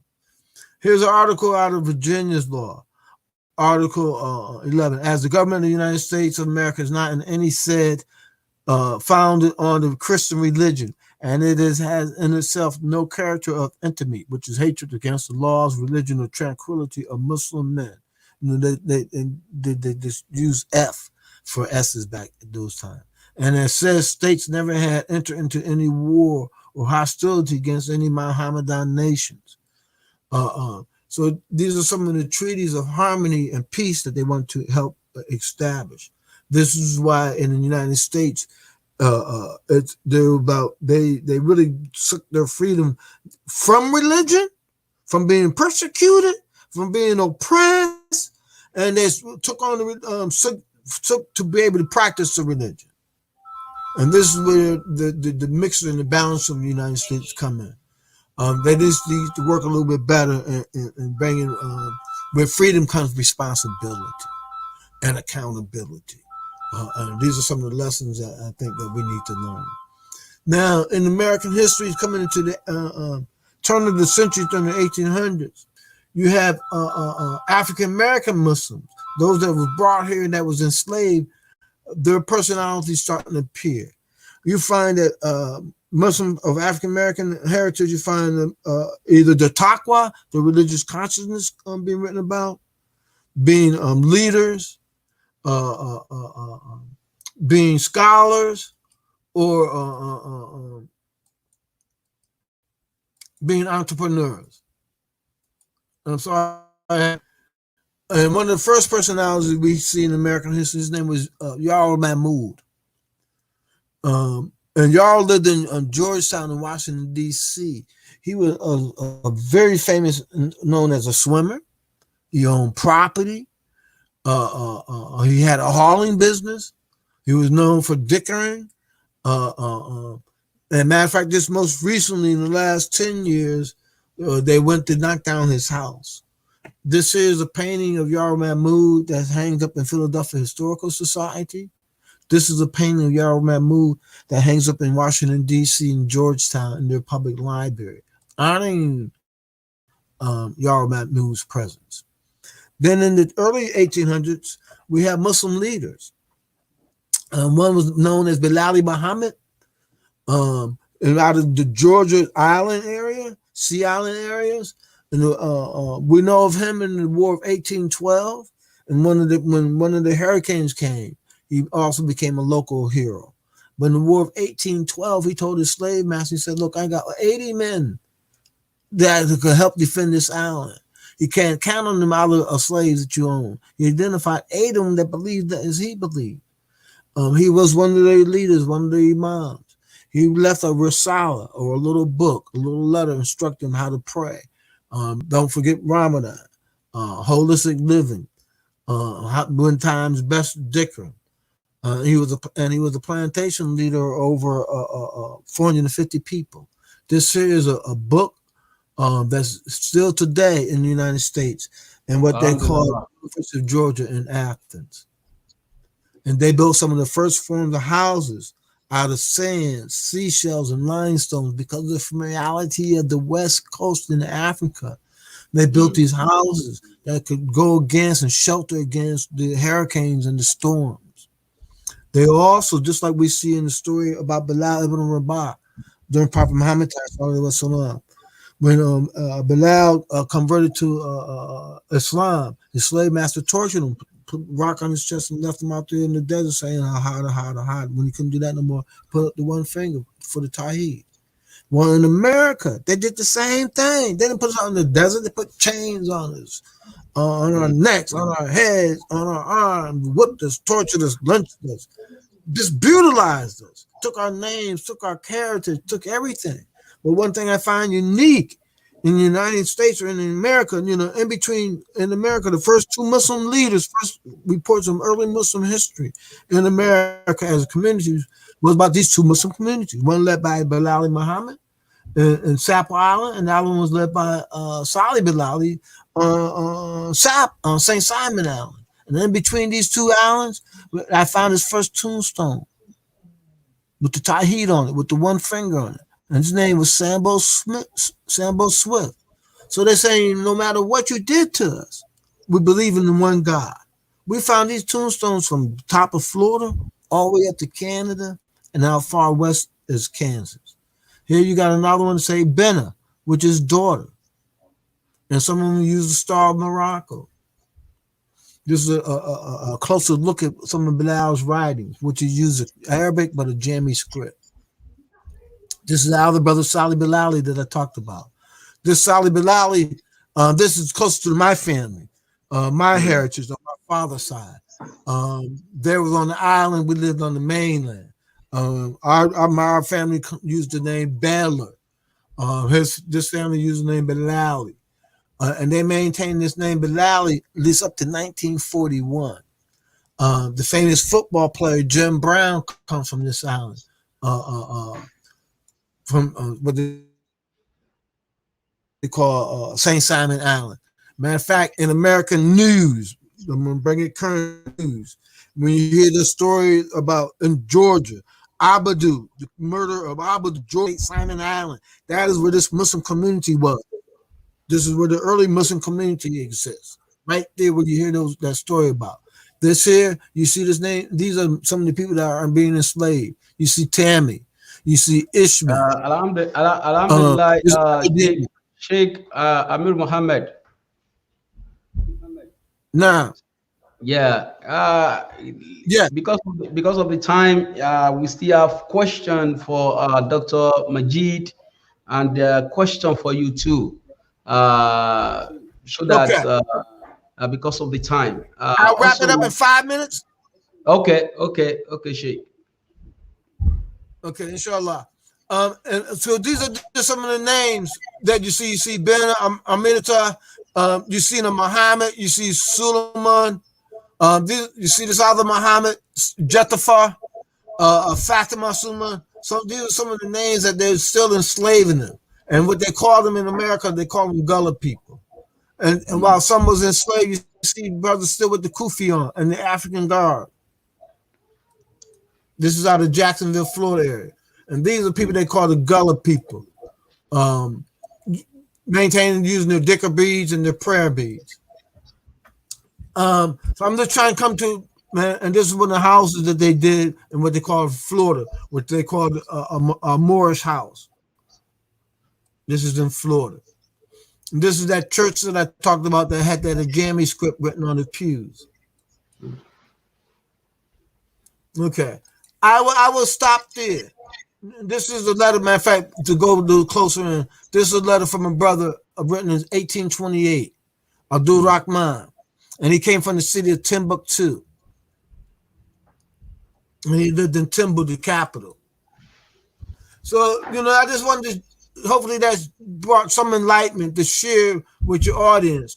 Absolutely. America's a rich Islamic history amongst Muslims. Even you see the story of Harriet Tubman. She used the same name Amirta. She used to fast on Fridays. This is one point I just want to show. Even in America's early churches, some of the early Muslims, after being enslaved and they moved into Christianity, some of the first churches that they built minarets, and they used arches in the windows and in the formats. And this is in Annapolis, Maryland. At that time, they thought this was very unique, very strange, because the churches up the West was not built like that. And here, this one put in new windows. They took out the arch, but up in here, they made sure they kept Islamic design. Okay. And these are the census records of Muslims being listed in the 1850s. I'm going to stop sharing my screen. Bismillah. Thank you very much. We really appreciate the history of Muslims in early American. May Allah in infinite mercy continue to be with you, Sheikh. Continue to increase his knowledge and understanding. It's going to be a question time right now, in which is going to be a seminar asking question from Dr. Abdul Majid and also back to our Sheikh, inshallah. Assalamu alaikum, brother Dr. Waris Abdul Majid. Assalamu alaikum. Wa alaikum assalam, brother.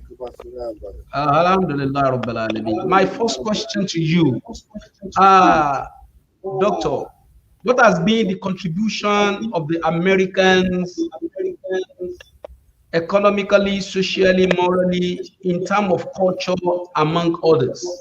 What are the contribution of Muslims in terms of economic and social and moral in America?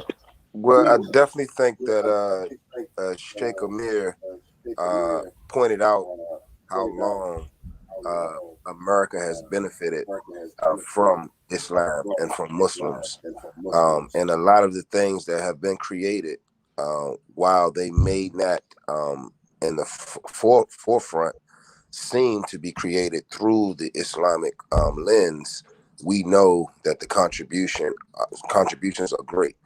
Specifically, when you're talking about African Americans in America who have done so much to build up this country, and many of the foundations, if you go back, it starts with Muslims.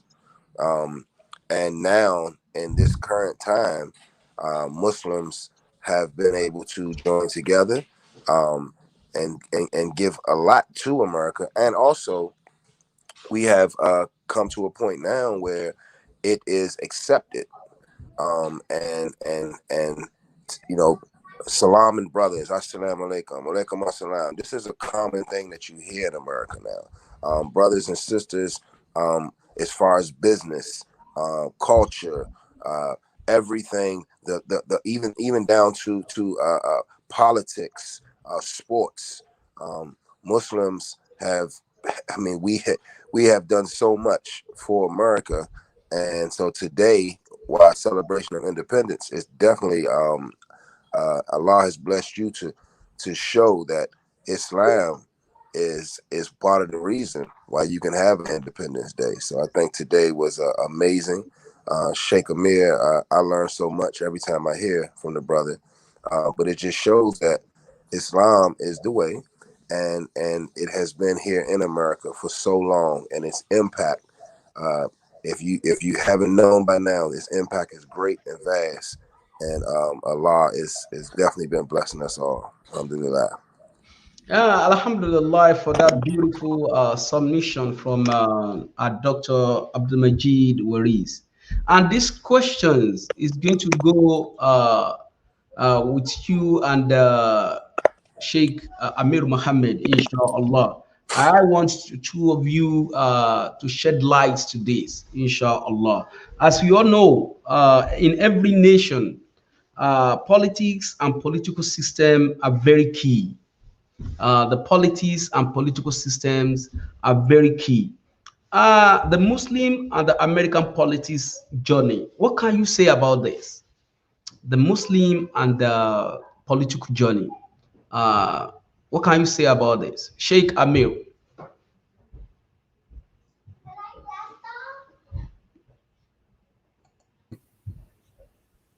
Okay, Bismillah ar-Rahman ar-Rahim.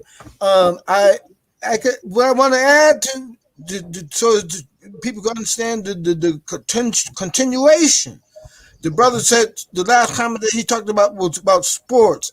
Well, you look at when Muslim, well, not Muslim, the non-Muslim, the sports figure, LeBron James and all of them, when they wanted to protest about Black Lives Matter, who did they use as a model and an inspiration but Muhammad Ali and his stand?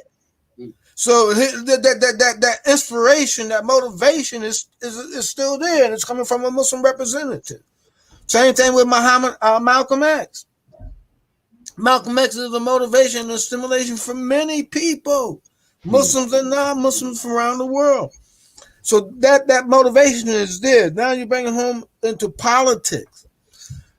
Muslims, especially during as a majority, did not engage in American politics during the years of the 30s, 40s, 50s, 60s, early 70s.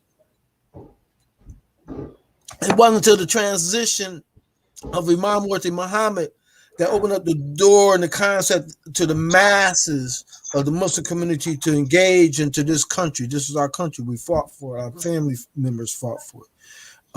Engage in part of it. If you look at some of the FBI reports, one of the comments they say about Malcolm was they wasn't in fear of Malcolm because we didn't vote.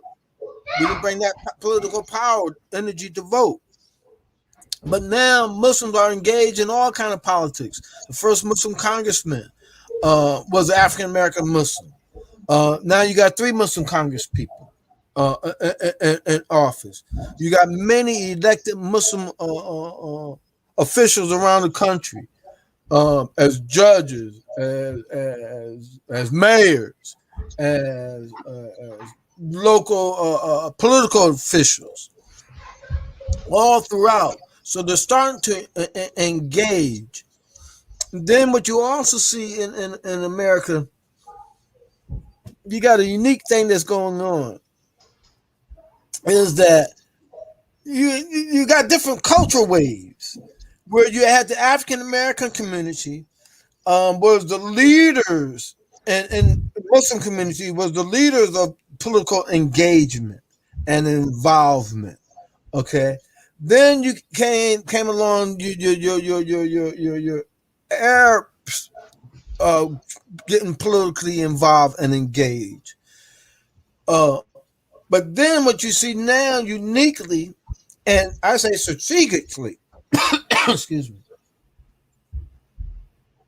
you have the Indo-Pak Muslims. They are a political power and a political force in America today. They are in many political positions, appointed positions. They are in many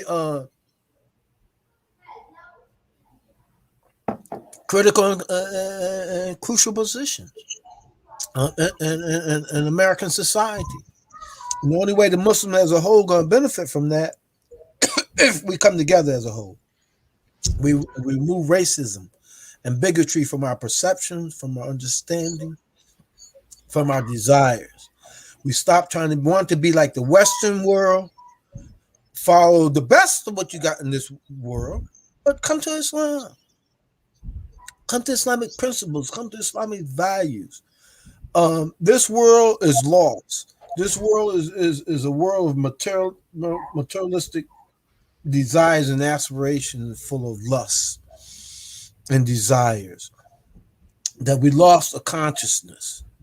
I know here in the United States, when I grew up as a kid, I used to go pick cherry trees, fruit trees, apple trees, pear trees, was involved with nature. I know in Nigeria, before the Carter administration, y'all was growing food, rice and everything. Now y'all export oil and import food, rice and everything else.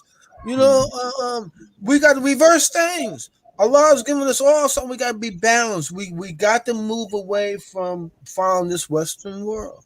This world, one of the things that the Muslim community should have shown, the Muslim African American community should have shown the world the dualistic ideas and deceptions that this world will offer you. You know, but you can still engage. You can still be involved. You know, in a friendship way. Allah said, the best of it is in service to Him, and that is in service to humanity.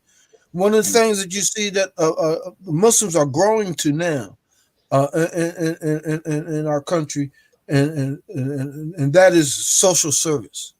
Yes.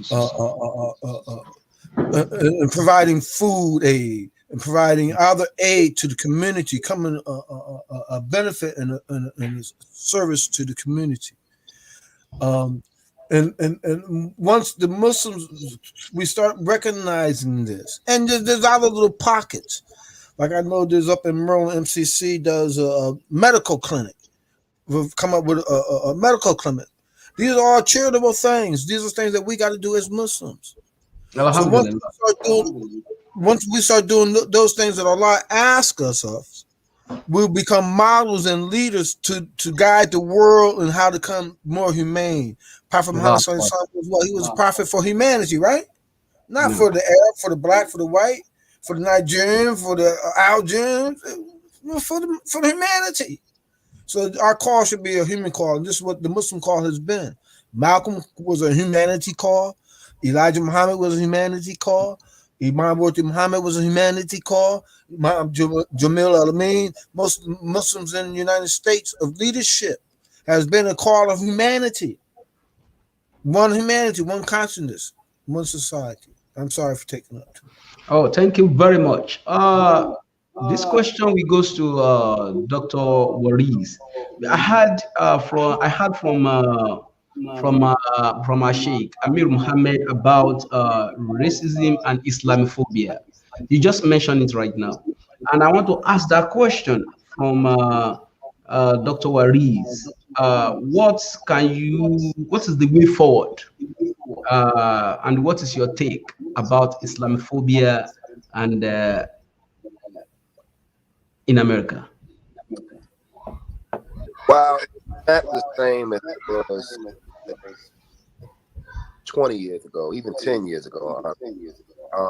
It's definitely still prevalent. However, I believe that uh, who are really showing beauty of that's what bats that phobia. Just be able to see how brothers and sisters are able to take care of how these brothers are starting business, how they are adding value to the American culture, to the American way. Not as not necessarily adopting all of the Western world. However, taking that what is beautiful, and there are some beautiful, beautiful ways in America, adopting those ways, but also staying true to Al-Islam. And I think because of that, that phobia dissipates. And not only that, it actually now become a breeding ground. We become the examples that people want to be. So if you look at, and I don't have these exact numbers, probably does. You look at from Nation of Islam to be able to see the beauty of the religion, and you see how over time the numbers have increased.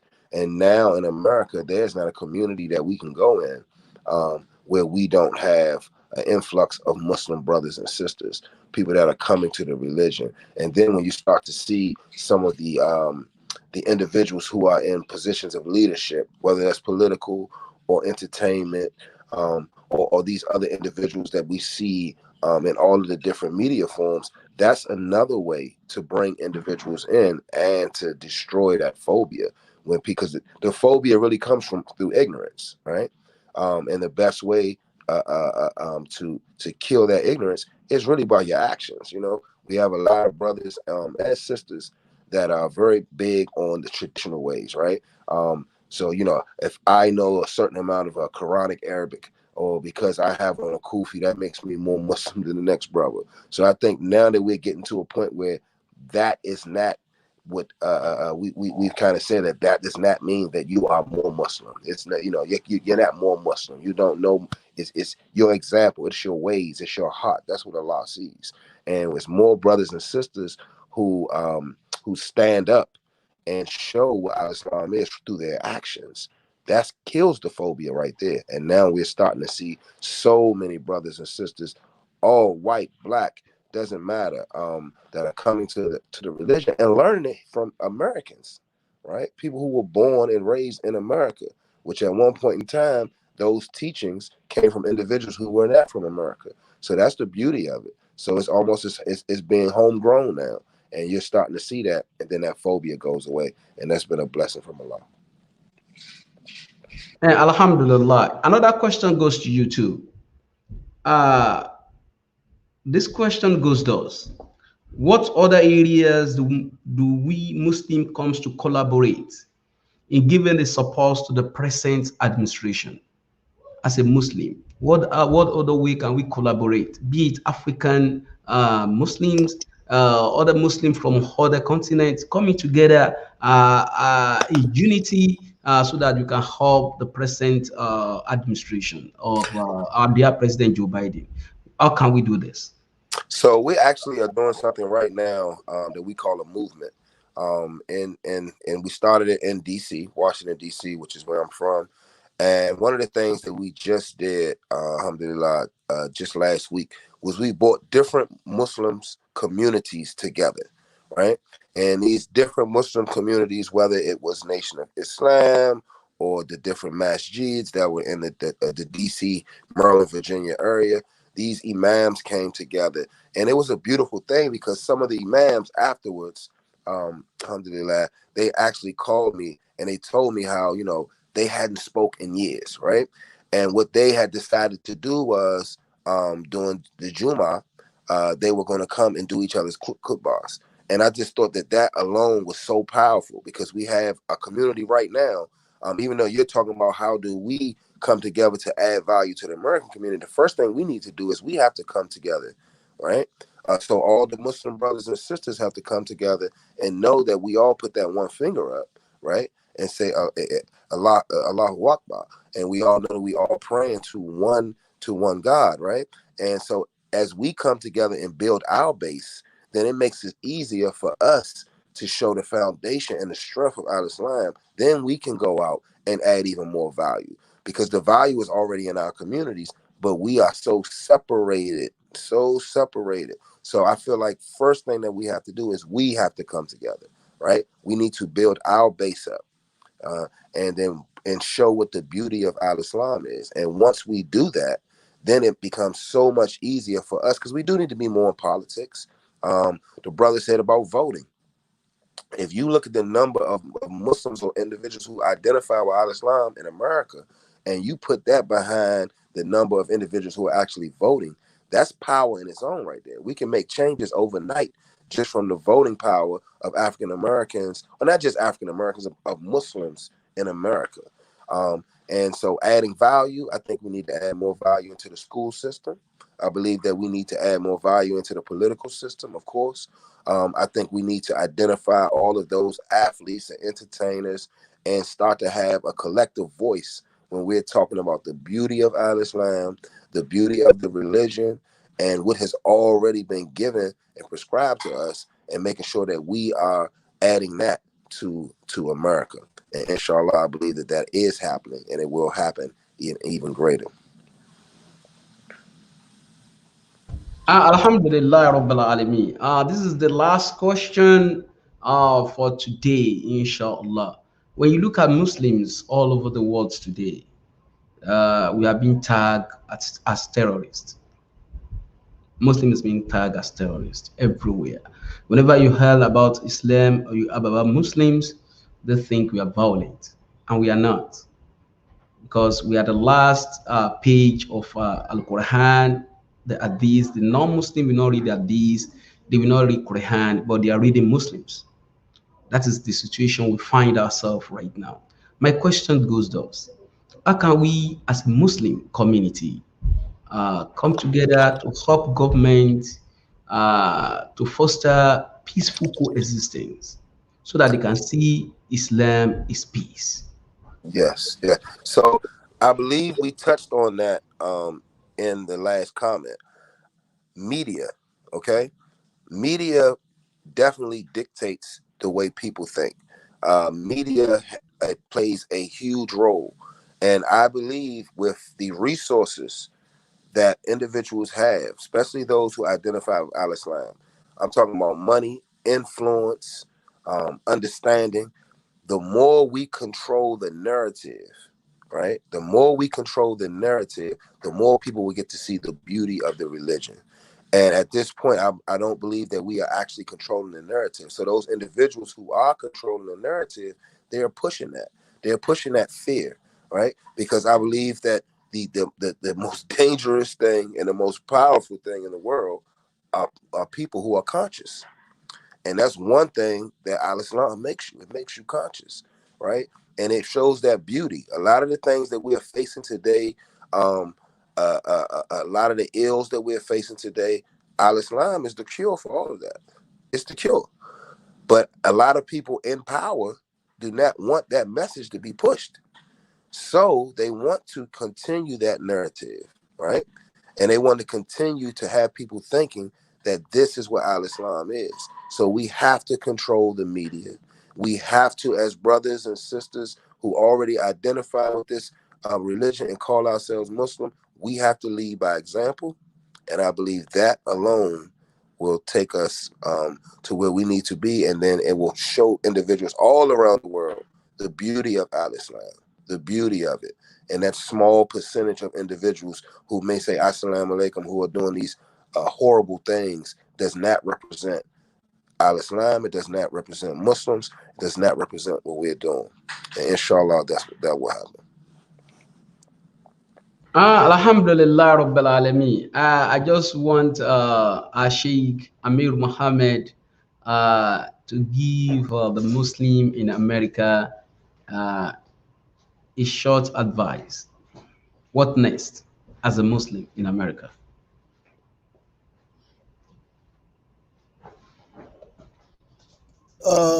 Continue to read the Quran every day.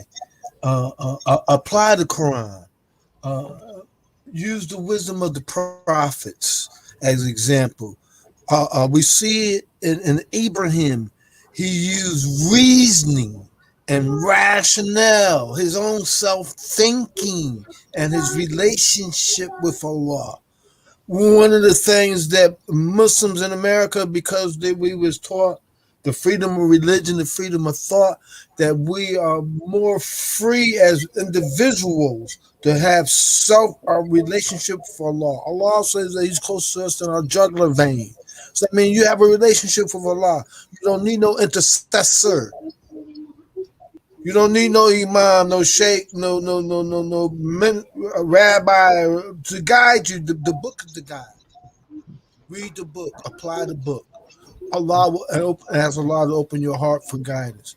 And then we need to come together and understand our role as Muslims and our role as Americans to the world, as far as being a light and as a guide.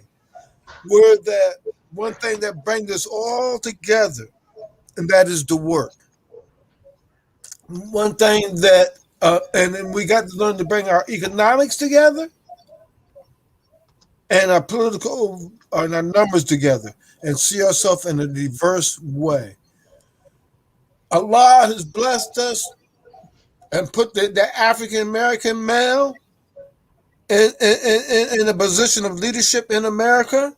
And America is a leader of the world, so that an African American Muslim can be a leader as an example to be an inspiration for humanity to stand up and become a better servant to God through your good deeds and good actions and your freedom of thought and freedom of relationship to do the right thing and the best of things. Alhamdulillah Rabbil Alameen. Also, Dr. Abdul Majid, what's your take about that? I honestly believe that Sheikh had definitely wrapped it up. It's understanding the religion, going by the examples that have already been provided.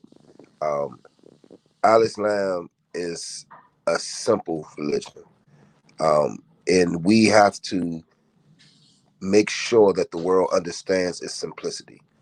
We have to make sure that we do not get hung up on tradition and forget about the beauty of the religion. We have to study the Quran. We have to make sure that we work together and that we show our strength in our numbers and in our actions. And Allah already has planned. He's giving us everything that we need. It is just time for us to put egos aside. It's time for us to understand what our calling is, and understand that Islam is the way. And as long as we understand that and we show that, more than talk. We talk. A lot of brothers, we talk a lot, but we have to show with our actions. And as long as we do that, and stay true to the Quran, I believe everything that we're talking about, everything that we're fighting for, will happen. And our independence, because that's what we're fighting for. It's independence of your soul, independence of your mind, independence of your character, all of these things. This is what we are fighting for. So inshallah, we'll have our Independence Day. And I look forward to that. I appreciate you, brother, for having me here today to be able to speak on that. Sheikh Amir, always a pleasure. And I definitely thank you. May Allah continue to bless you. Alhamdulillah Rabbil Alameen. I really appreciate your coming on this platform today, inshallah. Also, part of what we have been discussing, that is aims and objective in Nasrullah al-Fatih Islamic organization. We have our headquarters in Lagos, in Nigeria, and it's one of the leading Islamic society in the world today. And you can find us in United UK and Ireland. We are spread across the globe, and we're making sure Islam, to understand Islam, and they were pace setting organization, both in Africa and in the diaspora too, in all parts of the globe, inshallah. And as what we have been discussing, we have Arabic class in which people are learning. We're doing this online, and they are learning, inshallah. And by October, inshallah, we'll be calling on Sheikh Amir Mohammed from Islamic Heritage, and Dr. Mahjid Abdul Majid from Masjid Muhammad to come and celebrate with us, to come and do the graduation for our brothers and sisters that are learning Quran, inshallah. And also, we have been doing wonderfully well, doing charity within the Washington, D.C. metropolitan. We've been doing great in terms of that, inshallah. And we're going to do so many things together with Islamic heritage, with Masjid Muhammad, and most of the masajid within Washington, D.C. area, even though to showcase what we have as Islamic society, even though as a Muslim, inshallah. That is what we stand for, to make sure we're doing good things as a Muslim, to be a law-abiding citizen, and to make sure government see us as one of the Islamic people that following the Quran, Hadith, and doing good things within the society, within the nation, inshallah. And to make sure we have peaceful coexistence among all the mosques, all the Islamic organization, inshallah. That's what we stand for as Nasrullah al-Fatih. And we are very happy to have you, Sheikh Amir Mohammed, and which you have show us, you have teach us. We have gained a lot from you, from the history of Islam in America. May Allah, in infinite mercy, continue to be with you. In Allah, in infinite mercy, continue to guide you, continue to be with you in all your facets of life. Inshallah, may Allah continue to grant your request, grant your prayer, inshallah. Also, Brother Abdul Majid, really thank you for your patience, inshallah. That is the attribute of Allah, as-sabr. You've been patient with us, and we have gained a lot from you, inshallah. And we are looking forward in the nearest future to collaborate, to do good things with Islamic heritage, Masjid Muhammad, and some mosques and some masajid in Washington DC area. Inshallah, biqdratillah, bisir al-Fatiha. Bismillahir Rahmanir Rahim. Alhamdulillahi Rabbil Alamin. Ar-Rahmanir Rahim. مالك يوم الدين إياك نعبد وإياك نستعين اهدنا صراط المستقيم صراط الذين أنعمت عليهم غير المغضوب عليهم ولا الضالين. May everybody on this platform, we sing Jazakumullah khairan jamia. May Allah continue to guide you. May Allah continue to be with you. Inshallah. We really appreciate your coming. We appreciate your coming, Dr. Abdul Majid and our dear Sheikh. Inshallah. We really appreciate your coming. Jazakumullah khairan. Thank you very much. Really appreciate you. Thank you very much. Thank you very much. Alhamdulillah Rabbil Alameen. That was a good, interesting, and interactive section with our guest, inshallah, to celebrate American independence. To celebrate American independence, and they really bring us down to the memory lane, where we are, what we stand for as a Muslim in America, the history of Islam in America.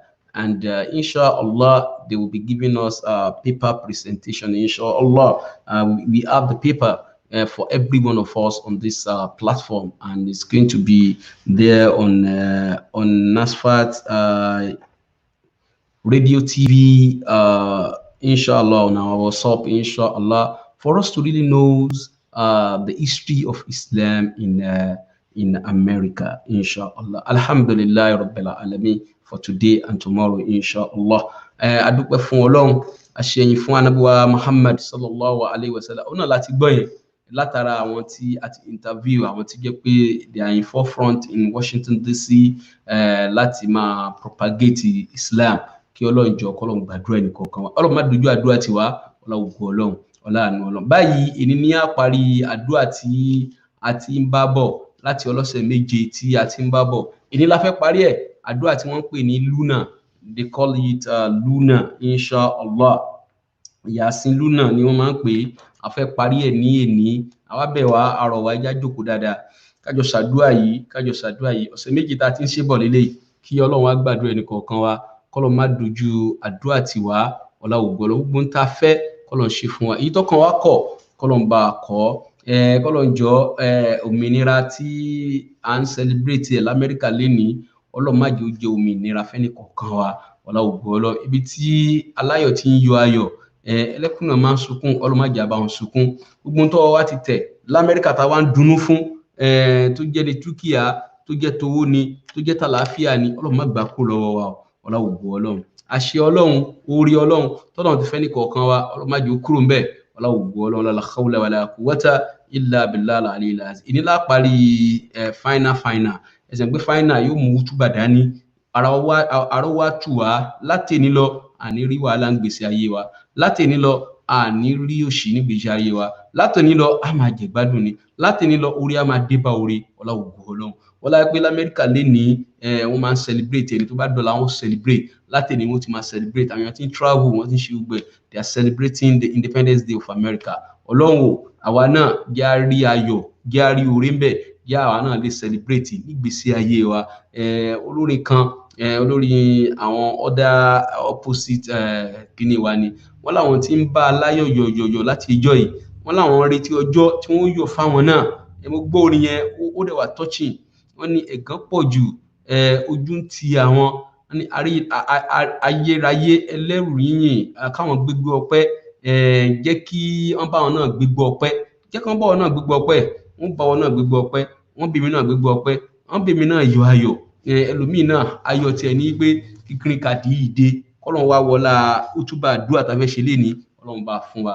Ẹlòmíì náà ayọ̀ tiẹ̀ ní pé kó bímọ, Ọlọ́run náà fẹ́ bímọ, Ọlọ́run wá wọlá útúbà tá a fẹ́ ṣe lénìí, àdúrà tá a ti ń ṣe bọ̀ ọlọ́sẹ̀ méje, Ọlọ́run o jẹ́ ká àdúrà wa gbà, ọlá ògo Ọlọ́run. Ẹlòmíì ń retí ipò náà fẹ́ travel Ọlọ́run bá ṣe ní rọrùn ẹlòmíì ayọ̀ ti àlàáfíà ní kálàáfíà ó ṣe dí àgọ́ ara ẹ̀ Ọlọ́run bá fún un lálàáfíà ẹlòmíì retí pé kó ń kọ́lé kó ń lówó kó ń níṣẹ́ rí Ọlọ́run bá ṣe bẹ́ẹ̀ fún yín Ọlọ́run má dojú àdúrà tì yín Ọlọ́run má dojú àdúrà tì yín Ọlọ́run bá a ṣe wá ń gbàdúrà fúnra wa látara Amẹ́ríkà ibi tí wọ́n ti ṣẹ̀ wá tán ti bí wa náà Nàìjíríà wa náà Ọlọ́run má bàjẹ́ ó mì ó ń fì báyìí náà Ọlọ́run àwọn olórí wa Ọlọ́run bá tún wọn ṣe àwọn olórí wa Ọlọ́run bá tún wọn ṣe àwọn ọmọ ẹ̀yìn náà Ọlọ́run bá táwa náà ṣe Ọlọ́run gbàdúrà tiwa náà Ọlọ́run gbàdúrà tiwa foríjì wá ṣàánú wa tó bá jẹ́ṣẹ̀ ló pọ̀ jù ni Ọlọ́run foríjì wá Ọlọ́run wala hawla wala quwwata illa billah ẹjá jókòó kájọ ṣàdúrà Yasin lúnà yìí eléyìí ní last week tí ó kù ọ̀sẹ̀ méje la ti ń ṣe bọ̀ kọ́lọ́run wá gbàdúrà tá bá ti wá débi mùbínú kọ̀ọ̀kan tá bá ti débẹ̀ tá bá ti ń ṣe ẹyọ kọ̀ọ̀kan lọ la máa ṣàdúrà fúnra wa a máa ṣàdúrà a máa rán Ọlọ́run létí gbogbo tá a ti ń tọrọ bọ̀ láti bí ọ̀sẹ̀ kan tó jọ́sẹ̀ méje kọ́lọ́run gbàdúrà wa bismillahirrahmanirrahim Yasin wal Qur'anil hakim innaka laminal mursalin ala siratin mustaqim tanzilal azizur rahim litunsira qawman ma unsira abahum fahum ghafilun bismillahir rahmanir rahim alhamdulillahi rabbil alamin arrahmanir rahim maliki yawmiddin iyyaka na'budu wa iyyaka nasta'in ihdinas siratal mustaqim siratal ladzina an'amta 'alaihim ghairil maghdubi 'alaihim waladdallin آمين الله لا إله إلا هو الحي القيوم لا تأخذه سنة ولا نوم له ما في السماوات وما في الأرض من ذا الذي يشفع عنده إلا بإذنه يعلم ما بين أيديهم وما خلفهم ولا يحيطون بشيء من علمه إلا بما شاء وسع كرسيه السماوات والأرض ولا يؤوده حفظهما وهو العلي العظيم آمن الرسول بما أرسل إليه من ربه والمؤمنون كل آمن بالله وملائكته وكتبه ورسوله لا نفرق بين أحد من رسوله وقالوا سمعنا وأطعنا غفرانك ربنا وإليك المصير لا يكلف الله نفسا إلا وسعها لها ما كسبت وعليها ما اكتسبت ربنا لا تؤاخذنا إن نسينا وأخطأنا ربنا ولا تحمل علينا إصرا كما حملت على الذين من قبلنا ربنا ولا تحملنا ما لا طاقة لنا به واعف عنا واغفر لنا وارحمنا أنت مولانا فانصرنا على القوم الكافرين ألم ترى كيف فعل ربك بأصحاب الفيل ألم يجعل كيدهم في تضليل وأرسل عليهم طيرا أبابيل ترمي بجرة من سجيل فجعلهم كعصف مأكول بسم الله الرحمن الرحيم لا في قريش لا في رحلة الشتاء والصيف فليعبدوا رب هذا البيت الذي أطعمهم من جوع وآمنهم من خوف بسم الله الرحمن الرحيم قل يا أيها الكافرون لا أعبد من تعبد ولا أنتم عابدون ما أعبد ولا أنا عابد ما عبدتم ولا أنتم عابدون ما أعبد لكم دينكم ولي الدين بسم الله الرحمن الرحيم قل والله أحد الله الصمد لم يلد ولم يولد ولم يكن له كفوا أحد بسم الله الرحمن الرحيم قل أعوذ برب الفلق من شر من خلق ومن شر غاسق إذا وقب ومن شر نفاثات في العقد ومن شر حاسد إذا حسد بسم الله الرحمن الرحيم قل أعوذ برب الناس ملك الناس إله الناس من شر وسواس الناس الذي يوسوس في صدور الناس من الجنات والناس wala awla wala quwwata illa billahi al-aliyyil azim Ọlọ́run luna àkọ́kọ́ leleyi gbogbo tó ti dòkun gbèsè ayé wa Ọlọ́run bá fi eni Ọlọ́run bá fi jidide Ọlọ́run bá fi jidide òmìnira Amẹ́ríkà tí gbogbo ayé ń yọ̀ gbogbo tó ti dòkun gbèsè ayé wa Ọlọ́run bá jidide àìlówó òkú ni àìbímọ òkú ni gbogbo tó wá ti dòkú wọlọba hayyu ya akọyumu ya hayyu ya akọyumu wọlọba aláyè tí ò ní kú ọba gbére ní ẹ gbogbo tó wá ti wá dòkú ní gbèsè ayé wa àìlálàáfíà òkú ni Ọlọ́run bá jidide ní gbèsè ayé wa gbogbo tá lè tọ́ka sí pé eléyìí ò function ní gbèsè ayé wa iṣẹ́ yìí ò lọ déédé àìríwe ni àìrí nǹkan kan ni gbogbo tó wá ti dòkú pátá Ọlọ́run àwa ń bẹ̀ lásìkò yìí Ọlọ́run bá jidide la hawla ولا قوة إلا بالله العلي العظيم لقد يقول قول الأكثرين فهم لا يؤمنون إنا جعلنا في أعناقهم أغلالا فإلى الأذقان فهم مقمحون وجعلنا من بين أيديهم سدا ومن خلفهم سدا فأغشيناهم فهم لا يبصرون وسواء عليهم أنذرتهم ولم تنذرهم لا يؤمنون إنما تنذر من اتبع ذكر وعصي الرحمن بالغيب فبشرهم بمغفرة وأجر كريم إننا نحن نحيي الموتى ونكتب من قدموا وأثرهم وكل شيء أحصيناه في إمام مبين واضرب لهم مثلا أصحاب القرية إذ جاءها المرسلون بسم الله الرحمن الرحيم الحمد لله رب العالمين الرحمن الرحيم مالك يوم الدين إياك نعبد وإياك نستعين اهدنا الصراط المستقيم صراط الذين أنعمت عليهم غير المغضوب عليهم ولا الضالين آمين الله لا إله إلا هو الحي القيوم لا تأخذه سنة ولا نوم له ما في السماوات وما في الأرض من ذا الذي يشفع عنده إلا بإذنه يعلم ما بين أيديهم وما خلفهم ولا يأتون بشيء من علمه إلا بما شاء وسع كرسيه السماوات والأرض ولا يؤوده حفظهما وهو العلي العظيم آمن الرسول بما أرسل إليه من ربه والمؤمنون كل آمن بالله وملائكته وكتبه ورسوله لا نفرق بين أحد من رسوله وقالوا سمعنا وأطعنا غفرانك ربنا وإليك المصير لا يكلف الله نفسا إلا وسعها لا ما كسبت وعليها ما اكتسبت ربنا لا تؤاخذنا نسينا وأطعنا ربنا ولا تعامل علينا استيران كما مدن قبينا ربنا ولا تؤمنا ما لا تقتل لنا به واعف عنا واغفر لنا وارحمنا مولانا فانصرنا القوم الكافرين لقد جاءكم رسول من انفسكم عزيز عليه ما عنتم حريص عليكم بالمؤمنين رؤوف رحيم فان تولوا فقل حسبي الله لا اله الا هو عليه توكلت وهو رب العرش العظيم بسم الله الرحمن الرحيم ألم تر كيف فعل ربك بأصحاب الفيل ألم يجعل كيدهم في تضليل وأرسل عليهم طيرا أبابيل ترميهم بحجارة من سجيل وجعلهم كعصف مأكول بسم الله الرحمن الرحيم إلى قريش إلى في ليلة الشتاء والصيف فليعبدوا رب هذا البيت الذي أطعمهم من جوع وآمنهم من خوف بسم الله الرحمن الرحيم قل يا أيها الكافرون لا أعبد ما تعبدون ولا أنتم عابدون ما أعبد ولا أنا عابد ما عبدتم ولا أنتم عابدون ما أعبد لكم دينكم ولي دين بسم الله الرحمن الرحيم قل هو الله أحد الله الصمد لم يلد ولم يولد ولم يكن له كفوا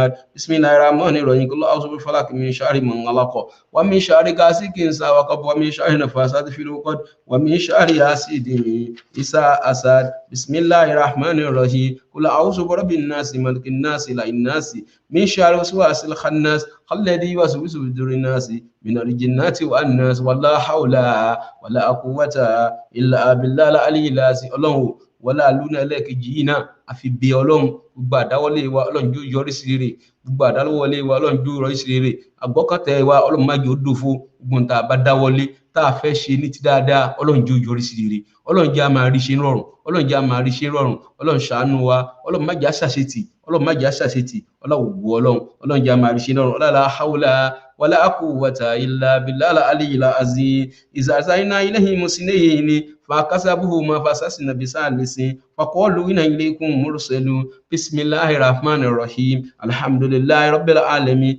الرحمن الرحيم مالك يوم الدين إياك نعبد وإياك نستعين اهدنا الصراط المستقيم صراط الذين أنعمت عليهم غير المغضوب عليهم ولا الضالين آمين الله لا إله إلا هو الحي القيوم لا تأخذه سنة ولا نوم له ما في السماوات وما في الأرض من ذا الذي يشفع عنده إلا بإذنه يعلم ما بين أيديهم وما خلفهم ولا يأتون بشيء من علمه إلا بما شاء وسع كرسيه السماوات والأرض ولا يؤوده حفظهما وهو العلي العظيم آمن الرسول بما أرسل إليه من ربه والمؤمنون كل آمن بالله وملائكته وكتبه ورسوله لا نفرق بين أحد من رسول وقالوا سمعنا وأطعنا غفرانك ربنا وإليك المصير لا يكلف الله نفسا إلا وسعها على من كسبت وعليها من اكتسب ربنا لا تؤاخذنا إن نسينا وأطعنا ربنا ولا تحمل علينا إصرا كما عملت لدينا من قبلنا ربنا ولا تؤمن ما لا طاقة لنا به واعف عنا واغفر لنا وارحمنا مولانا فانصرنا القوم الكافرين لقد جاءكم رسول من أنفسكم عزيز عليه ما عنتم حريص عليكم بالمؤمنين رؤوف رحيم فإن تولوا فقل حسبي الله لا إله إلا هو عليه توكلت وهو رب العرش العظيم بسم الله الرحمن الرحيم ألم تر كيف فعل ربك بأصحاب الفيل ألم يجعل كيدهم في تضليل وأرسل عليهم طيرا أبابيل ترميهم بحجارة من سجيل وجعلهم كعصف مأكول بسم الله الرحمن الرحيم إلى في قريش إلى في ليلة الشتاء والصيف فليعبدوا رب هذا البيت الذي أطعمهم من جوع وآمنهم من خوف بسم الله الرحمن الرحيم قل يا أيها الكافرون لا أعبد من تعبدون ولا أنتم عابدون ما أعبد ولا أنا عبد ما عبدتم ولا أنتم عبد ما عبد لكم دينكم ولي دين بسم الله الرحمن الرحيم قل الله أحد الله الصمد لم يلد ولم يولد ولم يكن له كفوا أحد بسم الله الرحمن الرحيم قل أعوذ برب الفلق من شر من خلق ومن شر غاسق إذا وقب ومن شر نفاثات في العقد ومن شر حاسد إذا حسد بسم الله الرحمن الرحيم قل أعوذ برب الناس ملك الناس إله الناس من شر الوسواس الخناس الذي يوسوس الناس من الجنة والناس ولا حول ولا قوة إلا بالله العلي العظيم ọlọ́run wọlé àlùna eléyìí náà a fi bẹ̀wọ̀ ọlọ́run gbogbo tó ń jẹ́ àrùn ẹ̀ṣẹ̀ pátápátá ọlọ́run forí ẹ̀ṣẹ̀ wa jì wá eléyìí tá a mọ̀ọ́mọ̀ ṣe eléyìí tá a mọ̀ọ́mọ̀ dá eléyìí tá a dá síyàn lọ́rùn ni àti eléyìí tá a náà ń ṣe fúnra wa ẹ̀ṣẹ̀ ojú ni ẹ̀ṣẹ̀ ọwọ́ ni ẹ̀ṣẹ̀ ara ni ọlọ́run forí ẹ̀ṣẹ̀ wa jì wá ẹ̀ṣẹ̀ tí ń dènà àdúrà wọlé àlùna yìí náà ọlọ́run forí ẹ̀ṣẹ̀ wa jì wá ọlọ́run ògo ọlọ́run àwọn ọmọ wa forí ẹ̀ṣẹ̀ wọn jì wọ́n ẹ̀ṣẹ̀ ìdílé tí ń bá wa jà báyìí ọlọ́run forí ẹ̀ṣẹ̀ wa jì wá ọlọ́run ògo ọlọ́run lé wa kó nú ẹ̀ṣẹ̀ ọlọ́run ògo ọlọ́run lé wa kó nú ẹ̀ṣẹ̀ wala hawla wala quwwata illa billahi al-aliyyil azim قالوا ما أنتم إلا بشر مثلنا وما أنزل الرحمن من شيء إن أنتم إلا تكسبون قالوا ربنا يعلم إليكم لمرسلون بسم الله الرحمن الرحيم الحمد لله رب العالمين الرحمن الرحيم مالك يوم الدين إياك نعبد وإياك نستعين اهدنا الصراط المستقيم صراط الذين أنعمت عليهم غير المغضوب عليهم ولا الضالين آمين الله لا إله إلا هو الحي القيوم لا تأخذه سنة ولا نوم له ما في السماوات وما في الأرض من ذا الذي يشفع عنده إلا بإذنه يعلم ما بين أيديهم وما خلفهم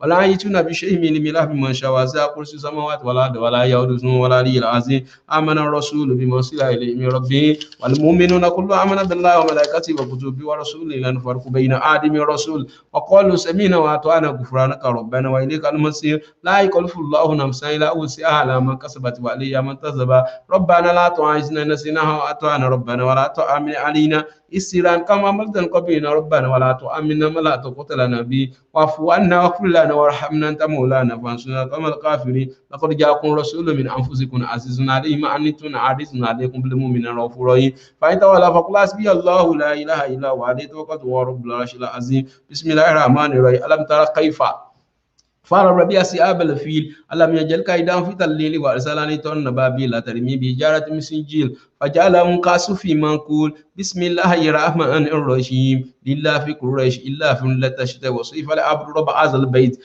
الذي أطعمهم من جوع وآمنهم من خوف بسم الله الرحمن الرحيم قل يا أيها الكافرون لا أعبد من تعبد ولا أنتم عابدون ما أعبد ولا أنا عابد ما عبدتم ولا أنتم عابدون ما أعبد لكم دينكم ولي دين بسم الله الرحمن الرحيم قل هو الله أحد الله الصمد لم يلد ولم يولد ولم يكن له كفوا أحد بسم الله الرحمن الرحيم قل أعوذ برب الفلق من شر من خلق ومن شر غاسق إذا وقب ومن شر نفاثات في العقد ومن شر حاسد إذا حسد بسم الله الرحمن الرحيم قل أعوذ برب الناس ملك الناس إله الناس من شر الوسواس الخناس الذي يوسوس الناس من الجنة والناس ولا حول ولا قوة إلا بالله العلي العظيم ọlọ́run gbogbo tó ń jẹ́ràn àrùn pátápátá tí ò ní jẹ́ kíyàn lálàáfíà ọlọ́run àfọlá àlùnà yìí náà àfi bẹ́ lọ́hùn ọlọ́run wá fún wa lálàáfíà lójú wa fún wa lálàáfíà lọ́wọ́ wa ní gbogbo ara wa nínú ẹ̀jẹ̀ ara wa nínú ṣan ara wa ọlọ́run bá fà láàfíà sí gbogbo má fi ṣan ara wa má fi dè wá mọ́lẹ̀ ọlọ́run fún wa lálàáfíà àwọn àyà ọlọ́run bá fún wa lálàáfíà ẹ̀yin bàbá ọlọ́run fún yín lálàáfíà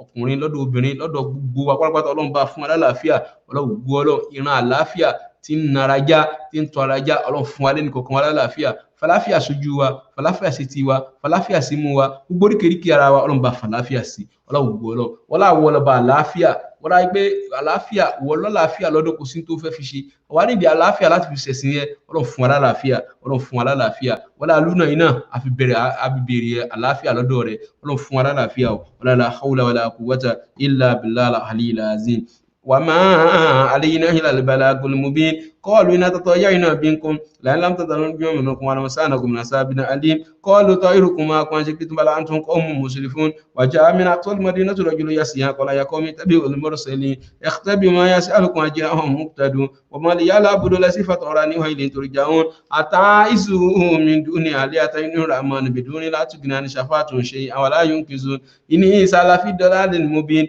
إني آمنت بربكم فاسمعوا قيل ادخلوا الجنة قال يا ليت قومي يعلمون بما غفر لي ربي وجعلني من المكرمين وما أنزلنا على قوم من بعد من جند من السماء وما كنا منزلين إن كانت إلا صيحة واحدة فإذا عامدون يا سيرة على البعد ما يأتون من رسول الله كانوا به يستهزئون ألم يروا كما أهلكنا قبلهم من القرون أن إلينا لا يرجعون وإن كلوا لما جميع الذين مدرون وآيات لهم لخرج الميتة حيينها وخرجنا منها فمنه يأكلون بسم الله الرحمن الرحيم الحمد لله رب العالمين الرحمن الرحيم مالك يوم الدين إياك نعبد وإياك نستعين اهدنا صراط المستقيم صراط الذين أنعمت عليهم غير المغضوب عليهم ولا الضالين آمين الله لا إله إلا هو الحي القيوم لا تأخذه سنة ولا نوم له ما في السماوات وما في الأرض من ذا الذي يشفع عنده إلا بإذنه يعلم ما بين أيديهم وما خلفهم ولا يحيطون بشيء من علمه إلا بما شاء وسع كرسيه السماوات والأرض ولا يؤوده حفظهما وهو العلي العظيم آمن الرسول بما أرسل إليه من ربه والمؤمنين كل آمن بالله وملائكته وكتبه ورسوله لا نفرق بين أحد من رسوله وقالوا سمعنا وأطعنا غفرانك ربنا وإليك المصير لا يكلف الله نفسا إلا وسعها لا ما كسبت وعليها ما اكتسب ربنا لا تعزنا نسينا أطعنا ربنا ولا تؤمن علينا إسلام كما من تقومين ربنا ولا تؤمن ما لا تقتل لنا به واعف عنا واغفر لنا وارحمنا أنت مولانا فانصرنا للقوم الكافرين على القوم الكافرين لقد جاءكم رسول من انفسكم عزيز عليه ما عنتم حريص عليكم بالرؤوف الرحيم فإن تولوا فقل حسبي الله لا اله الا هو عليه توكلت وهو رب العرش العظيم بسم الله الرحمن الرحيم ألم ترى كيف فعل برأس أبل الفيل ألم يجعل كيدهم في تضليل وأرسل ترى بابل ترميه بحجارة من سجيل وجعلهم كعصف مأكول بسم الله الرحمن الرحيم لله في قريش إلا فيهم رحلة الشتاء والصيف ليعبدوا رب هذا البيت الذي أطعمهم من جوع وآمنهم من خوف بسم الله الرحمن الرحيم قل يا أيها الكافرون لا أعبد من تعبدون ولا أنتم عابدون ما أعبد ولا أنا أعبد ما عبدتم ولا أنتم عابدون ما أعبد لكم دينكم ولي الدين بسم الله الرحمن الرحيم قل هو الله أحد الله الصمد لم يلد ولم يولد ولم يكن له كفوا أحد بسم الله الرحمن الرحيم قل أعوذ بالفلق من شر ما خلق ومن شر غاسق إذا وقب ومن شر النفاثات في العقد ومن شر حاسد إذا حسد بسم الله الرحمن الرحيم قل أعوذ برب الناس ملك الناس إله الناس من شر وسوء الناس الذي يوسوس بالناس ملك الناس والناس ولا حول ولا قوة إلا بالله العلي العظيم luna eléyìí náà àfi bí Ọlọ́run gbogbo ẹni tí ń tajà àwọn tó ní tí wọ́n ní ṣọ́ọ̀bù ni àbẹ́ni tó ní ilé iṣẹ́ kan ni Ọlọ́run má jẹ́ ta Ọlọ́run má fẹ́ fi wẹjọ́ Ọlọ́run má jẹ́ fi wo àrùn ẹni tó ń ta tiẹ̀ online ni ẹni tó ń ta tiẹ̀ nílé ni gbogbo ìran òwò tí yóò bá ṣe láyé Ọlọ́run jẹ́ máa tata jèrè jẹ́ máa pàpọ̀mọ́wọ́ ọjọ́ àpọ̀mọ́wọ́ ọwọ́ Ọlọ́run gbọ́ Ọlọ́run wò má jẹ́ ta Ọlọ́run má jẹ́ fi wà àìsàn má jẹ́ ta bísínẹ́sì yín kẹrù ń gbàǹjo Ọlọ́run má fẹ́ fi ṣẹjọ́ Ọlọ́run gbọ́ Ọlọ́run Ọlọ́run gbogbo ìran bísínẹ́sì tí yẹn ń ṣe ni Ọlọ́run má jẹ́ jẹ gbèsè lórí ẹ̀ Ọlọ́run gbọ́ Ọlọ́run bá ṣàánú yín Ọlọ́run jẹ́ máa ta Ọlọ́run jẹ́ máa powó re gbẹ́ tó ní ṣọ́ọ̀bù ńlẹ̀ tẹ́ bá ti ń wọ ṣọ́ọ̀bù yín Ọlọ́run jẹ́ máa rí sí ajé rí ṣe Ọlọ́run kọ́ Ọlọ́run bá ṣe bẹ́ẹ̀ lọ́sẹ̀ yìí Ọlọ́run jẹ́ mọ̀ títí dáadáa lọ́sẹ̀ yìí Ọlọ́run jẹ́ mọ̀ títí dáadáa lọ́sẹ̀ Ọlọ́run jẹ́ mọ̀ títí dáadáa Ọlọ́run má jẹ́ ti ṣọ́ọ̀bù yín pé kò sọ́jà bẹ́ẹ̀ mọ́ kò sọ́jà mọ́ wọn wá mọ́ Ọlọ́run má jẹ́ ti láíláí Ọlọ́run jẹ́ máa ta wàjáàmù Rasulullah ila yamtasasu wàjáàmù Rasulullah ila yamtasasu gbogbo wọn fi báírò tó jẹ́ pé báírò náà pẹ́ẹ́nì náà fi ń ṣe business Ọlọ́run jẹ́ káwọn náà máa ta Ọlọ́run gbé tí ta tiẹ̀ online Facebook ni Instagram ni àbí àwọn tó wà nílé tí wọ́n ta tiwọn náà ni Ọlọ́run jẹ́ máa ta Ọlọ́run ولا حول ولا قوة إلا بالله العلي العظيم وجعلنا في أجنة من نعيم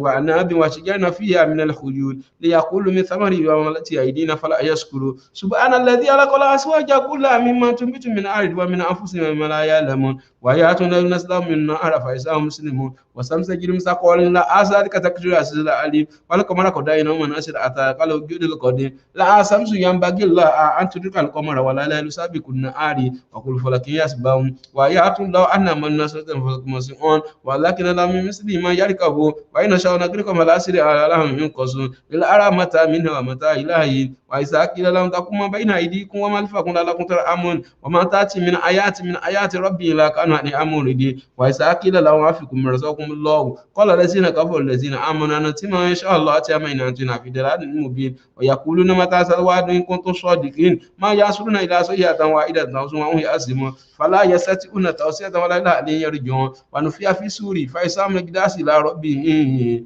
ينسلون بسم الله الرحمن الرحيم الحمد لله رب العالمين الرحمن الرحيم مالك يوم الدين إياك نعبد وإياك نستعين اهدنا الصراط المستقيم صراط الذين أنعمت عليهم غير المغضوب عليهم ولا الضالين آمين. الله لا إله إلا هو الحي القيوم لا تأخذه سنة ولا نوم له ما في السماوات وما في الأرض من ذا الذي يشفع عنده إلا بإذنه يعلم من بين أيديهم وما خلفهم ولا يأتون بشيء من علمه إلا بمن شاء وسع كرسيه السماوات والأرض ولا يؤوده حفظهما وهو العلي العظيم.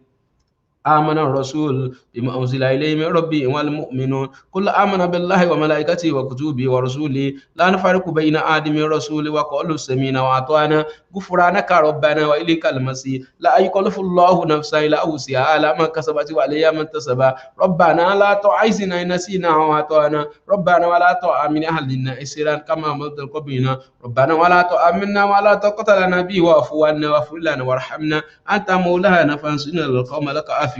لقد جاءكم رسول من أنفسكم عزيز عليه ما عنتم حريص عليكم بالمؤمنين رؤوف رحيم فإن تولوا فقل حسبي الله لا إله إلا هو عليه توكلت وهو رب العرش العظيم. بسم الله الرحمن الرحيم. ألم تر كيف فعل برأس الفيل ألم يجد كيدهم في تضليل وأرسل من تورنا بابل ترمي بحجارة من سجيل جعلهم كعصف مأكول. بسم الله الرحمن الرحيم. إلا في قريش إلا في امرأة الشتاء والصيف فليعبدوا رب هذا البيت الذي أطعمهم من جوع وآمنهم من خوف. بسم الله الرحمن الرحيم. قل يا أيها الكافرون لا أعبد من تعبدون ولا أنتم عابدون ما أعبد ولا أنا أعبد ما عبدتم ولا أنتم عابدون ما أعبد لكم دينكم ولي دين. بسم الله الرحمن الرحيم. قل هو الله أحد الله الصمد لم يلد ولم يولد ولم يكن له كفوا أحد. بسم الله الرحمن الرحيم. قل أعوذ برب الفلق من شر ما خلق ومن شر غاسق إذا وقب ومن شر النفاثات في العقد ومن شر حاسد إذا حسد. بسم الله الرحمن الرحيم. قل أعوذ برب الناس ملك الناس إله الناس من شر الوسواس الخناس الذي يوسوس في صدور الناس من الجنة والناس. Ọlọ́run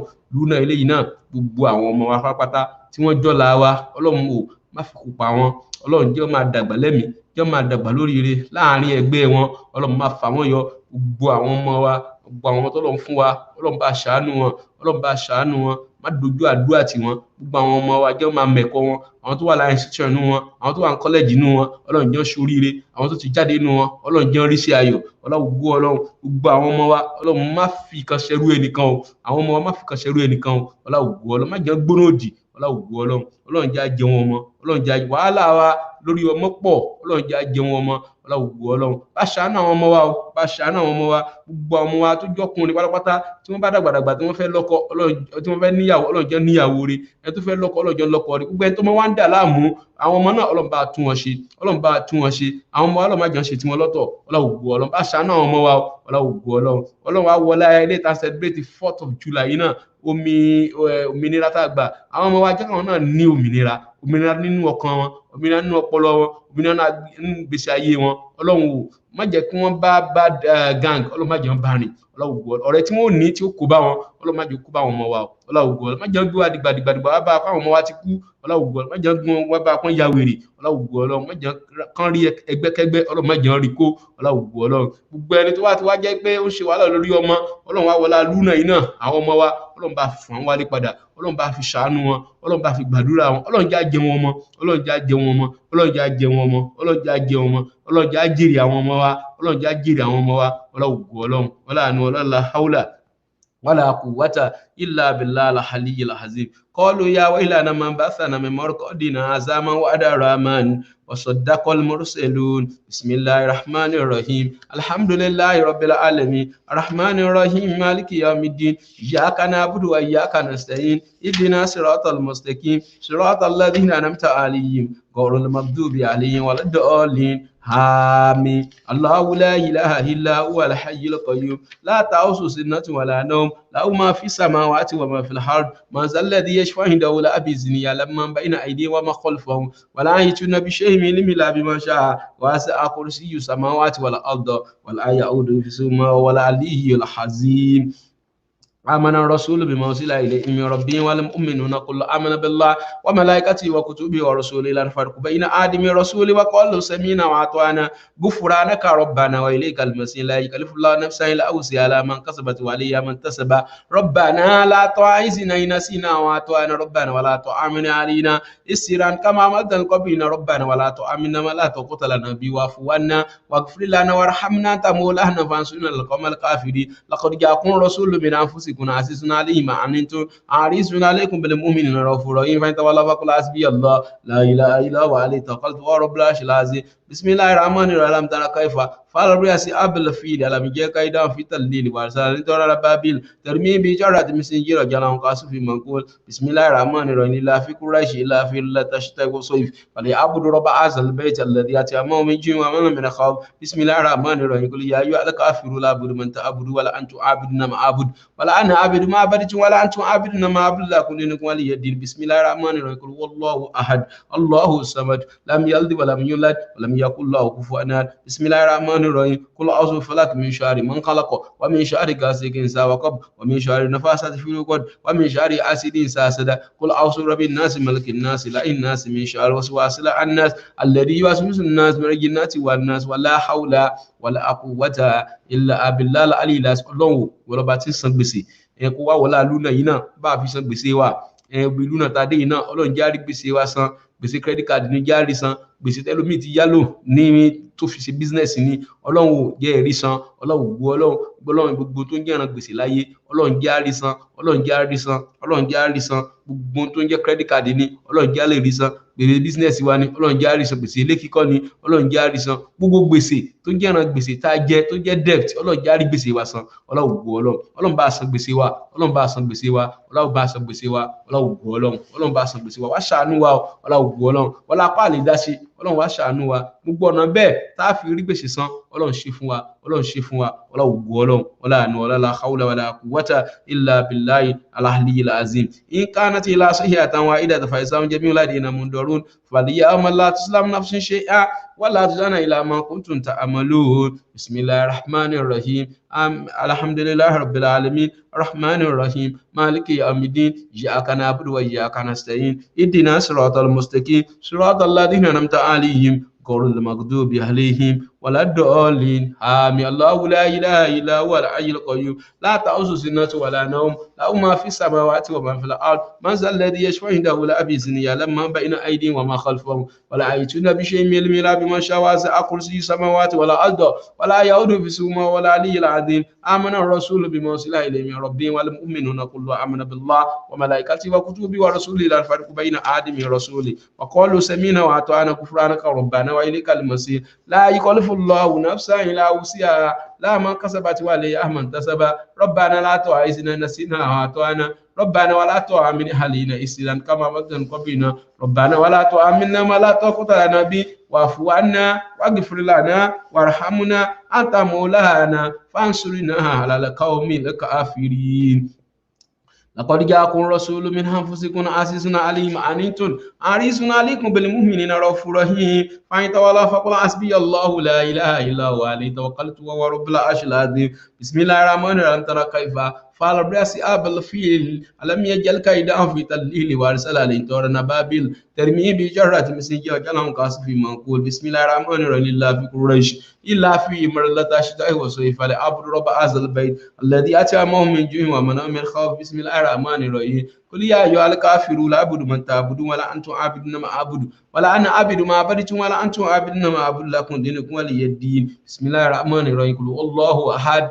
الله الصمد لم يلد ولم يولد ولم يكن له كفوا أحد بسم الله الرحمن الرحيم قل أعوذ بفلق من شر ما خلق ومن شر غاسق إذا وقب ومن شر النفاثات في العقد ومن شر حاسد إذا حسد بسم الله الرحمن الرحيم قل أعوذ برب الناس ملك الناس إله الناس من شر الوسواس الخناس الذي يوسوس في صدور الناس من الجنة والناس Ọlọ́run wá wọlá lúnà ilé náà gbogbo tí ń wá wé gbèlú lápáta Ọlọ́run bá ṣe fún yín rọrùn Ọlọ́run bá ṣe fún yín rọrùn gbogbo tí ń wá wé gbèlú Ọlọ́run bá ṣe fún yín rọrùn gbogbo tó ń wá green card Ọlọ́run fi oṣù yìí Ọlọ́run bá fi yanjú ẹ̀ fún yín Ọlọ́run gbọ́ Ọlọ́run jẹ́ gbọ́ pé ayọ̀ Ọlọ́run gí kàdí Ọlọ́run yóò tẹ̀yìn lọ́wọ́ gbogbo tí ń wá wé gbèlú l'Amẹ́ríkà ní Canada ní gbogbo bí kíkẹ́ tí ń wá ní Dubai ní Germany ní Ọlọ́run bá ṣàánú yín Ọlọ́run má fi yín pamọ́ Ọlọ́run yóò tẹ̀yìn lọ́wọ́ Ọlọ́run yóò tẹ̀yìn gbogbo tí ń wá wé gbèlú pátápátá Ọlọ́run yóò tẹ̀yìn lọ́wọ́ Ọlọ́run bá ṣàánú yín o Ọlọ́run gbogbo wọn tó fẹ́ bẹ̀rẹ̀ tiwọn náà Ọlọ́run bá ṣe rọrùn Ọlọ́run bá ṣe wọ́n láwọn tó ti gbà ní rọrùn tí yín náà Ọlọ́run yóò dé Ọlọ́run bá ṣe rọrùn Ọlọ́run gbọ́ green card yín Ọlọ́run fi lé lọ́wọ́ green card yín Ọlọ́run fi lé lọ́wọ́ Ọlọ́run gbọ́ gbogbo tó ń jẹ́ wé gbèlú yín Ọlọ́run bá fi lé lọ́wọ́ Ọlọ́run gbọ́ la hawla wala quwwata illa billahi al-aliyyil azim إن أصحاب الجنة اليوم في شغل فاكهون وأزواج في سلال الأرض منتكئون لهم فيها فاكهة ولهم ما يدعون سلام قولا من رب رحيم تصدي أيها المجرمون ألم أعد إليكم يا بني آدم لا تعبدوا شيطاني إنه لكم عدو مبين وأن اعبدوني عسى صراط المستقيم ولقد أضل منكم جبلا كثيرا فلم تكونوا تأكلون بسم الله الرحمن الرحيم الحمد لله رب العالمين الرحمن الرحيم مالك يوم الدين إياك نعبد وإياك نستعين اهدنا صراط المستقيم صراط الذين أنعمت عليهم غير المغضوب عليهم ولا الضالين آمين الله لا إله إلا هو الحي القيوم لا تأخذه سنة ولا نوم له ما في السماوات وما في الأرض من ذا الذي يشفع عنده لا بإذنه يعلم ما بين أيديهم وما خلفهم ولا يحيطون بشيء من علمه إلا بما شاء وسع كرسيه السماوات والأرض ولا يؤوده حفظهما وهو العلي العظيم آمن الرسول بما أنزل إليه من ربه والمؤمنون كل آمن بالله وملائكته وكتبه ورسوله لا نفرق بين أحد من رسوله وقالوا سمعنا وأطعنا غفرانك ربنا وإليك المصير لا يخلف الله نفسا إلا وسعها لا من كسبت وعليها من اكتسب ربنا لا تؤاخذنا نسينا وأطعنا ربنا ولا تؤمن علينا إسرا كما من قبلنا ربنا ولا تؤمنا ما لا تقتلنا به واعف عنا واغفر لنا وارحمنا أنت مولانا فانصرنا على القوم الكافرين لقد جاءكم رسول من أنفسكم عزيز عليه ما عنتم حريص عليكم بالمؤمنين رؤوف رحيم فإن تولوا فقل حسبي الله لا إله إلا هو عليه توكلت وهو رب العرش العظيم بسم الله الرحمن الرحيم ألم ترى كيف فعل بأصحاب الفيل ألم يجعل كيدهم في تضليل وأرسل ترابابيل ترميهم بحجارة من سجيل فجعلهم كعصف مأكول بسم الله الرحمن الرحيم إلا في قريش إلا في مرلة الشتاء والصيف فليعبدوا رب هذا البيت الذي أطعمهم من جوع وآمنهم من خوف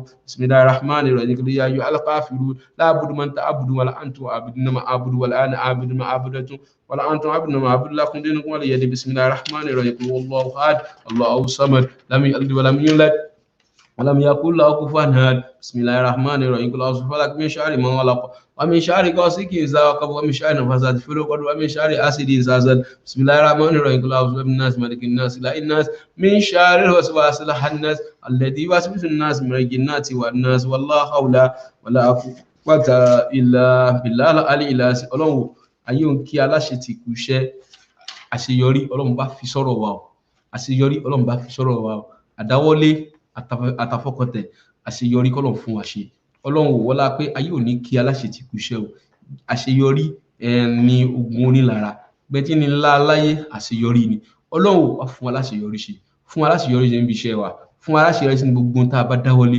àṣeyọrí Ọlọ́run fi ṣọ̀rẹ́ wa àṣeyọrí Ọlọ́run fi ṣọ̀rẹ́ wa Ọlọ́run fún wa láṣeyọrí ṣe Ọlọ́run fún wa láṣeyọrí ṣe Ọlọ́run ṣàánú wa gbogbo tá a bá ti dáwọ́lé Ọlọ́run jẹ́ a máa ṣàṣeyọrí bẹ́ẹ̀ Ọlọ́run jẹ́ ṣe wá ní ìran aláṣeyọrí ṣe wá ní ẹgbẹ́ aláṣeyọrí ṣe wá ní ọ̀rẹ́ aláṣeyọrí ṣe wá ní bàbá aláṣeyọrí ṣe wá ní ìyá aláṣeyọrí ṣe wá lọ́mọ aláṣeyọrí gbogbo tá a bá ti dáwọ́lé báyìí jẹ́ a máa ṣàṣeyọrí ẹ̀ ní la hawla wala quwwata illa billahi al-aliyyil azim hazihi jahannam allati kuntum tu'adun islauha al-yawma bima kuntum takfurun al-yawma na'tuhum ala afwahihim wa tukallimuna aydihim wa tusarrifuna bima kanu yaksibun walau nasha'u latamasna ala ayunihim fastabaqu sirata fa anna yubsirun ولو نشاء لمسأنا على مكانة فما استطاعوا مضيا ولا يرجعون وما نعملنا نقص في الخلق أفلا يأكلون بسم الله الرحمن الرحيم الحمد لله رب العالمين الرحمن الرحيم مالك يوم الدين إياك نعبد وإياك نستعين اهدنا صراط المستقيم صراط الذين أنعمت عليهم غير المغضوب عليهم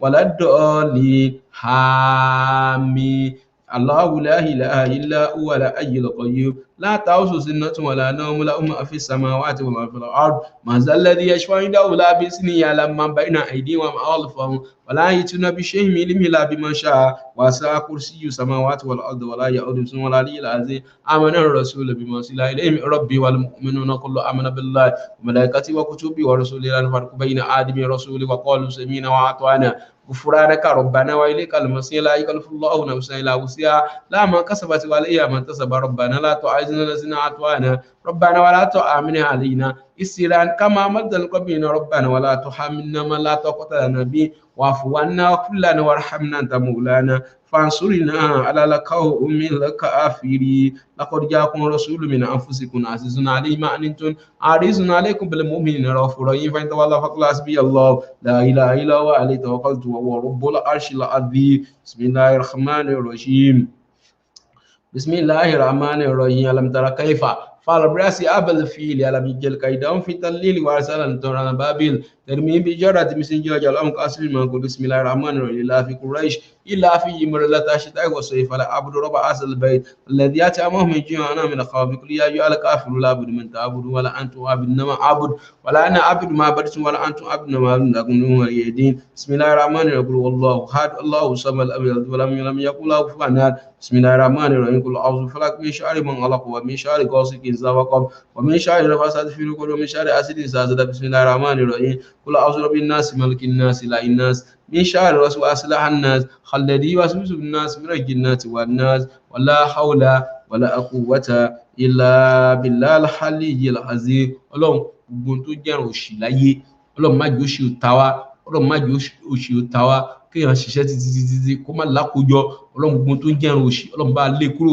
Ọlọ́run gbogbo tó ń jẹ́ràn òṣì nígbèsí ayé wa nígbèsí ọkọ wa nígbèsí ìyàwó wa nígbèsí àwọn ọmọ wa gbogbo tó ń jẹ́ràn òṣì Ọlọ́run bá lé kúrò Ọlọ́run ọláàánú má jẹ́ kó ṣì ta wá o Ọlọ́run má fòṣì ta wá Ọlọ́run má fòṣì ṣèràn wa Ọlọ́run má fòṣì ṣọ̀rẹ́ wa Ọlọ́run à ń bẹ ẹni gbogbo tó ń jẹ́ràn òṣì látẹ̀ní lọ Ọlọ́run àfi bú ogun ká nínú kan tó rí kan Ọlọ́run má jẹ́ àrí Ọlọ́run má jẹ́ àrí gbèsè ayé wa Ọlọ́run ṣàánú wa Ọlọ́run ṣàánú wa Ọlọ́run gbàdúrà wa wala hawla wala quwwata illa billahi al-aliyyil azim wa ma lamna shiran wa ma yanbaghi lahu inna azkirun wa qur'anan mubin liyusira ma kana khayyan wa yaqul qawlu al kafirin wa lam yaraw anna khalaqna lahum min amlati aydina ni'ma fa'al amalikun wa zanna lahum fa min arakum wa minha ya'kulu bismillahir rahmanir rahim alhamdulillahi rabbil alamin arrahmanir rahim maliki yawmiddin iyyaka na'budu wa iyyaka nasta'in ihdina siratal mustaqim siratal ladzina an'amta alaihim غير المغضوب عليهم ولا الضالين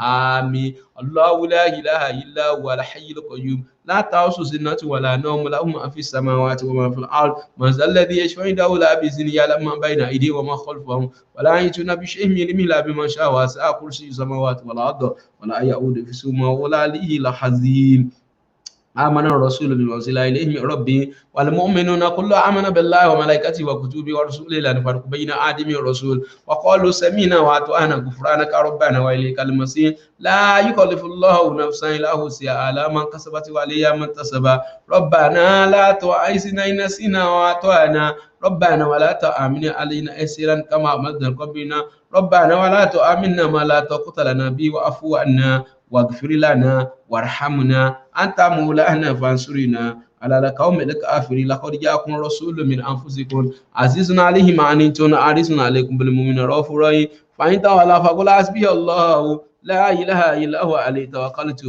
وهو رب العرش العظيم بسم الله الرحمن الرحيم ألم ترى كيف فعل بأصحاب الفيل ألم يجعل كيدهم في تضليل وارسل عليهم طيرا أبابيل ترميهم بحجارة من سجيل فجعلهم كعصف مأكول بسم الله الرحمن الرحيم إلا في قريش إلا في إمر لا تشتاء وصيف فليعبدوا رب هذا البيت الذي أطعمهم من جوع وآمنهم من خوف بسم الله الرحمن الرحيم قل يا أيها الكافرون لا أعبد من تعبدون ولا أنتم عابدون ما أعبد ولا أنا عابد ما عبدتم ولا أنتم عابدون ما أعبد لكم دينكم ولي الدين بسم الله الرحمن الرحيم قل هو الله أحد الله الصمد لم يلد ولم يولد ولم يكن له كفوا أحد قل أعوذ بفلق من شر من خلق ومن شر غاسق إذا وقب ومن شر النفاثات في العقد ومن شر حاسد إذا حسد قل أعوذ بالناس ملك الناس إله الناس من شر وسواس الخناس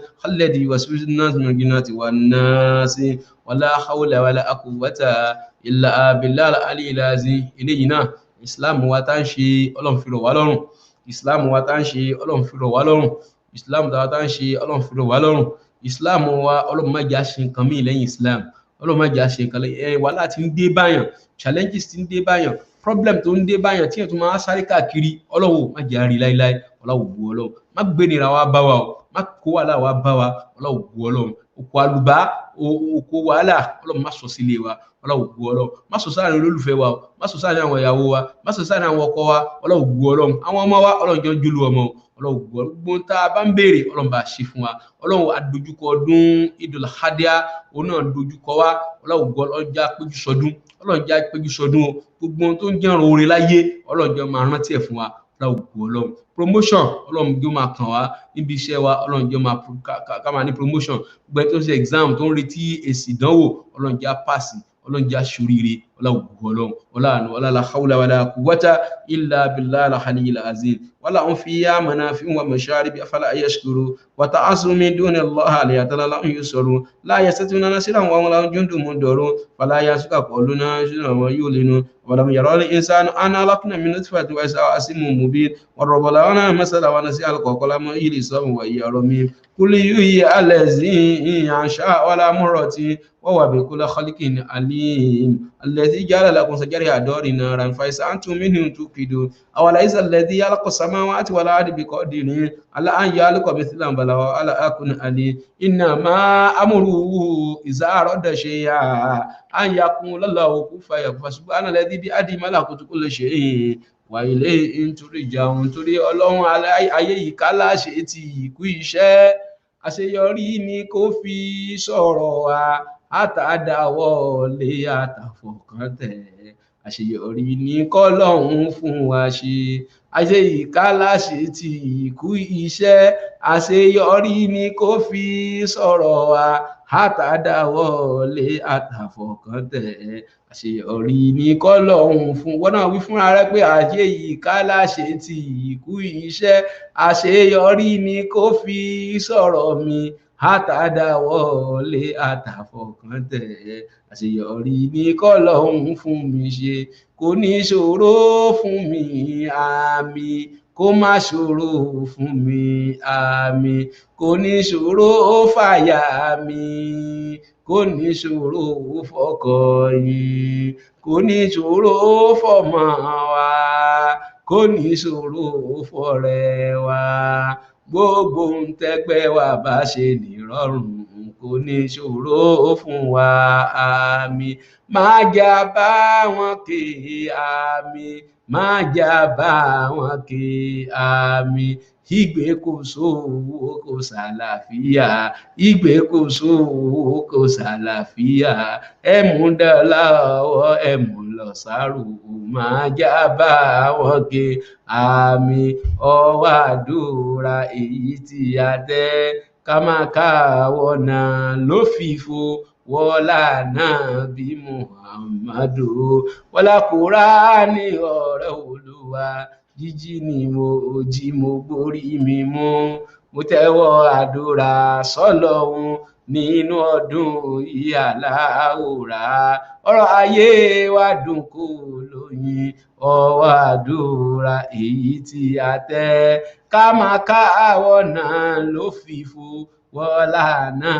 bí Muhammadu wọ́lá Kùránì ọ̀rọ̀ Olúwa pí ò fẹ́ yàwó f'Olúwa wa kó tó fún láṣọ iyì aṣọ ẹ̀yẹ àparò òbólúwa wa orogún kó tó fún láṣọ tí ó bá gbà mú Ọlọ́run tó ní wá àwa ń bẹ̀bẹ̀ jẹ́ ká tẹ́ ẹgbẹ́ wa láàyè wa ọwọ́ àdúrà èyí tí a tẹ́ ká máa káwọ́ náà ló fìfo wọ́lá náà bí Muhammadu wọ́lá Kùránì ọ̀rọ̀ Olúwa tó tí bìlà tọ́làbí túgí ní bìlà sábàbí túbùdílé àjà ìbàfí tẹ́kìrí ibi máa bá ó dá tó tí bìlà sábàbí tugini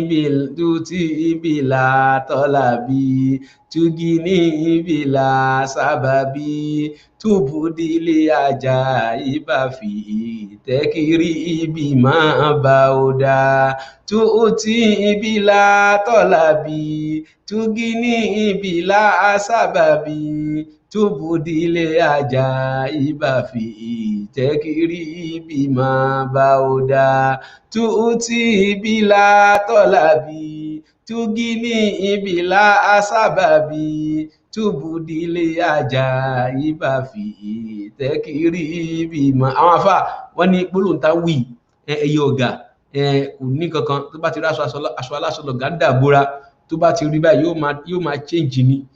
Tó bá ti rí aṣọ blue yóò dé máa di blue, tó bá ti rí aṣọ pupa yóò máa di pupa.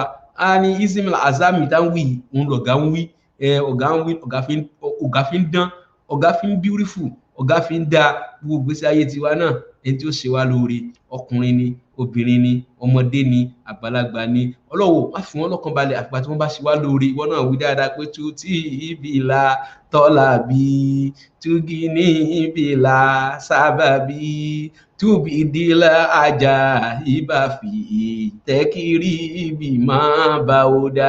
Lọ́sẹ̀ yìí lónìí yìí ní wákàtí yọ̀wọ̀ yìí, nínú oṣù yìí, nínú ọdún yìí, Ọlọ́run jẹ́ máa pè wá sóore, Ọlọ́run jẹ́ máa gbá kọlù ayọ̀, Ọlọ́run jẹ́ máa fore yí wa ká, Ọlọ́run jẹ́ máa fore pè wá pé òun ló tọ́ sí ẹja gbé fún. Kọ́lọ̀ ṣe tiwa bẹ́ẹ̀. A ní tú tí ibi là àtọ́là bí túgí ní ibi là sábà bí túbùdílé ajá ìbà fi ìtẹ́kìrí ibi máa bá.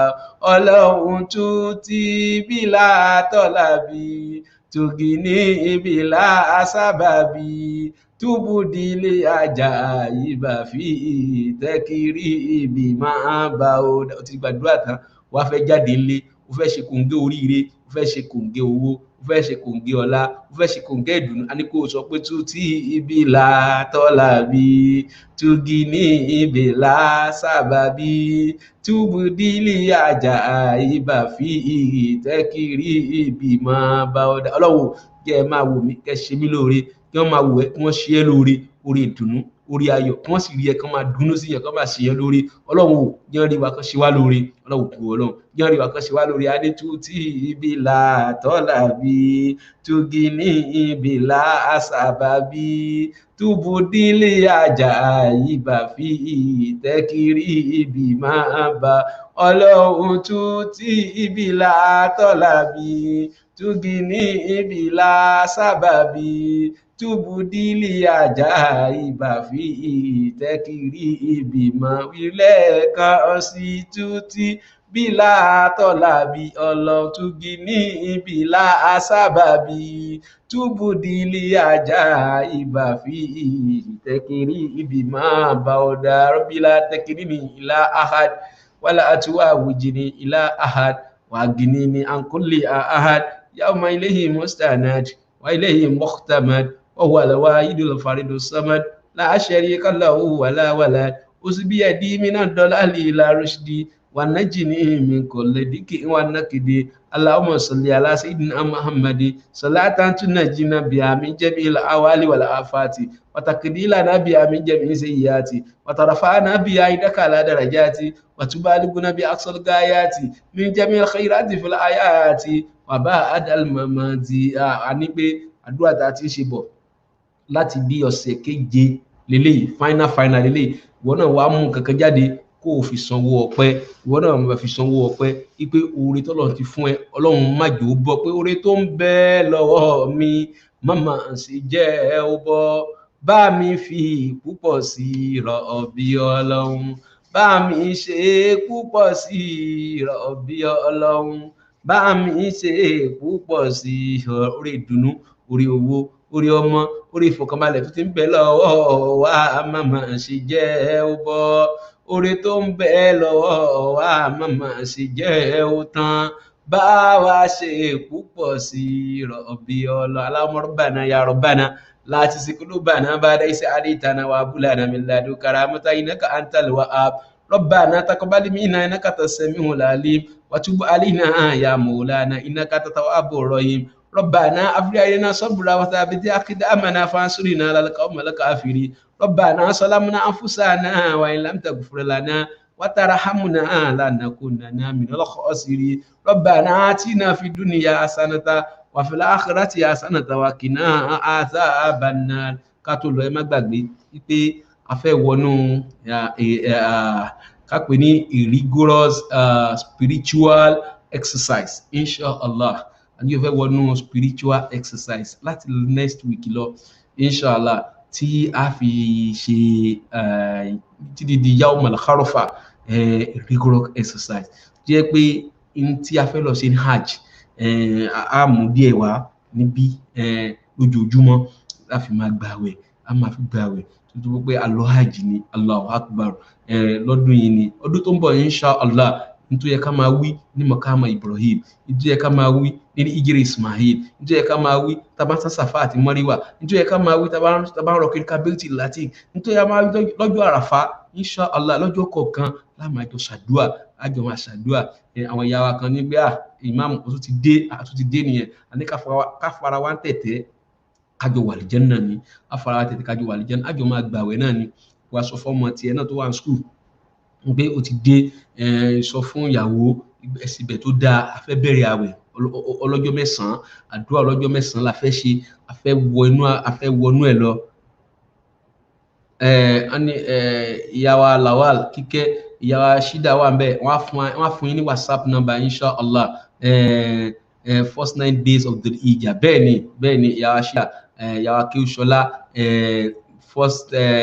first 9 days of the Hijjah láfi bẹ̀rẹ̀ àwẹ̀ abẹ̀rẹ̀ àṣẹ last year àwọn ìyá wa kan ní pé ìmáàmù ẹ máa rọ́jú ìmáàmù ẹ̀jẹ̀ máa rọ́jú nígbà táwọn máa fi ṣe táwọn máa fi parí ẹ̀ tán àwọn àdúpẹ́ ni dúpẹ́ orí ni eléyìí ni a fi bẹ̀rẹ̀ rigorous exercise inshallah kò wá stressful a máa dùn nítorí Ọlọ́run ní alladhina tatma'innul qulubu bi dhikrillah Allah bi dhikrillah tatma'innul qulub àwa tá ń gbà nínú Ọlọ́run tá máa ń bọ́ Ọlọ́run sàsíkiri àsíkiri tó dáa àwa tá ń bọ́ Ọlọ́run tá máa ń bọ́ Ọlọ́run jókòó tá ṣe ń ṣàdúà àdúà wa ń gbà o wallahi ibi wájú ilẹ̀ rẹ̀ ti rí lójú wa ẹ ti bá ń ṣàdúà ẹ ti bá ń ṣètọ́lọ́ yóò máa dán sí ni yóò máa tuntun sí lójoojúmọ́ ni Ọlọ́run ò ní jẹ́ bàjẹ́ lórí platform yẹn àní bàjẹ́ gbogbo ẹ tí ń wò wá ẹ ní bàjẹ́ lágbọ́rọ̀ Ọlọ́run ìwọ náà wá wá àwọn àdúrà gbàǹkọ́gbì àwọn prayer request tó dáa tó lójoojúmọ́ lẹ́ẹ̀ máa send prayer request yín láàmà tó fi bẹ lọ́hùn láàmà ní káwọn yẹn máa sàmì sí WhatsApp number wa ò ní wọ́n ti send yẹn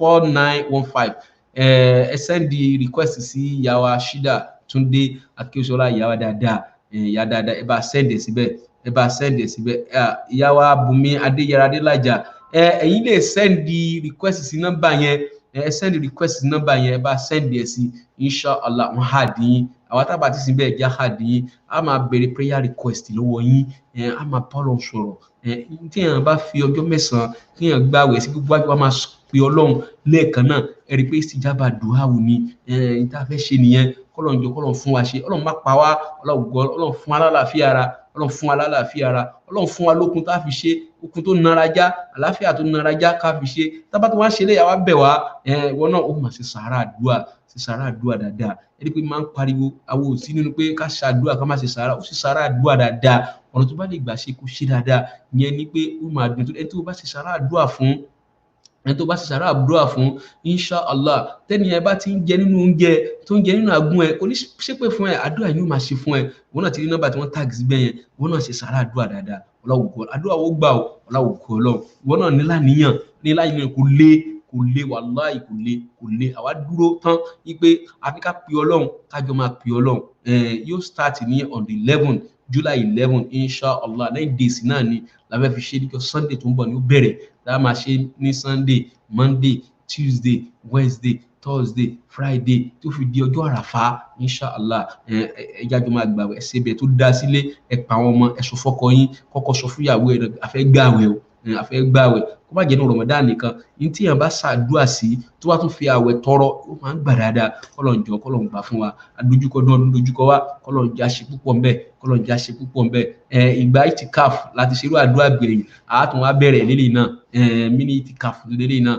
àwa gba lífù ni àti gba lífù pé bá ti dìgbà àdúrà yẹn káàdì nara já dáadáa àgbàlé tá a máa ṣàdúrà kọ́lọ́n bá ṣe dáadáa fún wa Ọlọ́run kó ní ilé kó sọ fáwọn èèyàn yín ẹ bá share program ẹ máa wọlé lójoojúmọ́ ẹ bá share program yìí nítorí pé program àlùbáríkà ni program àwọn àfà endorse yẹ wọ́n ní ká máa lọ pé ni'matukun dahima wa dawlatukum sarimada ni'matukun dahima wa dawlatukum sarimada ìdẹ̀rọ̀ Ọlọ́run kó máa bá wa gbére àwọn táwa lórí platform yìí kọ́lọ́n bá ṣe dáadáa fún wa Ọlọ́run ọ̀rọ̀ àná àti iná fi dúníyà àsánà وفي الآخرة حسنة وقنا عذاب النار سبحان ربك رب العزة عما يصفون والسلام على المرسلين والحمد لله رب العالمين. Once again, happy Independence Day to all, to everybody.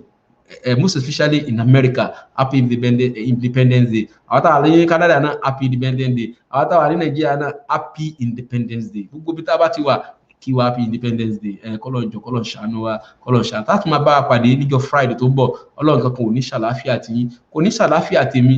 Ọlọ́run gbọ́ àjọ ríra aládìjẹ náà pẹ́ Ọlọ́run gbọ́ gbogbo wọn buyọ̀ o. Àánú Ọlọ́run ó máa lé wa káàkiri. ولا لا حول ولا قوة إلا بالله العلي سبحان ربك رب العزة عما يصفون والسلام على المرسلين والحمد لله رب العالمين صلوا على النبي الكريم صلى الله عليه وسلم الفاتح المغلق والآت لما سبق ناصر الحق بالحق والهادي إلى صراط المستقيم